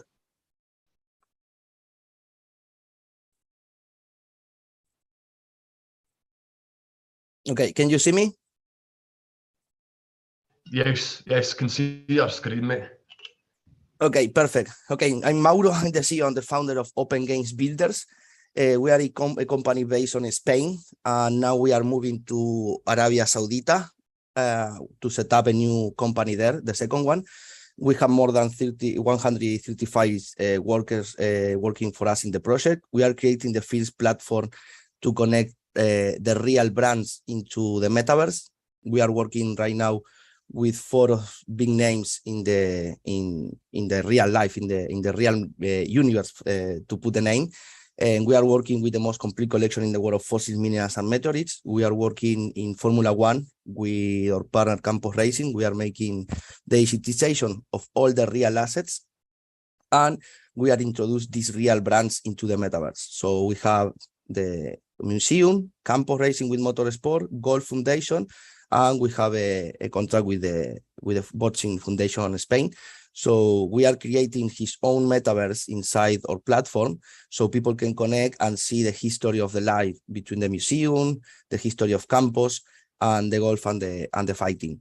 At the same time, we create a marketplace, so a normal marketplace like OpenSea, where people can buy normal NFTs, but at the same time, we are using the digitization style and the real assets to put in the metaverse, so people can buy, for example, a fossil, a collector, a helmet signed for Alonso, ball signed for John Ram, and we made the certification of these real assets to give value in the time for the people. We create a new business model because we are making gamify inside of our project. So we create a new system where people not only earn tokens in our games, they can find pieces of different NFTs, and when they fusion the NFTs, they can claim the real piece in the life. So we are not depending only from the market, we are not depending only on the FOMO, on the marketing of the influencers talking about the project. You can keep earning money. Even if the token go to 1 cent, just to put an example, you are keeping getting money because the price of the fossil, the price of the collectors assets from Campos or Golf, they keep taking value on the time. And at the same time, we signed right now the last week, we make the introduction the next week in the press release with the government on Spain. So we are involved right now with education. We are making class in some different schools, universities to gain traction. And we are teaching to the people what is the metaverse, how they can involve in the metaverse in the combination between the transition of the mass adoption between Web 2 and Web 3, and to gain traction in the time. Well, the user of the metaverse is the community, digitalization, digital assets, real asset, gaming. We spend like $2,100 in only in scanning and photogrammetry stuff to make the digitalization 100%. One of our partners is the Council of the Investigation in Spain, so they go to use in the university and the investigation side or metaverse to investigate the real assets of the history of the life. So they don't have to pick, a fossil, a meteorite, a mineral. They can use the digitization of the real assets, and they can jump into the investigation side. So our business plan really focus on metaverse, in real life events, in environmentizing. We are making land selling, but the land selling will not be only for normal users. It will be for real brands, because the idea of the company is to create real brands metaverse inside your platform, so people can use everything related with real assets and the digitization of everything. We have an action house to create to sell a special collection size. For example, we have like the front part of the Formula One signed from Fittipaldi, and we are going to make actions from this to inject the money. Even we have the assets for us. We are not have to pay for the assets for our partners. So we go to inject all this money into the liquidity to give more value to the people. So we are making like 5 different target audiences with gaming communities, schools, museums, associations, sport communities. Well, the industry, you know, the industry is building a lot, and they are increasing each year by year in everything with education, with metaverse, and with gaming. Our token, we have a token, GameX token utilities will be to make everything. I mean, every single person to play, to buy, to use our platform, they have to use on whole GameX token, even to buy real life events. Like, for example, if a normal ticket for Abu Dhabi Formula 1 race is, for example, $2,000, with $100, you can buy a ticket because you have our token. We have a different partnerships to make these prices for the people. This is the tokenomics, how we is the dividend. It is a roadmap. Now we have, at this moment, we have the metaverse ready, we have the marketplace ready, and we are ready to launch. Now we are preparing the marketing phase. We start the call campaign to jump into the market and start to work and get revenue. This is the team. I'm a professional former eSport player. Jonathan Ball is paleontologist. Bashar is in charge with the negotiations of Arabia Saudita.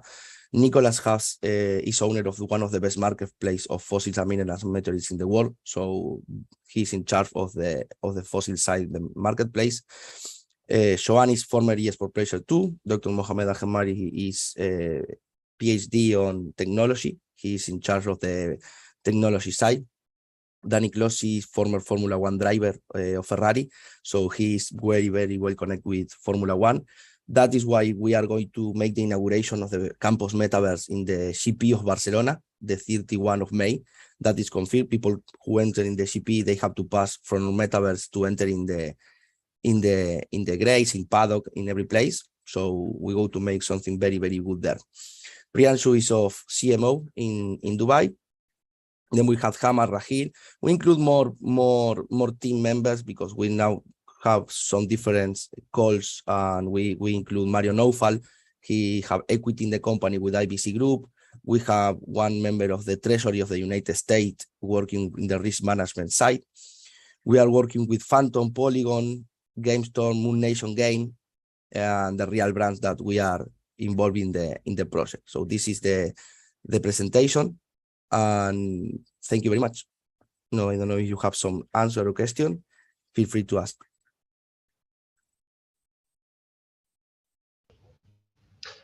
Thank you very much for that, Mauro. Do we have any questions from any of the audience at the moment?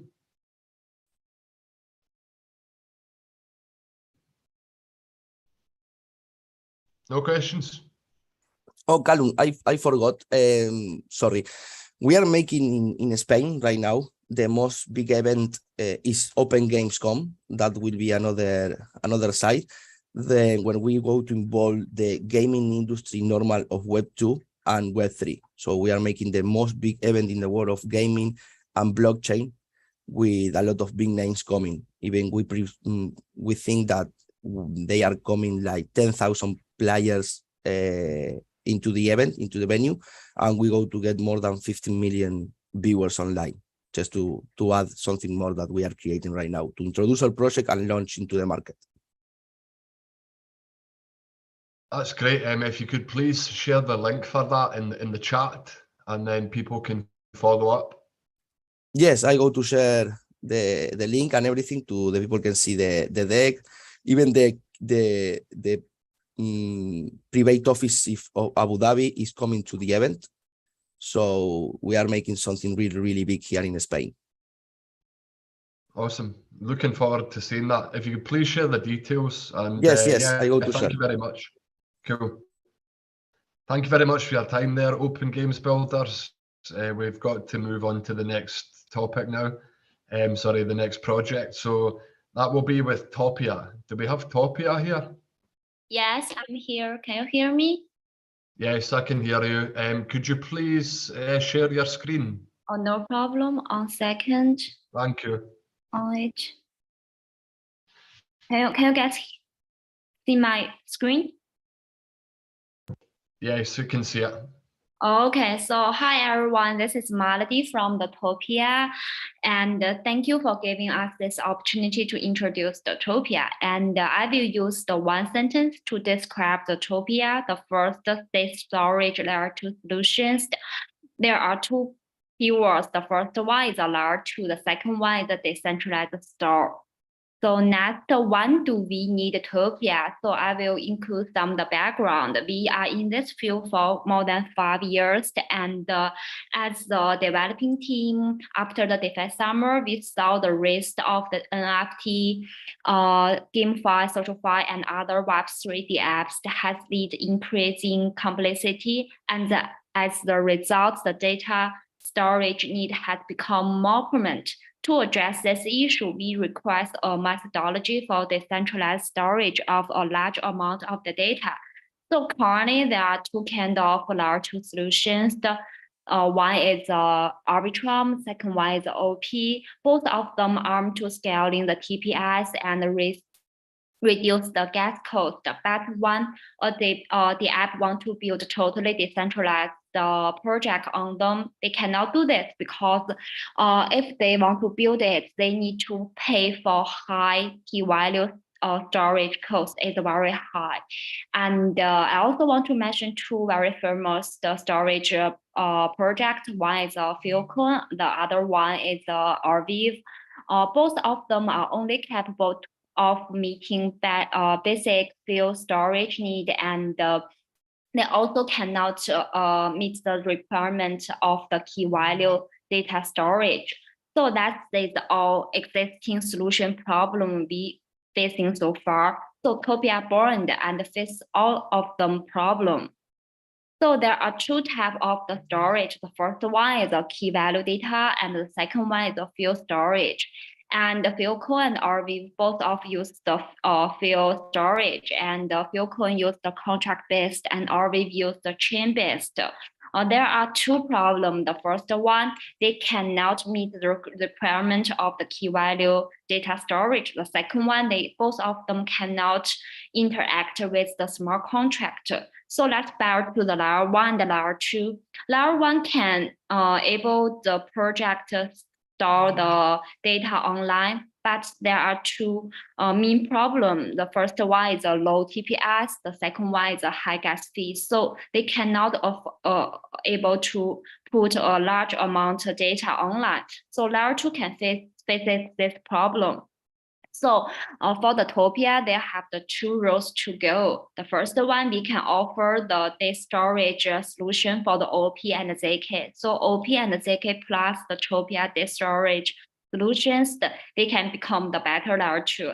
And Topia also want to build own layer 2 there. And how does the Topia solve it? Here our technical solutions, the pick. You can see it's quite similar with the OP because the Topia is based on the OP, the roll up, the back road. So you can see it's quite similar. But we based on the ROP and we made the 3-part improvement. The first one is the smart contract related to the decentralized storage system. The second one is the app smart contract directly interact with the decentralized storage system. The third one is the decentralized storage system. Yeah, that's the overall architecture of the Topia. Yeah, sorry guys, I'm not the technique guy. So if you have the technique problem, you want to ask with me, you can ask me after this demo day. I can create a group and ask our CTO to make detailed introductions. So let's jump to the last page of the technique part. This page shows the advantage of the Topias. There are two key advantage of Topia. The first one, we can able store the key value storage based on the smart contract. And the second one, the layer 2 interact with the decentralized database through the SQL engine and RPC, the interface. Yeah, that's the difference between Topia and our other projects. You can see the highlight part is our advantage. The first one, we can see the Topia can support the key value storage and the static field. And in the interoperabilities, the Topia gets the higher performance. And we also reduce the storage cost on the layer 2. Yeah, this page shows the Topia, the difference between Topia and Arbitrum and OP. You can see it's quite similar with this page. We can able improve the key value storage, and we have the lower storage cost. And the next I will mention about our roadmap. And currently, Topia is under developing, and we are developing the OVM, which will able to direct interact with the disk storage. And we will launch our testnet in the middle of this year and the mainnet by the end of this year. And currently, our marketing and operation team already build the Topia ecosystems. And in the next year, after we launch the mainnet, we will focus on the upgrading. Yeah, we will upgrade the layer 2 solution by the compound OP and ZK, and also developing the privacy data management and transparency solutions. And also we would like to achieve on-chain governance. And in the next year, end of the next year, and we also focused on the upgrading the EVM to Swarm, which will able to support more the complex smart contract and additional smart contract language.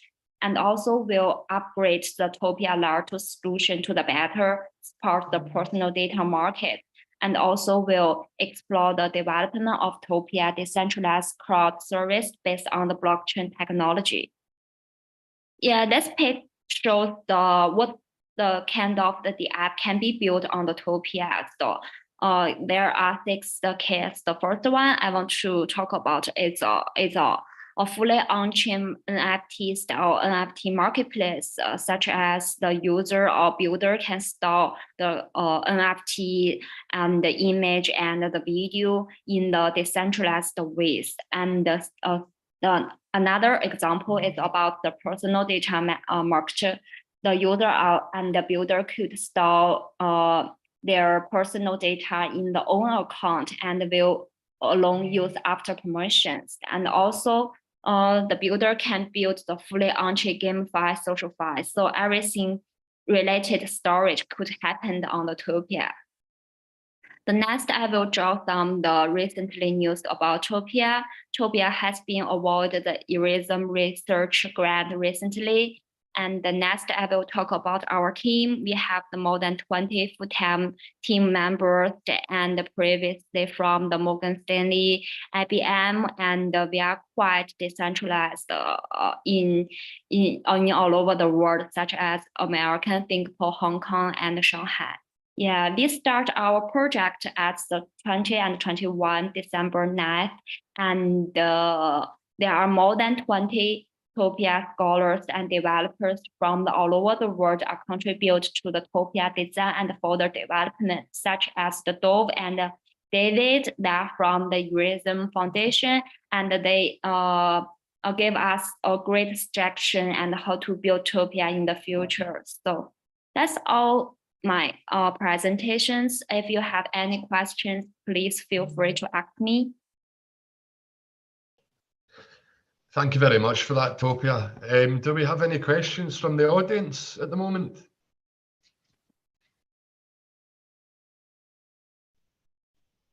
I've got a question, if that's okay.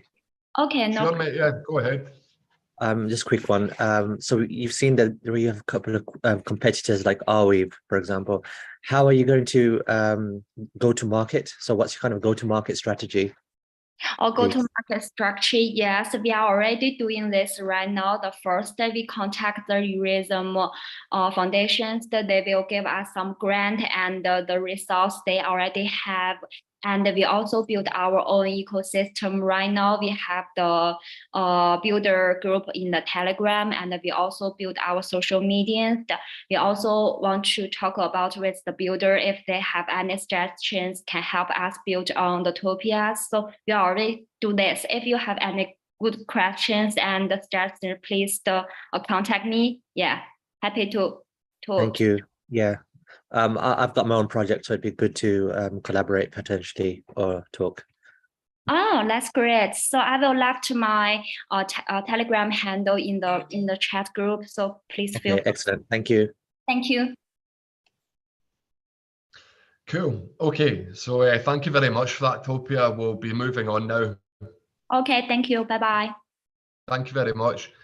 So next we have Kip Engine. Do we have Kip Engine here at the moment with Amir? Yes, that's us.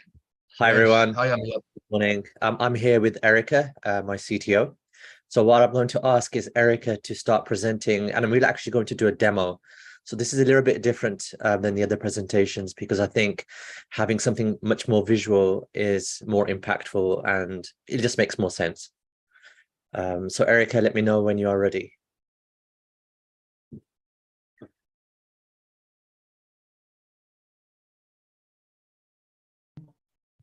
Okay, so what you see right now is our homepage for the studio. So what is KIP? So KIP is a next generation Web3 engine for creating games and open worlds. So everybody talks about the metaverse and they are using traditional, old school game engines like Unity or Unreal. But for us, we understand the metaverse itself, or the future of Web3 has to be web-based. So we can't be reliant on technologies that are quite centralized. So traditional 3D engines, they build all the logic and assets into standalone games that run on proprietary tech and proprietary clients. So for example, a game like Grand Theft Auto 5, that might be over 100 gigabytes. And, you can imagine how that's, created. It's done through a studio. It's then it has to be distributed as a standalone game, and then people have to download it and so forth. So it's quite complex, and all the assets themselves are self-contained in each of these instances.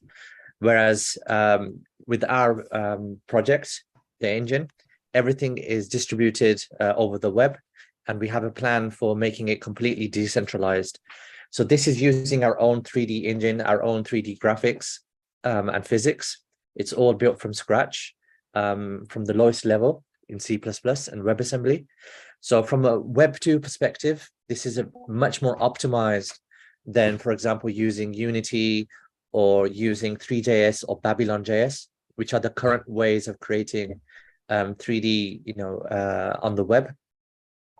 And as you can see, Erica's just dragging and dropping. So this is very, very easy for somebody to start creating.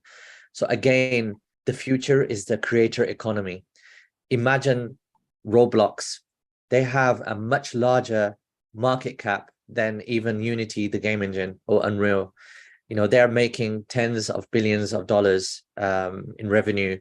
And that's purely from, their, the user-generated content, the users who are not even developers creating and publishing.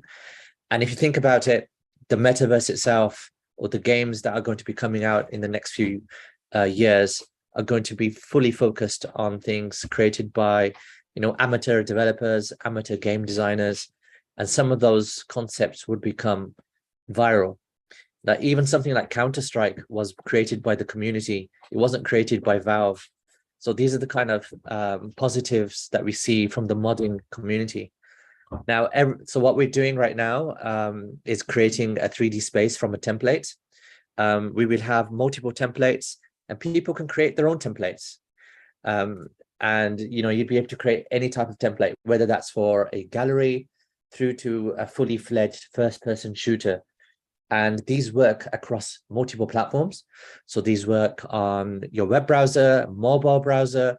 It will even work on the Oculus. So it works in VR. And the controls automatically change based on how you how you're interfacing with the engine.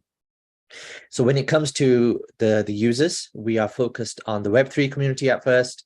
So there are so many, so this is part of our go-to-market strategy. There are so many people out there who have NFTs and who don't really have much to do with them. And there's so many communities built around NFTs that, have, very few use cases around their NFTs.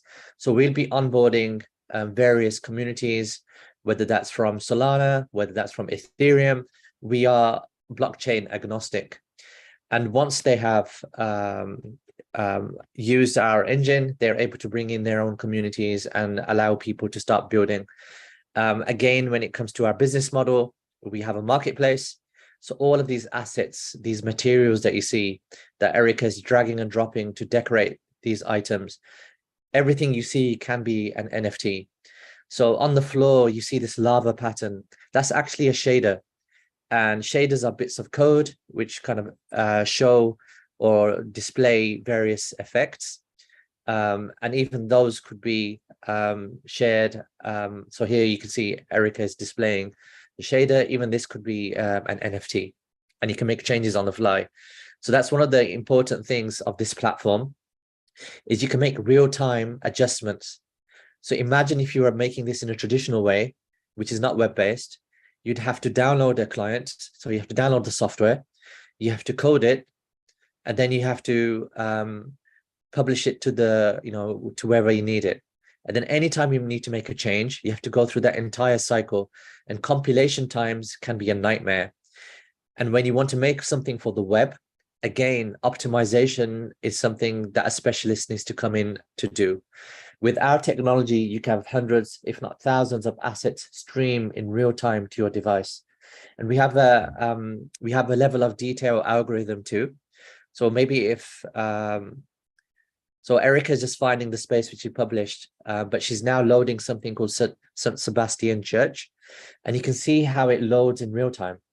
So this church is like a high fidelity, high quality digital twin of a church in France. Again, when she loaded the avatar, you could see that there was a level of detail algorithm there that kicked in. So it loads in real time. If I was to ask you to watch a video on YouTube, you're not going to wait for the entire video to download before you watch it. You are going to be able to stream and watch from wherever you need to. And it's the same with, these experiences. So anybody can create anything that they choose to. Again, going back to the business model, we will have GameFi. So we will be implementing various blockchains. So you are able to create a player versus player or play to earn type of space. You would generate revenue from that as a creator. And our platform picks up a certain percentage of that revenue. So that's one way we benefit from the user generated content. NFT sales, again, we take revenues. We also have an advanced licensing. So anybody who wants to use our engine for their own platforms, they are entirely able to do that.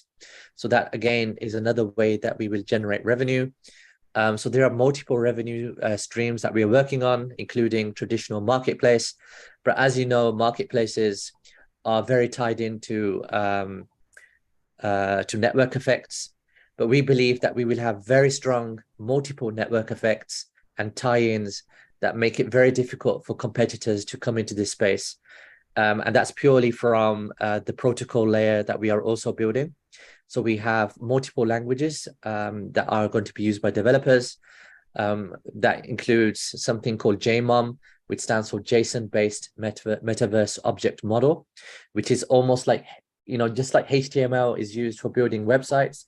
We have our own language that is used for building these kind of 3D experiences if you want to code. We have what Erica is using right now, which is a node-based system for developing 3D spaces. So this is similar to how in Unreal you have something called Blueprint. You're able to do this through your browser and publish. And the really amazing thing is you're able to make changes even from your mobile phone if you so choose. So, you could kind of start creating something really quickly. We are very excited to see how people are going to come on board and create stuff that might go viral. So this kind of harking back to the early days of the web, when you had things like Flash. And we see this as a new medium. So apart from things like video or social media like Instagram or TikTok, we believe that the future is on 3D experiences, whether that's virtual reality or augmented reality. And we are building out that infrastructure for those sort of experiences. And we are not just a pure full, we're not just a stack. So we're not building just our own metaverse.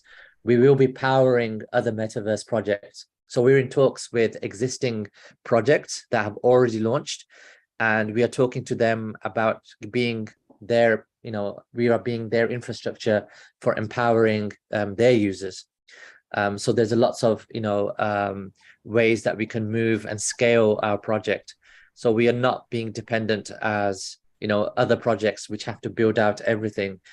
Other people can come and they can build out their use cases, their metaverse, and bringing their users. And we benefit by being supplying of the underlying protocol and technologies.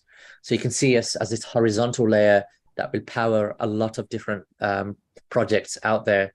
And, I think the ecosystem in Web3 is one of, specializing and one of empowering, rather than trying to build a Web2 business model. So we will have our own token. Right now, we are raising using equity, and it's going to be an equity to token swap, 1-to-1. We are raising $2 million. We have already we have a lead investor, so we have half our round full. So if anybody is interested, please get in touch. You can contact me on team@kipengine.com. So that's team@kipengine.com, and I'm happy to share all our files or documentation with regards to investor docs. We are a small team. We believe in being lean. So we have 8 people. 3 of us are full-time and the rest are part-time. And that allows us to be, very frugal, and allows us to have a very long runway in order to build. And right now we are raising our first round. Again, going back to our go-to-market strategy, we are in contact with existing marketplace, an NFT marketplace, who will use our technology to put galleries on their marketplace and bring in users.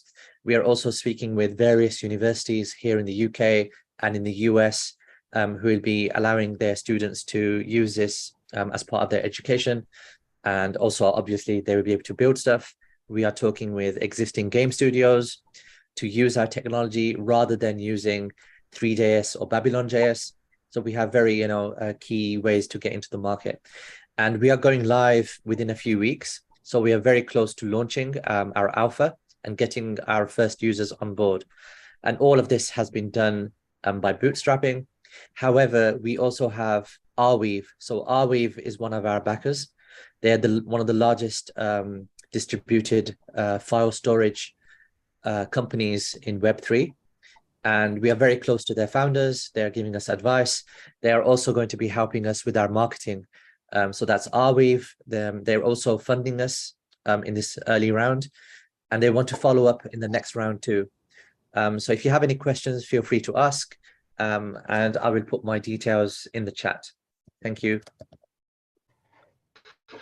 Thanks a lot for that, Amir. It sounds like you've got some good backing early on in the project, so good luck to you. Do we have any questions from any of the audience at the moment?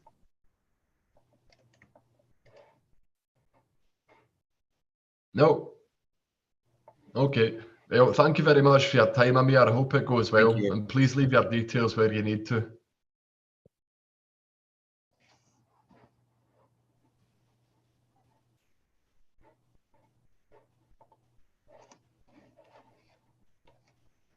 Cool. Okay, guys. I think we'll be moving on now to Meta Engine.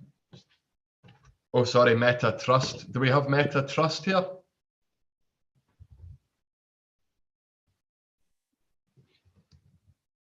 Hello?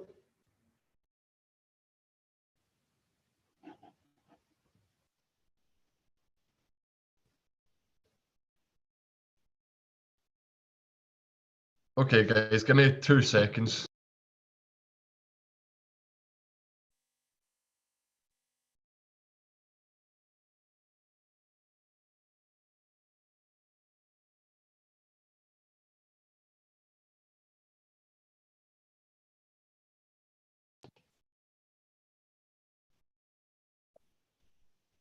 Hi guys, do we have Meta Trust here?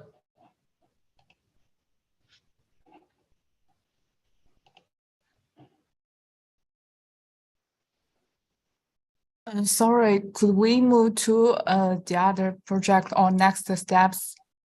Yes, can you hear me? Yes, sorry, I'm Blaine from Mental Trust. Sorry, our investor and also the responsible people for this project, he is on the airplane right now.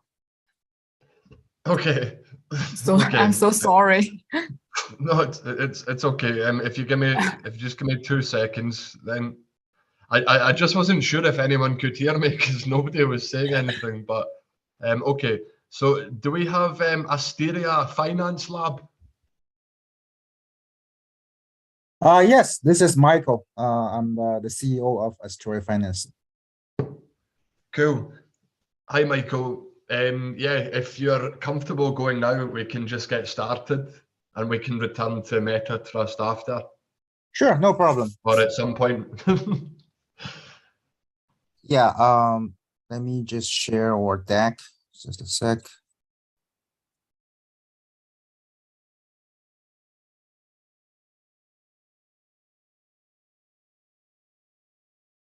Yeah, okay. Can anyone see the everyone see the my deck? Yes, I can see it. Cool. So okay, our project called Asteria Finance Lab. We're building next generation Web3 finance engine and ecosystem. To be short introduce our team, I'm Michael. I graduated from Columbia in 2008, and then spent my first decade of my career in Wall Street, in several investment banking company and hedge fund like Bridgewater and also Federal Reserve as well. And we have a very fully equipped team. Our quant lead Alex is a IT quant manager from building AUM of billions of dollars of a fund before.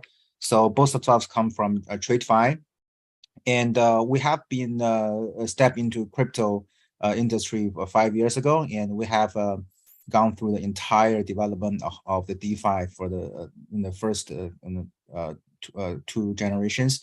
And we discovered the problem of DeFi right now is most of the project after AC entered the industry, most of the project were pursuing a files a high APY to attract the capital and the users, but eventually this Ponzi like the token incentive model will actually hurt the entire project and ecosystem.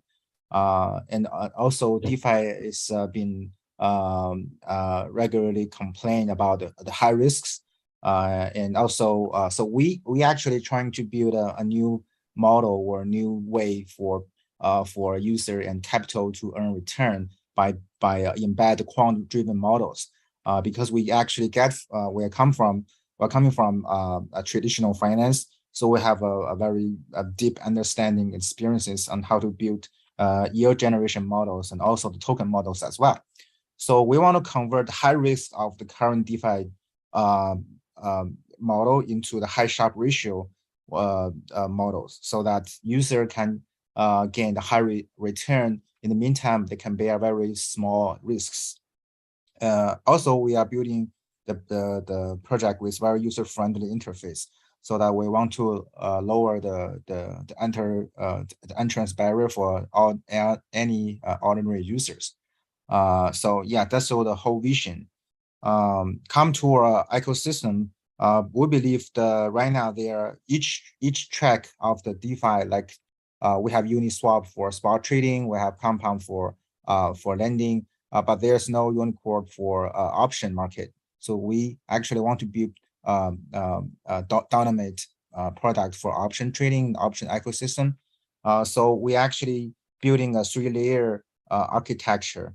On the bottom is going to be automated option market making model, which kind of we utilize and implement the peer-to-pool model. Also, in the middle way, we actually have the API layer. So we will gradually add more code base for different type of options, so that with this two layer as infrastructure on the DApp layer, not only ourselves but also third-party builders can build different types of DApps for the go-to-market strategies. So this is our whole infrastructure. For the products, we have a very two killer products to attract users and capitals. We want to ignite the whole DeFi industry or DeFi market from our two products. So the first one is called yield farming with impermanence protection. So we have been in this market for a while, and we see that most of the big whale or the big money or institutional players, they actually hesitate to stake their asset into DeFi or into DEXs. It's because of the DeFi number one pain point is impermanent loss, which is a linear risks. It's very hard to hedge. So actually, we are building a hedging algorithm based on the papers we published that we use a simulated option portfolio to hedge the impermanent loss, so that in the future, when people want to earn the higher return of the liquidity mining, they can come to Astera. And also, we change the dual asset staking into single asset staking. So users don't need to sell out half of their tokens into another tokens and go to the very complicated operations like staking, get LP tokens, and do the liquid mining stuff. They can just come to us and deposit their single asset, and we will do all the following up options. Like we're gonna pairing the different type of tokens, and we're gonna stake them into the top DEXs like Uniswap, Sushi, or Pancake to earn the yield farming return. In the meantime, we'll use our hedging algorithm to hedge the impermanent loss almost perfectly. Additionally, we have another return boosting strategy as well. So eventually, you can see from the graph, when people stake their asset without in the ordinary way, they will suffer this yellow line as a loss. It's an impermanent loss. And then we apply three strategies. We use the first time selection strategy to shrink the whole loss into a very like half to 50% of it. And then we use domain strategy, which is a Carmageddon formula and BS models to additionally to hedge the impermanent loss into almost zero, which is the green line. And then we have our yield boosting strategy, which is the green line. So plus the blue line, which is the return of the actual liquid mining, user can get the purple line. So it's usually like two to three times return of the DEX liquid mining. Also, user don't need to bear any impermanent loss. Yeah, so this is our first product. The first product basically is actually to providing a place that user can stake their single asset into a data neutral profiting place, so that they can earn very high return without suffering from the impermanent loss. We believe we provide a second growth curve for all the DEXs. So we talk to all the top DEXs. They are very friendly to us because we actually solving their users' problem. So we think we hope this product can bring the TVL of DeFi from right now from 40 bill to another to all historic times like 100 bill or even more. The second product is called Dual Asset Finance Manager. So basically, this is an option. This is a European option trading platform, but most of the users in DeFi do not actually trade options. It requires a very long learning curve because they require people to learn how to pricing options and how to define the parameters of each option contract. I think that's the main reason why the option market of DeFi is not big enough or as big as spot trading or the futures market. So we actually transform the option trading into the limit order trading as a spot. So you can see that from the graph on the right-hand side. When people right now do the trading, they actually just like do a limit order sell high or buy low. So people, when they have their asset or either Bitcoin or stable coin, they only need to stake into either sell high or buy low. And when they stake their asset there, they can choose the time and the price, just like you do a limit order. So that when you deposit the differences between the limit order on the centralized exchange or decentralized exchange is when you do the deposit or do the limit order trading, you actually can earn very high APR as the interest when you're waiting for the price to reach. The reason people can get this very high APR is because it's actually equal to the premium of selling an option. So and given the volatility of a crypto asset is very high, so the premium or the option price usually is high. So when you convert the premium into the annual return, usually you can get average 35% to 80% of the APR. When the market is very volatile, like the 2 weeks ago when the Silicon Valley Bank go bankruptcy, when Bitcoin was jumped, the APR can usually go to 100 or 200%. So this product can provide a place for all the users have the limit order trading demand. They can instead of go to centralized exchange, they can come to us. They can deposit their asset to the sell high or buy low. In the meantime, they can earn the very high return of the interest. So we believe this product is a kind of a revolutionary on the limit order trading.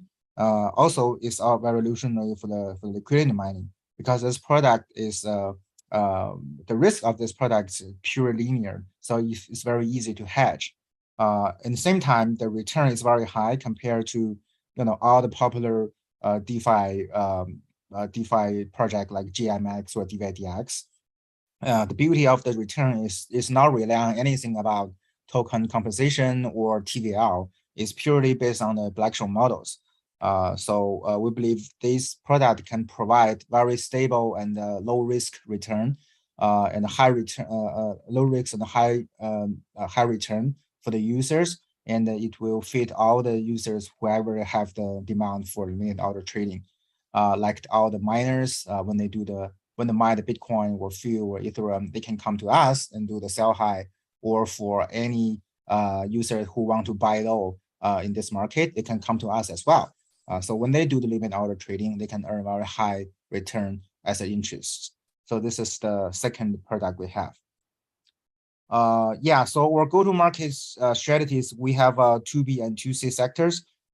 We believe our product can provide very good features for public chains, for centralized exchange and wallets, and also the secondary market funds, also the mining firms. And for the 2C part, we have accumulated globally 200 KOL or the market partners. And later I will introduce, we actually will distribute 10% of the profit for them to the global market partners, so that they have the incentive to attract more capital into our platform, also have the incentive to maintain the TVL. Yeah, so this previously is our products, and this is about our whole platform. So we actually, the difference between us and our other top DeFi projects is we will continuously distribute 10% of the profit of our product into our treasury. So we will use our treasury continuously to repurchase and burn our token, so that our token actually have the value support. It's not like all other Web3 project. Sometimes the valuation of the project there has no like theory to support the valuation. For us, because we are financing product platform, so the platform income actually is the value support for token value.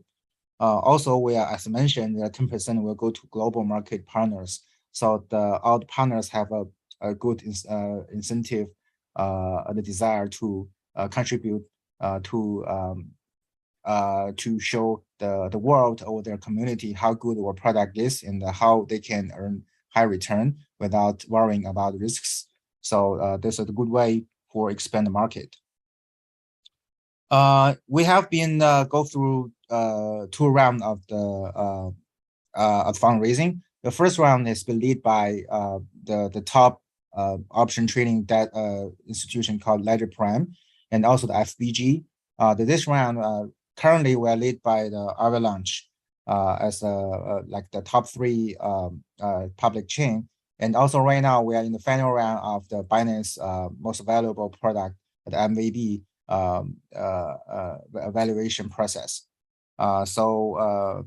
Right now we're in the private A round, and we are going to raise 1.5 mil, and we already collected 1.1 mil. So there are like 400K left, and we're gonna launch the testnet in the next month. So that after we launch the testnet, we're gonna launch another private B round fundraising. For the token part, as I mentioned on the bottom, we have because our product have very high APR or high return rate, we're gonna distribute a portion of it into the treasury who actually have value support of tokens. And also on the top of the graph, we are actually borrowing the concept of V tokens of curve. So the user we have provided incentive for token users to stake back and lock into a platform to receive the V token. So V token have 3 functionalities. One functionality is you can stake V tokens to actually mining more native tokens, and also the V tokens have the voting powers. So we believe in the future, because our product can provide very high return, we believe the big maybe the first or second layer Web3 project have their own tokens, will have the incentive to actually buying our tokens and stake back to get the voting power for us to support their tokens into our platform. The third functionalities, the V token users can actually get some of the profit who's supposed to be go to treasury. So we also have a very good way to control the circulation of our tokens. Yeah, we have continuously expanding our trading partners, including the investors, chains, and DEXs. This graph maybe include only 30 of them. We are continuously making straight partners at the same time. We have multiple advisors on the technology side and all the financial side and the investing side as well. Okay, that's about it. So if you have questions, just please feel free to ask. Thanks a lot, Asteria. Do we have any questions from the audience?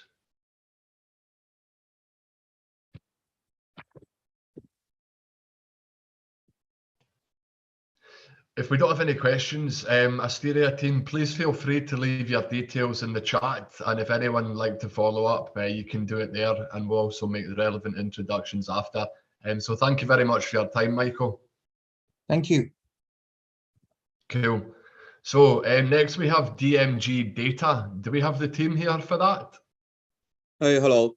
I'm here. Yeah. Hello. This is the co-founder. Cool. Sure. Okay. Yeah, so take it away when you're ready. Okay.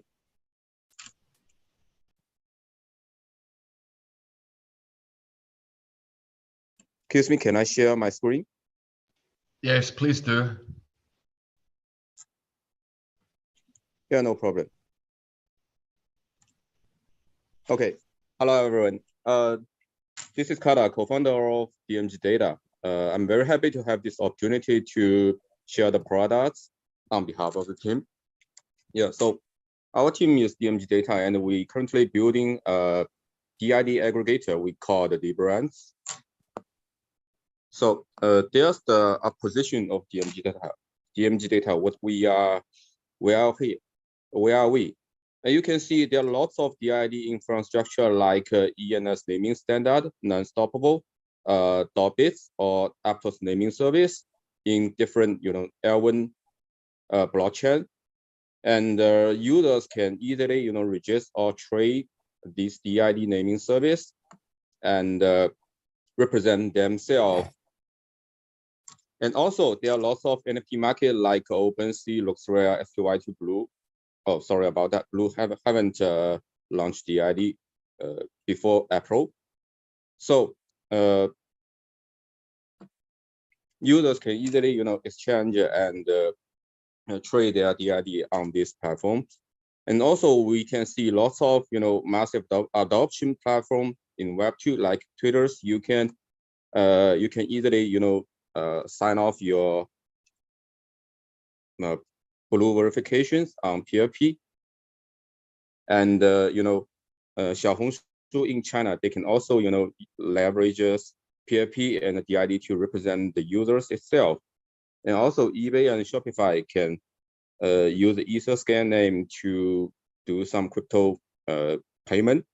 And also we can see lots of crypto native dApps already integrated into the naming service like Etherscan, MetaMask. Okay. So what we are building a vertical DID aggregator. I will show the product later. The first step is we launch a vertical DID aggregator. We cover ENS naming service first. This is the first step, and we already delivered the product platform V1.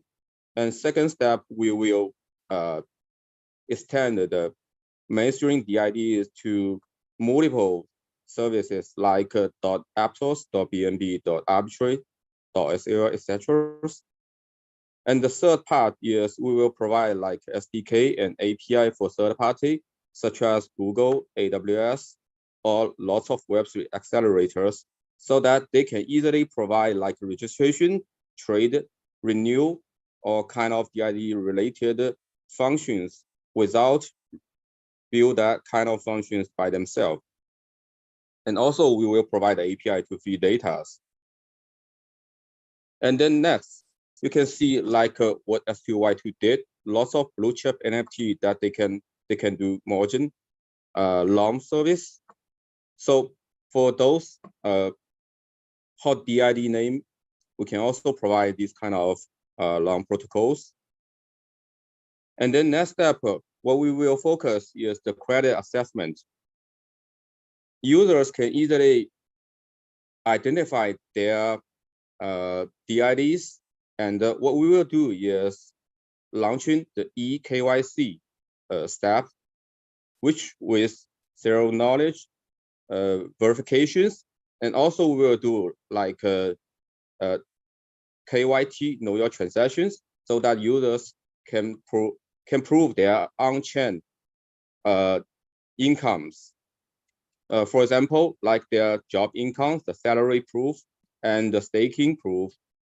So we will provide like the credit operation protocols to enable that service. So in the future, DID-based credit operation will be massive adoptions. And the next step, let me show you the product. Please wait a second. Okay, here's the Dbrand's V1 platform. You can see it's more like OpenSea or like LuxRare, but what we show here is ENS naming service, one of the DIDs, the most famous DIDs. And users can easily, you can log in. They can log in with emails and also sign off with their wallet. And the portfolio will quick show their DID ownerships. Okay, so let's go to the front page. You can see there's a top sales banners and the real-time selling. And also we have the collections for those DID naming service. And also we have data feed like daily deals, expiring, and available, and also recommended brands. So for every DID, user can easily, check the detail. You can see user can easily check the DID data assets here. And we have AI appraisal, which will be the credit estimation for the end users. And user can easily make an offer, bidding, listing. And also we have you may like functions so that you can check other DIDs if you're interested in. And also if you want to promote this DID to your friends, you can easily promote buttons. So you can see there's a recommendation page that the users can share the DIDs with some recommendation words. Maybe in the future, we will embed this with ChatGPTs. So the user can easily copy these links and share to social media like Twitters or Dbox or other place that they want. Okay. And also we have search functions. For example, let's search Afflux. Thanks Afflux that we have the opportunity to present this platform. Let's have a search. You can see the search engine quickly return the result. Afflux is recommended one of the DIDs in flows.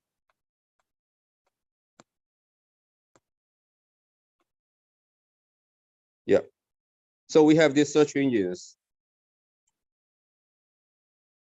Also, if you have some confirmed DID name, like Gucci, if you want to search, then you can type in, then Gucci will return the Gucci's. So this platform can easily help users to register and get their DIDs in one place. Let me move back to the deck. So let's go to the next phase. Let me show you the income model for the brands. First, we provide the vertical DID aggregators, and we have two parts of income. One is the commission fee for registrations. There will be 7.5%, and trading fee will be 0.5%.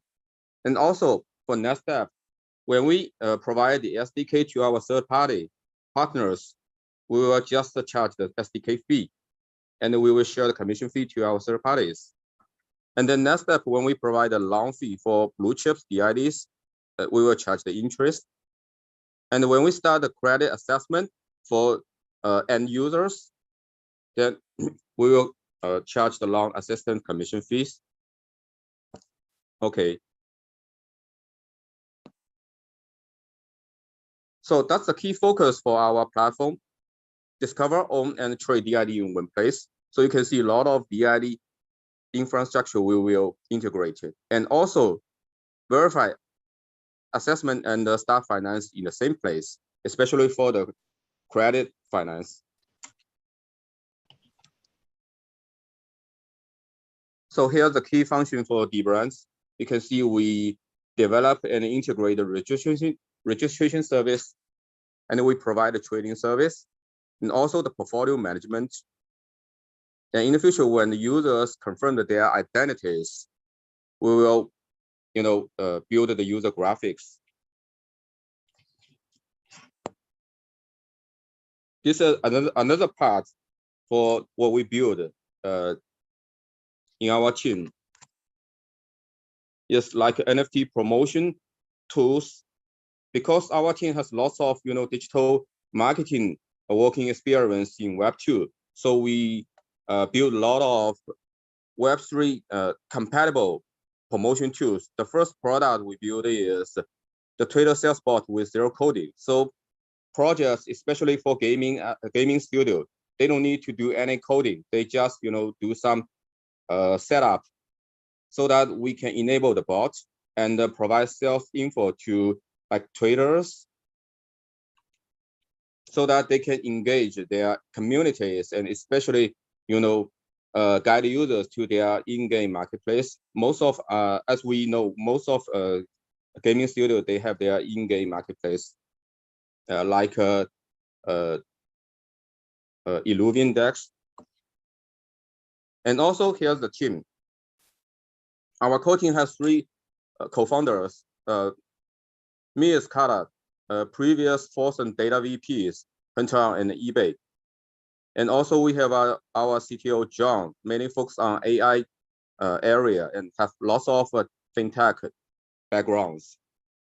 And also we have Alicia as our CMO, which is CPO of crypto research and also Pregame Wonder Labs VP. Okay, so recently we are starting our seed round. Here's our tokenomics.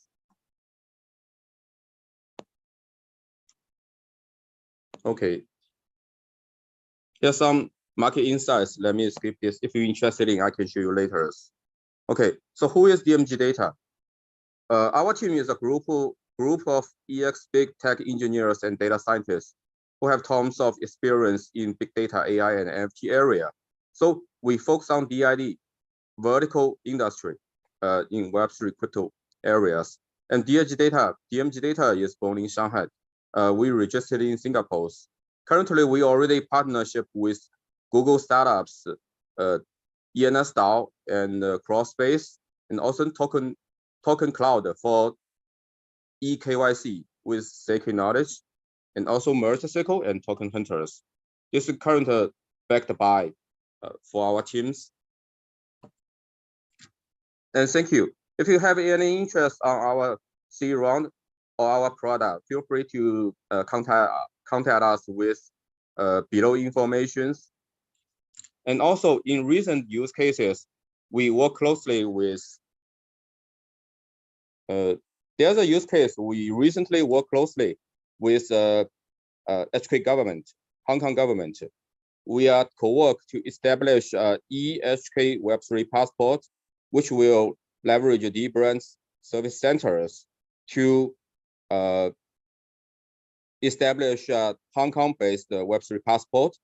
It might be a .hk DID or a .hongkong.eth, one of the choice.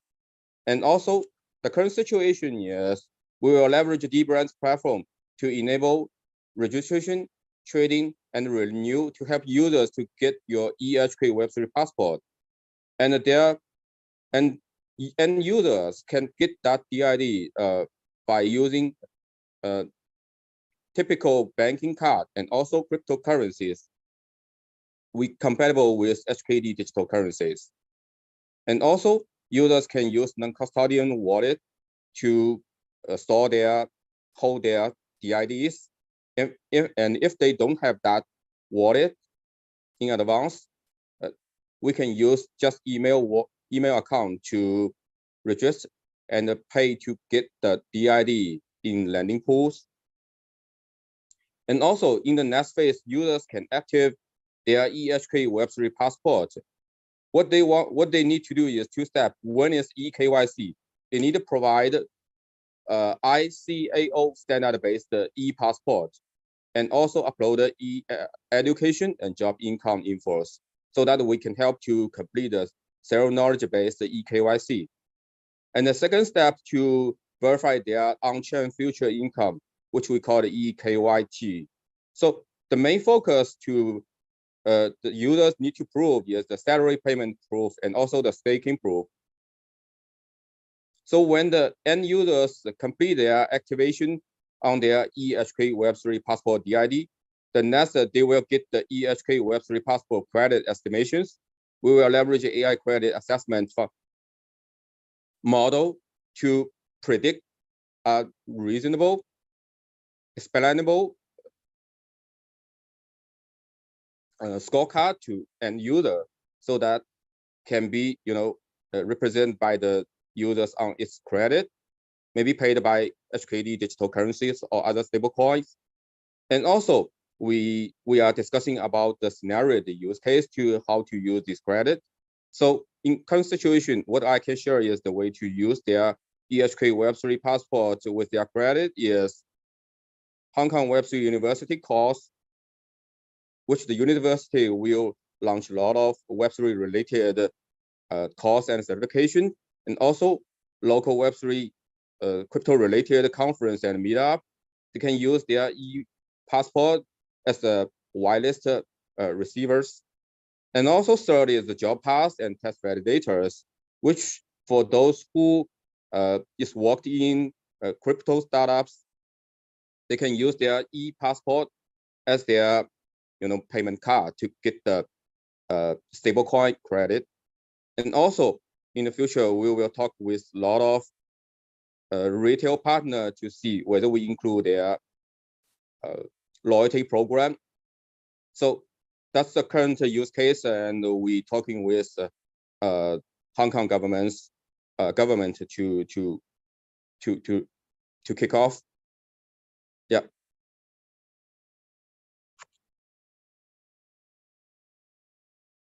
So above is the quick brief about our product and the use case we are building with the government. So if you're interested in our projects or our C round, feel free to contact with me.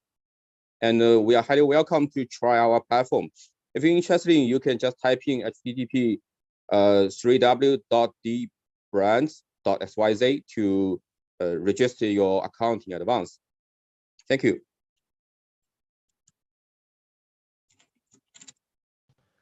Thank you very much for that, mate. Do we have any questions from the audience at the moment? No.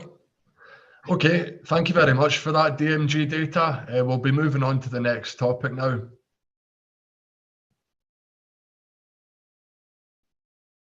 Cool. So do we have KNN3?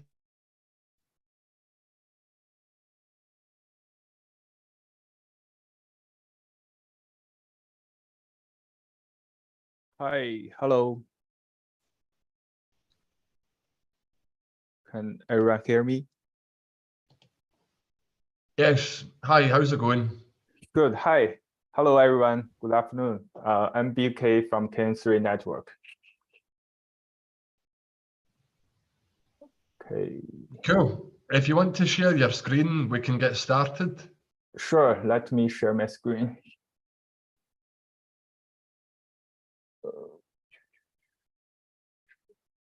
Oops.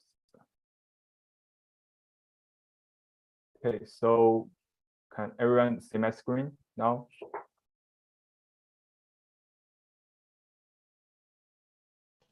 Yes, we can see our screen. Okay, cool. Yeah. Hi, everyone. Good afternoon. I'm BK from KN3 Network. Yeah, thanks, Afflux, for inviting us for the Korea Demo Day. I'm really excited to share with you how KN3 empower the value of the Web3 data. As we know, Web3 bring a massive amount of information or data, but we still face major challenge when come to accessing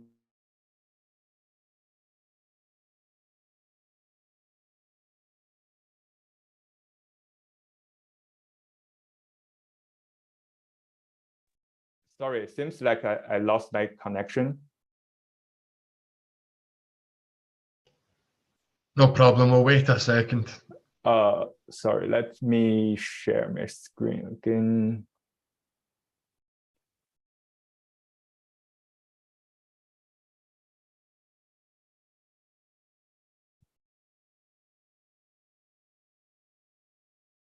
Sorry.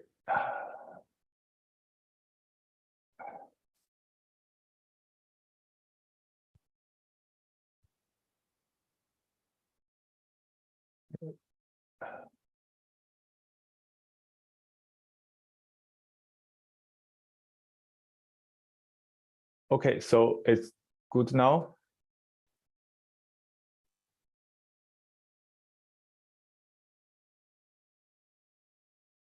So can everyone see my screen? Sorry for the lost connection. No problem, we can see our screen. Okay, cool. Yeah. So as we know, Web3 bring a massive amount of information or data, but we still face a major challenge when it comes to analyze the blockchain data. So that's where KN3 comes in. Today, I will discussing how our platform can help unlock the full potential of Web3 data and the way we interact with the blockchain data. So currently, Web3 data presents several challenges. On one hand, it's fully transparent, which means that anyone can access it at any time. However, the data is unindexed, which makes it difficult to search and sort through. For example, if you want to learn some like cooking skill, and then you go to your local library, well, the library is available for everyone, but without an index system, finding the right book can be challenging.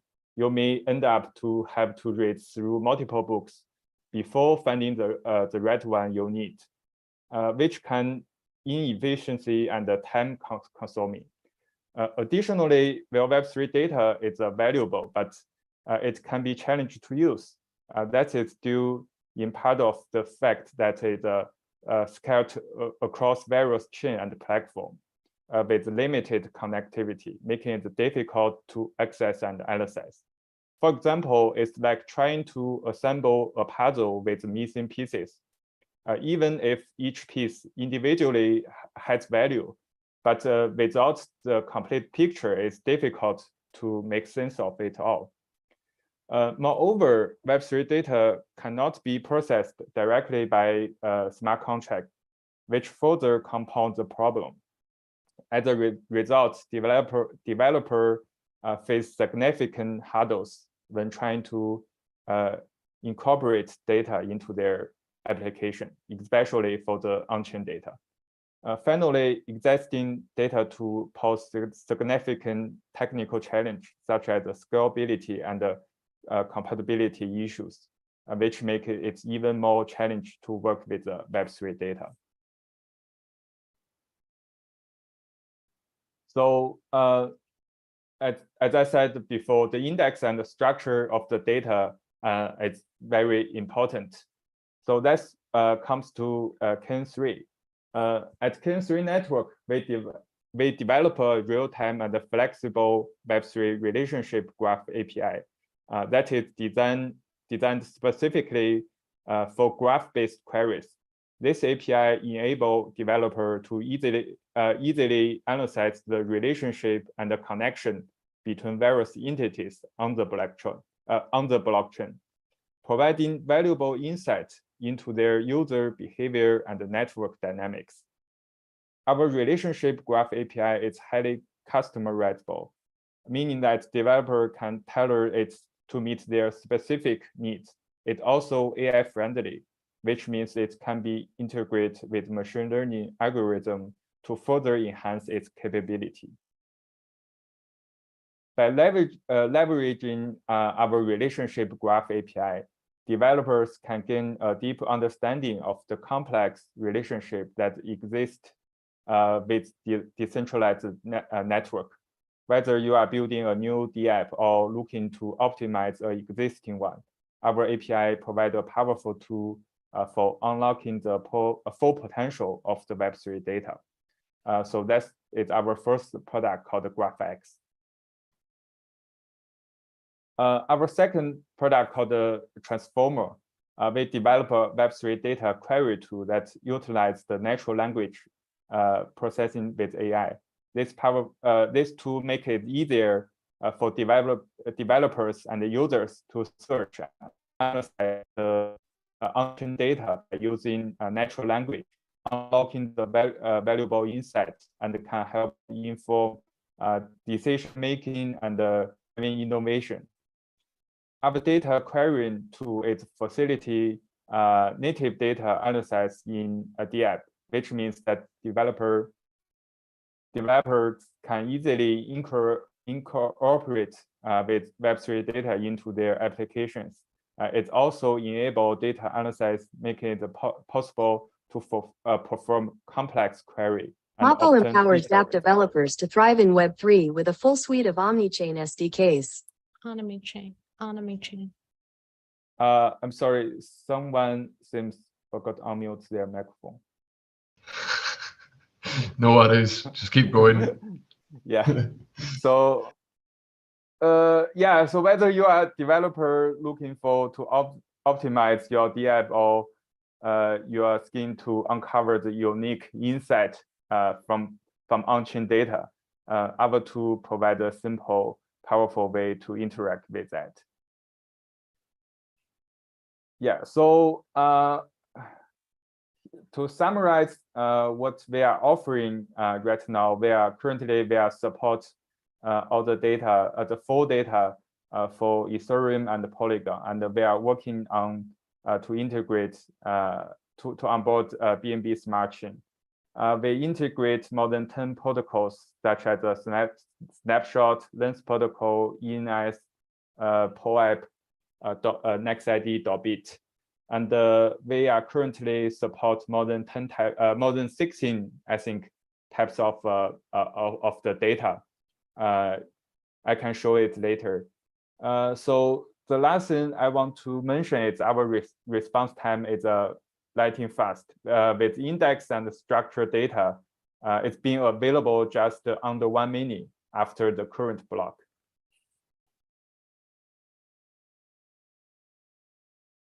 Yeah, so here is a example what we can build on top of the Ken3. In order to help others have a better understanding what we are doing, we built this product called Mesh. I will show you here. So in the Mesh, you can search like more than 16 entities. For example, your EOA address, wallet address, event name, token name, NFT, the snapshot, voting name, domain, like ENS or .bit, or your lens handle. For example, here I searched the Stanny.lens, which is a founder of the lens protocol. The green icon represents his lens profile, and actually, let me see.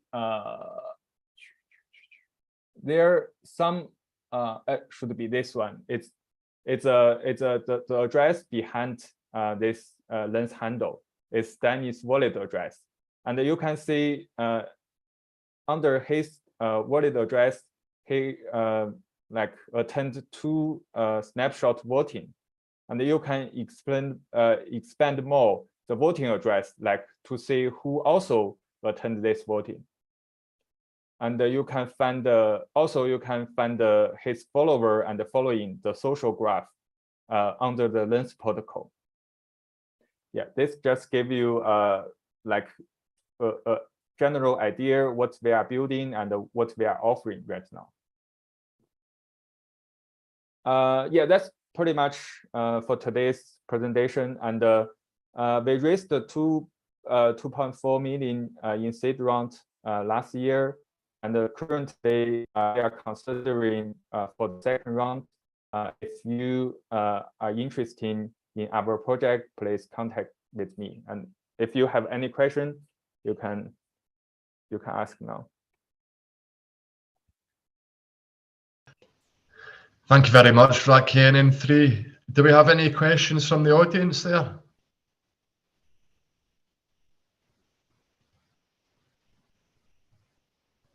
No, so if you would just like to leave your relevant links in the chat, and a team member will follow up there. Thank you very much for your time.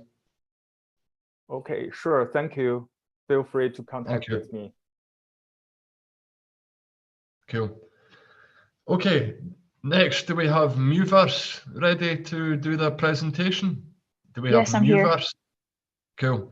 Hi, how's it going? Good. Thanks. Thanks for inviting us. Cool. Would you like to share your screen, please? Sure.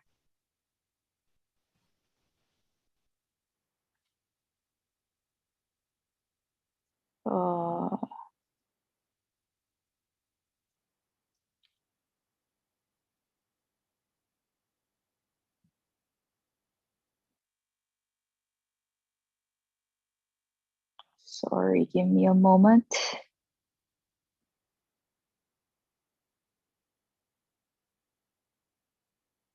For some reason, it doesn't allow me to share.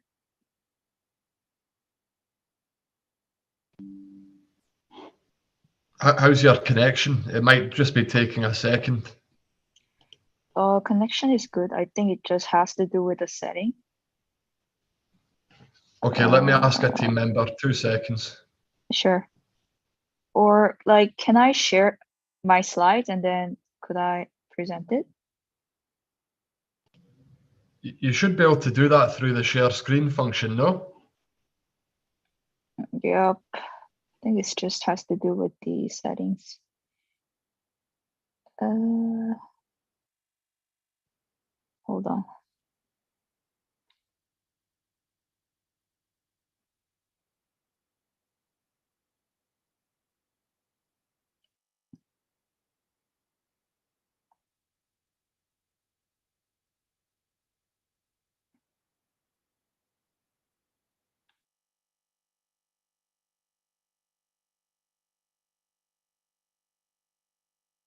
I think there's some problem with the setting. Maybe I'm like not I too could sure go what next. I'm not too sure what it would be because everyone else has been able to Yeah, share because their I'm on. screen. Yeah, but like I'm not sure what the problem is. Hold on. No problem.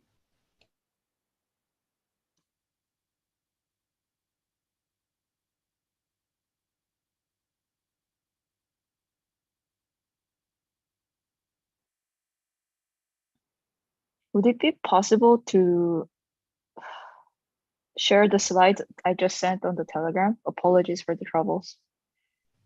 That's okay. You can do it whatever way you want. Yeah, are you absolutely certain that it's not going to load? Yeah, my setting doesn't let me for some reason. Okay, well, we'll just have to do what's possible. Mm-hmm.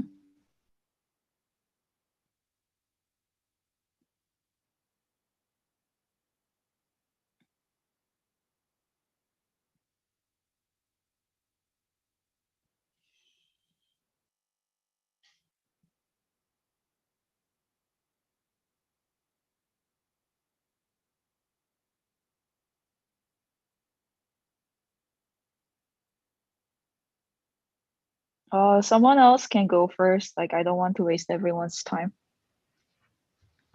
Okay, if you just give me a second, I'll see if we can get the next person. Sure. Thank you.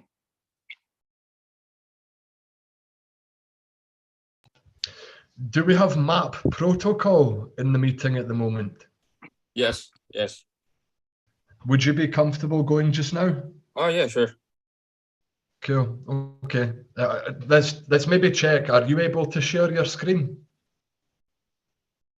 Let me try.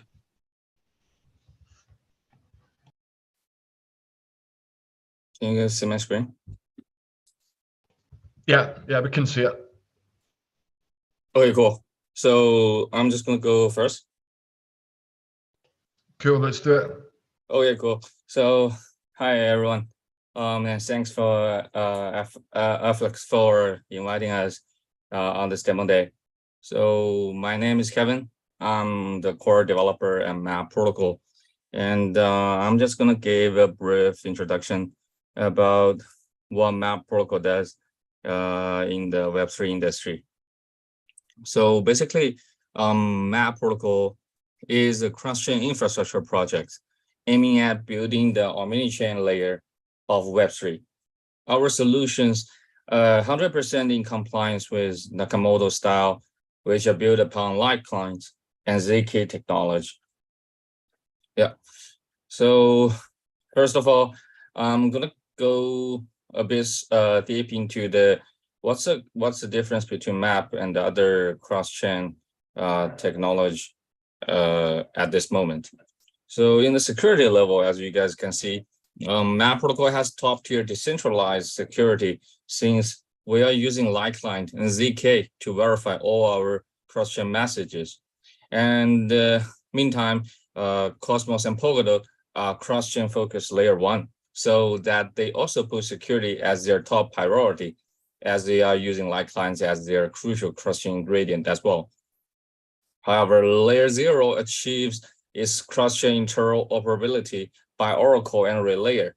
Zero cross-chain verification solution can have some collusion risk, and sometimes the result given by the oracle is ambiguous. Also, there's multiple other solutions like Cellular multi-coin sort chain. They are all using MPC verification method. So basically, they have centralized security at this moment. And for the target audience, Map Protocol mainly targets at the omnichannel DApp builders with our developing tools and SDK ready for all the deployments. While Cosmos and Polkadot need the DApp developer to deploy the parachain for cross-chain interoperability in their ecosystem. And Layer 0 and other projects, they are mainly targeted at DApp developers and mainly end users for at this moment. And for the chain coverage, Map Protocol, Layer 0, and other MPC solutions all covers EVM and non-EVMs. And for the Cosmos Polkadot, their chain coverage is basically aiming at their parachains and app chains in their ecosystem. And for the developer supports, Map Protocol provides lots of SDKs to help the app developers on board. And for other projects, there's some like they're partially they partial supports to the app developers at this moment. So I'm going to go through the brief about the technical structure for Map Protocol. So Map Protocol also have a 3-layer system. So at the bottom, it's a protocol layer. So the protocol layer basically contains cross-chain verification core, which includes a Maple relay chain and the self-verified light clients on top of it. And there's also interchain maintainer for light clients status update. And right now we also integrate zero-knowledge technology to make an efficient verification procedure at this moment. So for the MOS layer, the MOS layer is similar to Google mobile service. It includes lots of toolkit, such as cross-chain vault and their interchain messenger. The messenger basically is an interchain service program for transaction forwarding. It doesn't have any privileged role. And for the application layers, which is built by all of our ecosystem DApp developers, there can be omnichain GameFi, DeFi, and DID and stuff. They are all using our infrastructure to build upon our relay chain. So what makes map difference? I'm going to go through the 2 major features that map has to make a difference from other cross-chain solutions. The first thing is the pre-compiled contracts. So map relay chain is also use proof of stake and IBFT consensus mechanisms similar to Ethereum, but there's the pre-compiled contracts makes map relay chain pretty different to other relay chains. Map relay chains has integrated a large number of different chance encryption and signature algorithms in the form of pre-compiled contracts. Therefore, the difficulty of developing light clients for interchain communications between a target chain and the Maple relay chain will be greatly reduced because of the existence of the pre-compiled contract. So the difficulty to build the light clients on top of a EVM chain and non-EVM chain is already exposed. For example, Rainbow Bridge and the NEAR wanna establish a communication between Ethereum and NEAR. Since Ethereum does not have a native ED 25519 algorithm, the dev team need to rewrite the ED 25519 in Solidity if they want to deploy a light client for NEAR on Ethereum. They need to rewrite it in Solidity. However, the verification process will cost a huge amount of gas, even if the algorithm is achievable in Solidity on the Ethereum. So the team finally choose an optimistic solution, which uses a challenge mechanism and a possible cross-chain communication could be in pending status for up to like 24 hours in the Rainbow Bridge. So So that's already the difficulty is already exposed by the Rainbow Bridge. So the map relay chain has already pre-compiled lots of like those contracts which make map relay chain is isomorphous with both EVM and non-EVM chains. Another features provided by map protocol is our verification network. So in the light client based cross-chain solution, if we want to achieve interoperability between two chains, each chain need to deploy the light client of the other chain. If it is a multi-chain solution, each chain need to deploy the light client of all other connected chains. This solution will consume a huge amount of time and manpower costs because different chains have different signature and encryption algorithms. And the difficulty of implementing those algorithms of chain B in the programming language of chain A is out of imagination. On the map relay chain, because of the existence of precompiled contract, light clients of different chains can be easily developed and deployed on the map relay chain. We have already prepared for the multi-chain situations in advance. In order to achieve multi-chain interoperability, each chain only need to deploy a light clients of map relay chain, and therefore a light client verification network is formed.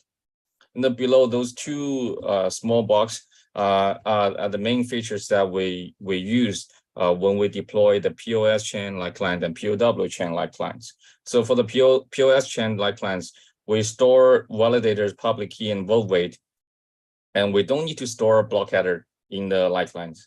And we only verify new set of validators, and they can be self-updated. And the proof of certain transaction event is included in Merkle proof and corresponding block header info. Now for the POW chains light client, we need to store latest N block headers, and we need to verify new block header following consensus protocol, and it can be self-updated. Now, proof of certain transactions is also included in the Merkle proof. But right now, map relation doesn't connect it to any POW chain since Ethereum has changed from Ethereum 1.0 to 2.0 from POW to the POS already. Yeah. So I'm gonna give a simple example for the map workflow as a asset cross chain from Ethereum to the near. So let's say Alice want to transfer 100 USDC from Ethereum to near. So first thing, Alice need to lock 100 USDC in the vault, which is included in the MOS contract on the Ethereum. When Alice lock her 100 USDC in the vault, the vault gonna emit an event which says that Alice lock 100 USDC on top of Ethereum, and its destination is near. And the messenger, as I mentioned before, it's an interchain service which is mainly forwarding transactions from Ethereum to between chains. So the messenger are gonna listen to monitor this event and then build the proof according to this event in the Ethereum chain, and it will transfer the event and together with the proof to the map relay chain. There's a temporary vote on top of map relay chain as well. So this vote gonna take the proof and verify it according to the light client of Ethereum. After it's verified, the vote gonna mint 100 USDC MUSDC, which is the temporary asset on the map relay chain, minted to the Alice to the temporary address, and then burn it with the near as a destination chain. And then the messenger between map relay chain and near gonna listen to this event as well, and then it will build the proof according to this event on top of map relay chain. So the messenger also going to transfer the proof and the event together to the near blockchain. Then there's a vote on top of near as well. So the vote going to take the proof and verifies it according to the map light clients on top of near relay chain. After the verification pass, the vote is gonna transfer Alice 100 USDC to her address. So this is the overall simple workflow for asset cross-chain using MAP infrastructure. So right now we have built some demo for our developers to use. So this Omni dictionary example is the simple tutorial for developers to interact with to see what's the workflow like is from BSC testnet. Oh, sorry. Do I just lost my screen share? Lawrence, I think he just lost his screen share rights.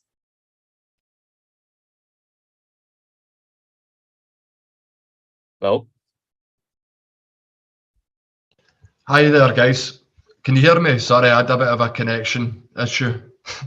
Yep, I could hear you. I think he just lost his connection, his screen share rights. Yes. Oh, so are we waiting for Moverse as well? Yeah, I'm ready, but Lawrence was still like pitching. Okay. I'm a little bit confused. Then should we continue with the previous pitch? Sorry to interrupt. KMOD, our meeting room is can only do one sharing. Let KVD finish his presentation and the next move to Moverse. Okay, thank you guys. Thank you. Right. Okay. So I think the sharing is still there. I cannot share my screen at this moment.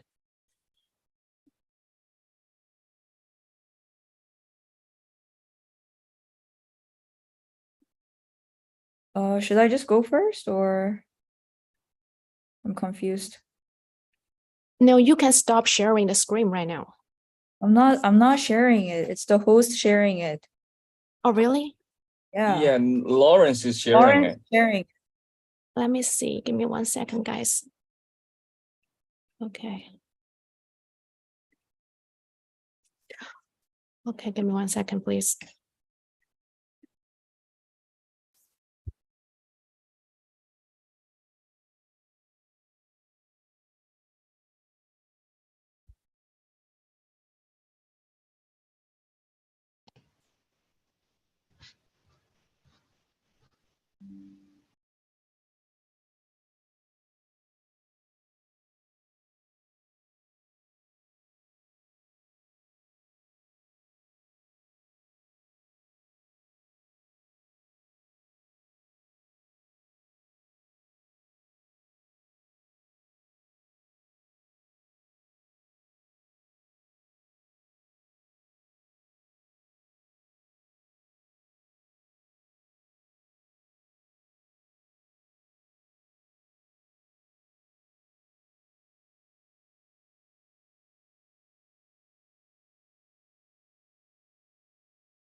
Oh, okay. I guess just back to normal. Can everybody see my screen in this moment?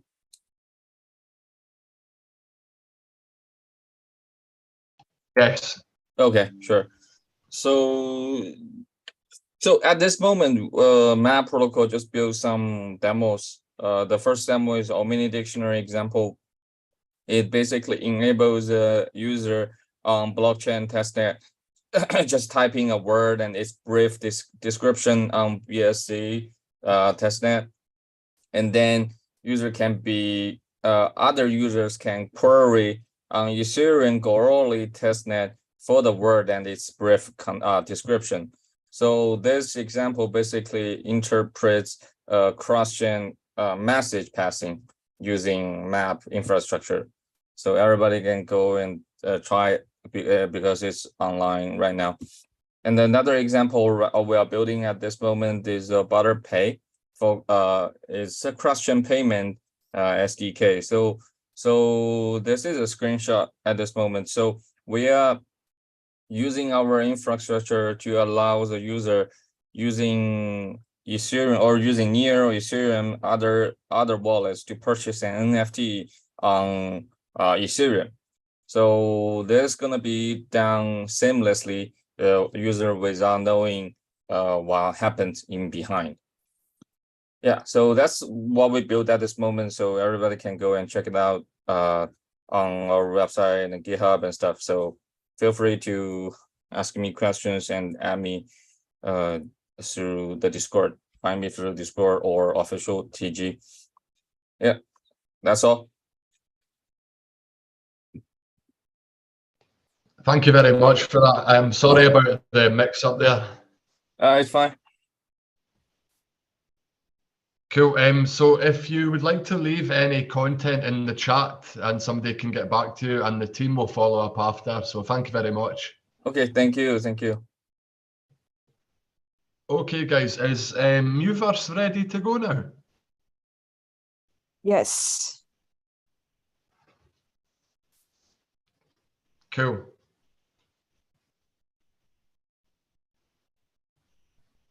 So feel free to share your screen. Sure.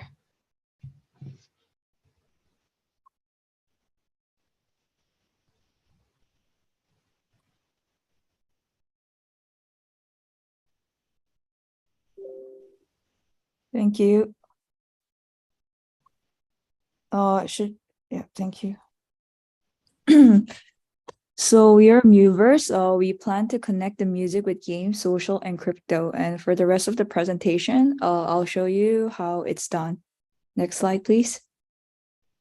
So we believe that there's a huge opportunity for the Web3 music market.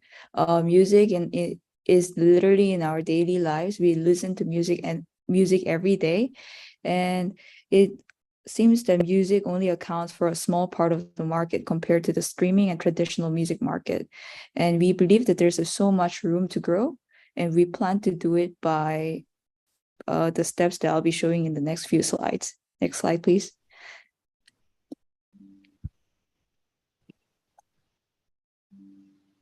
So we're currently not exactly competing against Spotify. Spotify charges user with a subscription service model, and we are not exactly like TikTok in the sense that we don't have a scroll content and shorts ready. We have our in-app trading marketplace as well as a play to earn mechanism where users can participate in the music they want to listen to and play at the same time to earn rewards. Next slide, please. Artists could also leverage our platform, and it could be a gateway for them to be the next Lady Gaga and Billie Eilish. Next slide, please.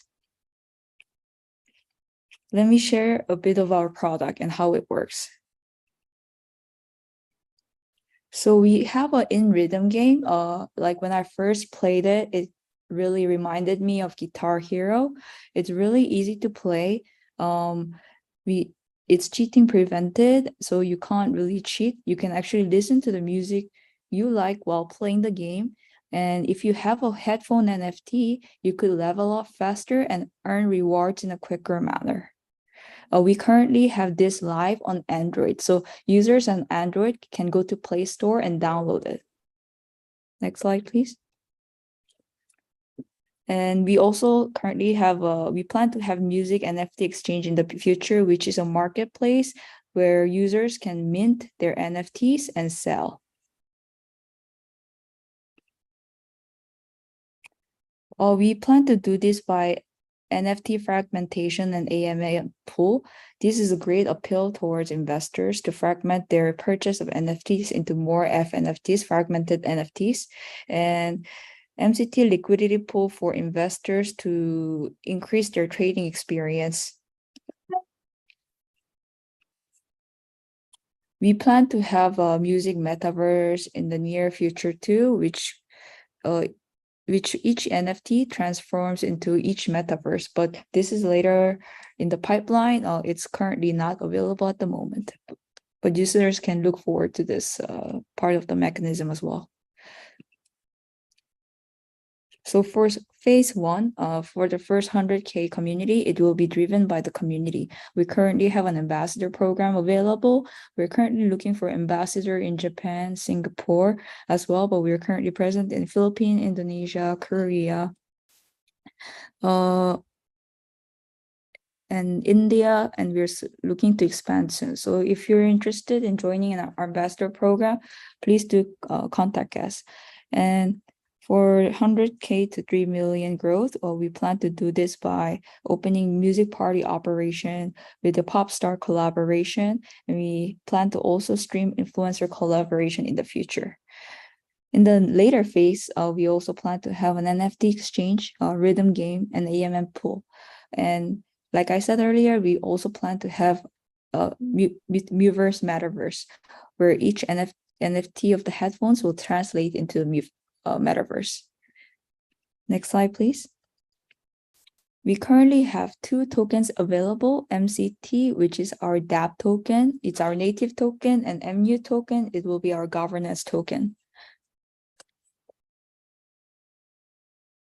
Here's our tokenomics. 20% of the tokens are backed by the BCs, 7.5% of points to our advisor, 40% goes to the node, and the rest is community and Muverse team. And we have some in the treasury for upcoming airdrops and IEO as well.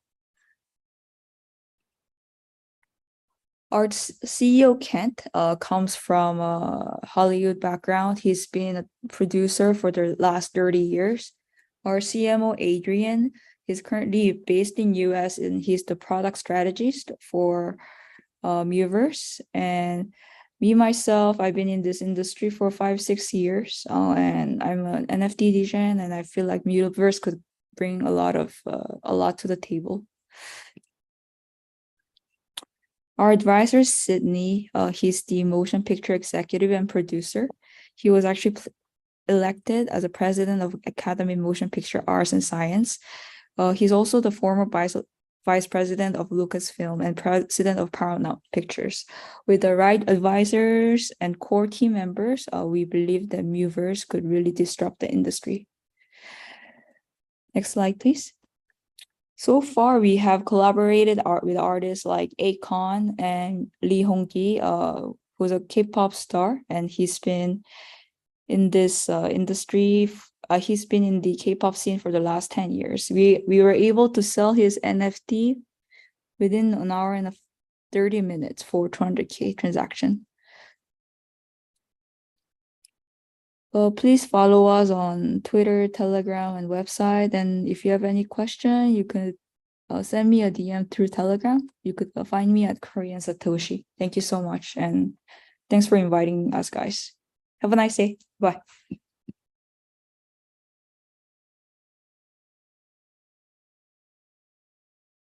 Thank you very much for that. Do we have any questions from the audience there?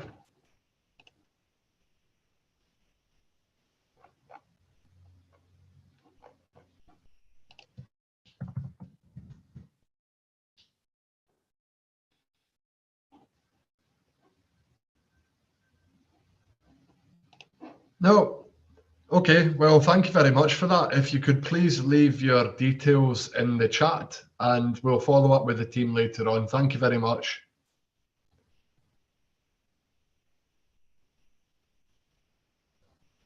Cool. So I think the last project that we've got to do in this track is Bitwala. Is Bitwala here?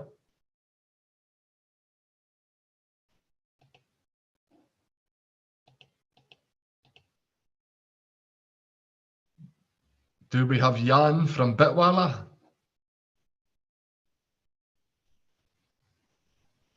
No. Okay, guys. Well, I think we'll just wait a couple minutes there until we're ready to move on. So if you just hang tight for 2 minutes.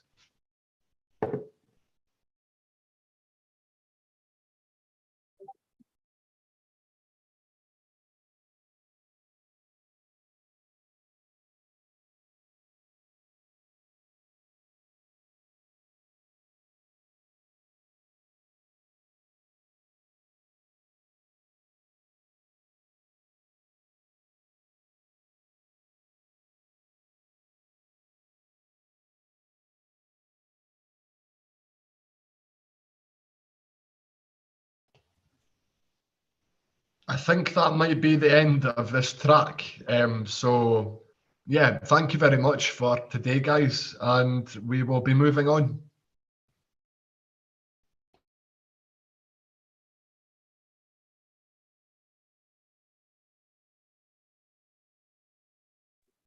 Okay, I think today I officially announced the successful conclusion of Afflux Demo Day. Thank you very much for attending this event. And shout out to the MAP Protocol, Platon, and Inward Finance for the sponsor this event. And shout out to all the VC friends out there. We hope you all can have a great communication of this event, and we're also working for that. If you are interested in any project and have the willingness to cooperate in financing activities and other business cooperation, you know where is the door. Afflux team is always around. So thanks for your time again, and have a good night, guys. We will see you next time.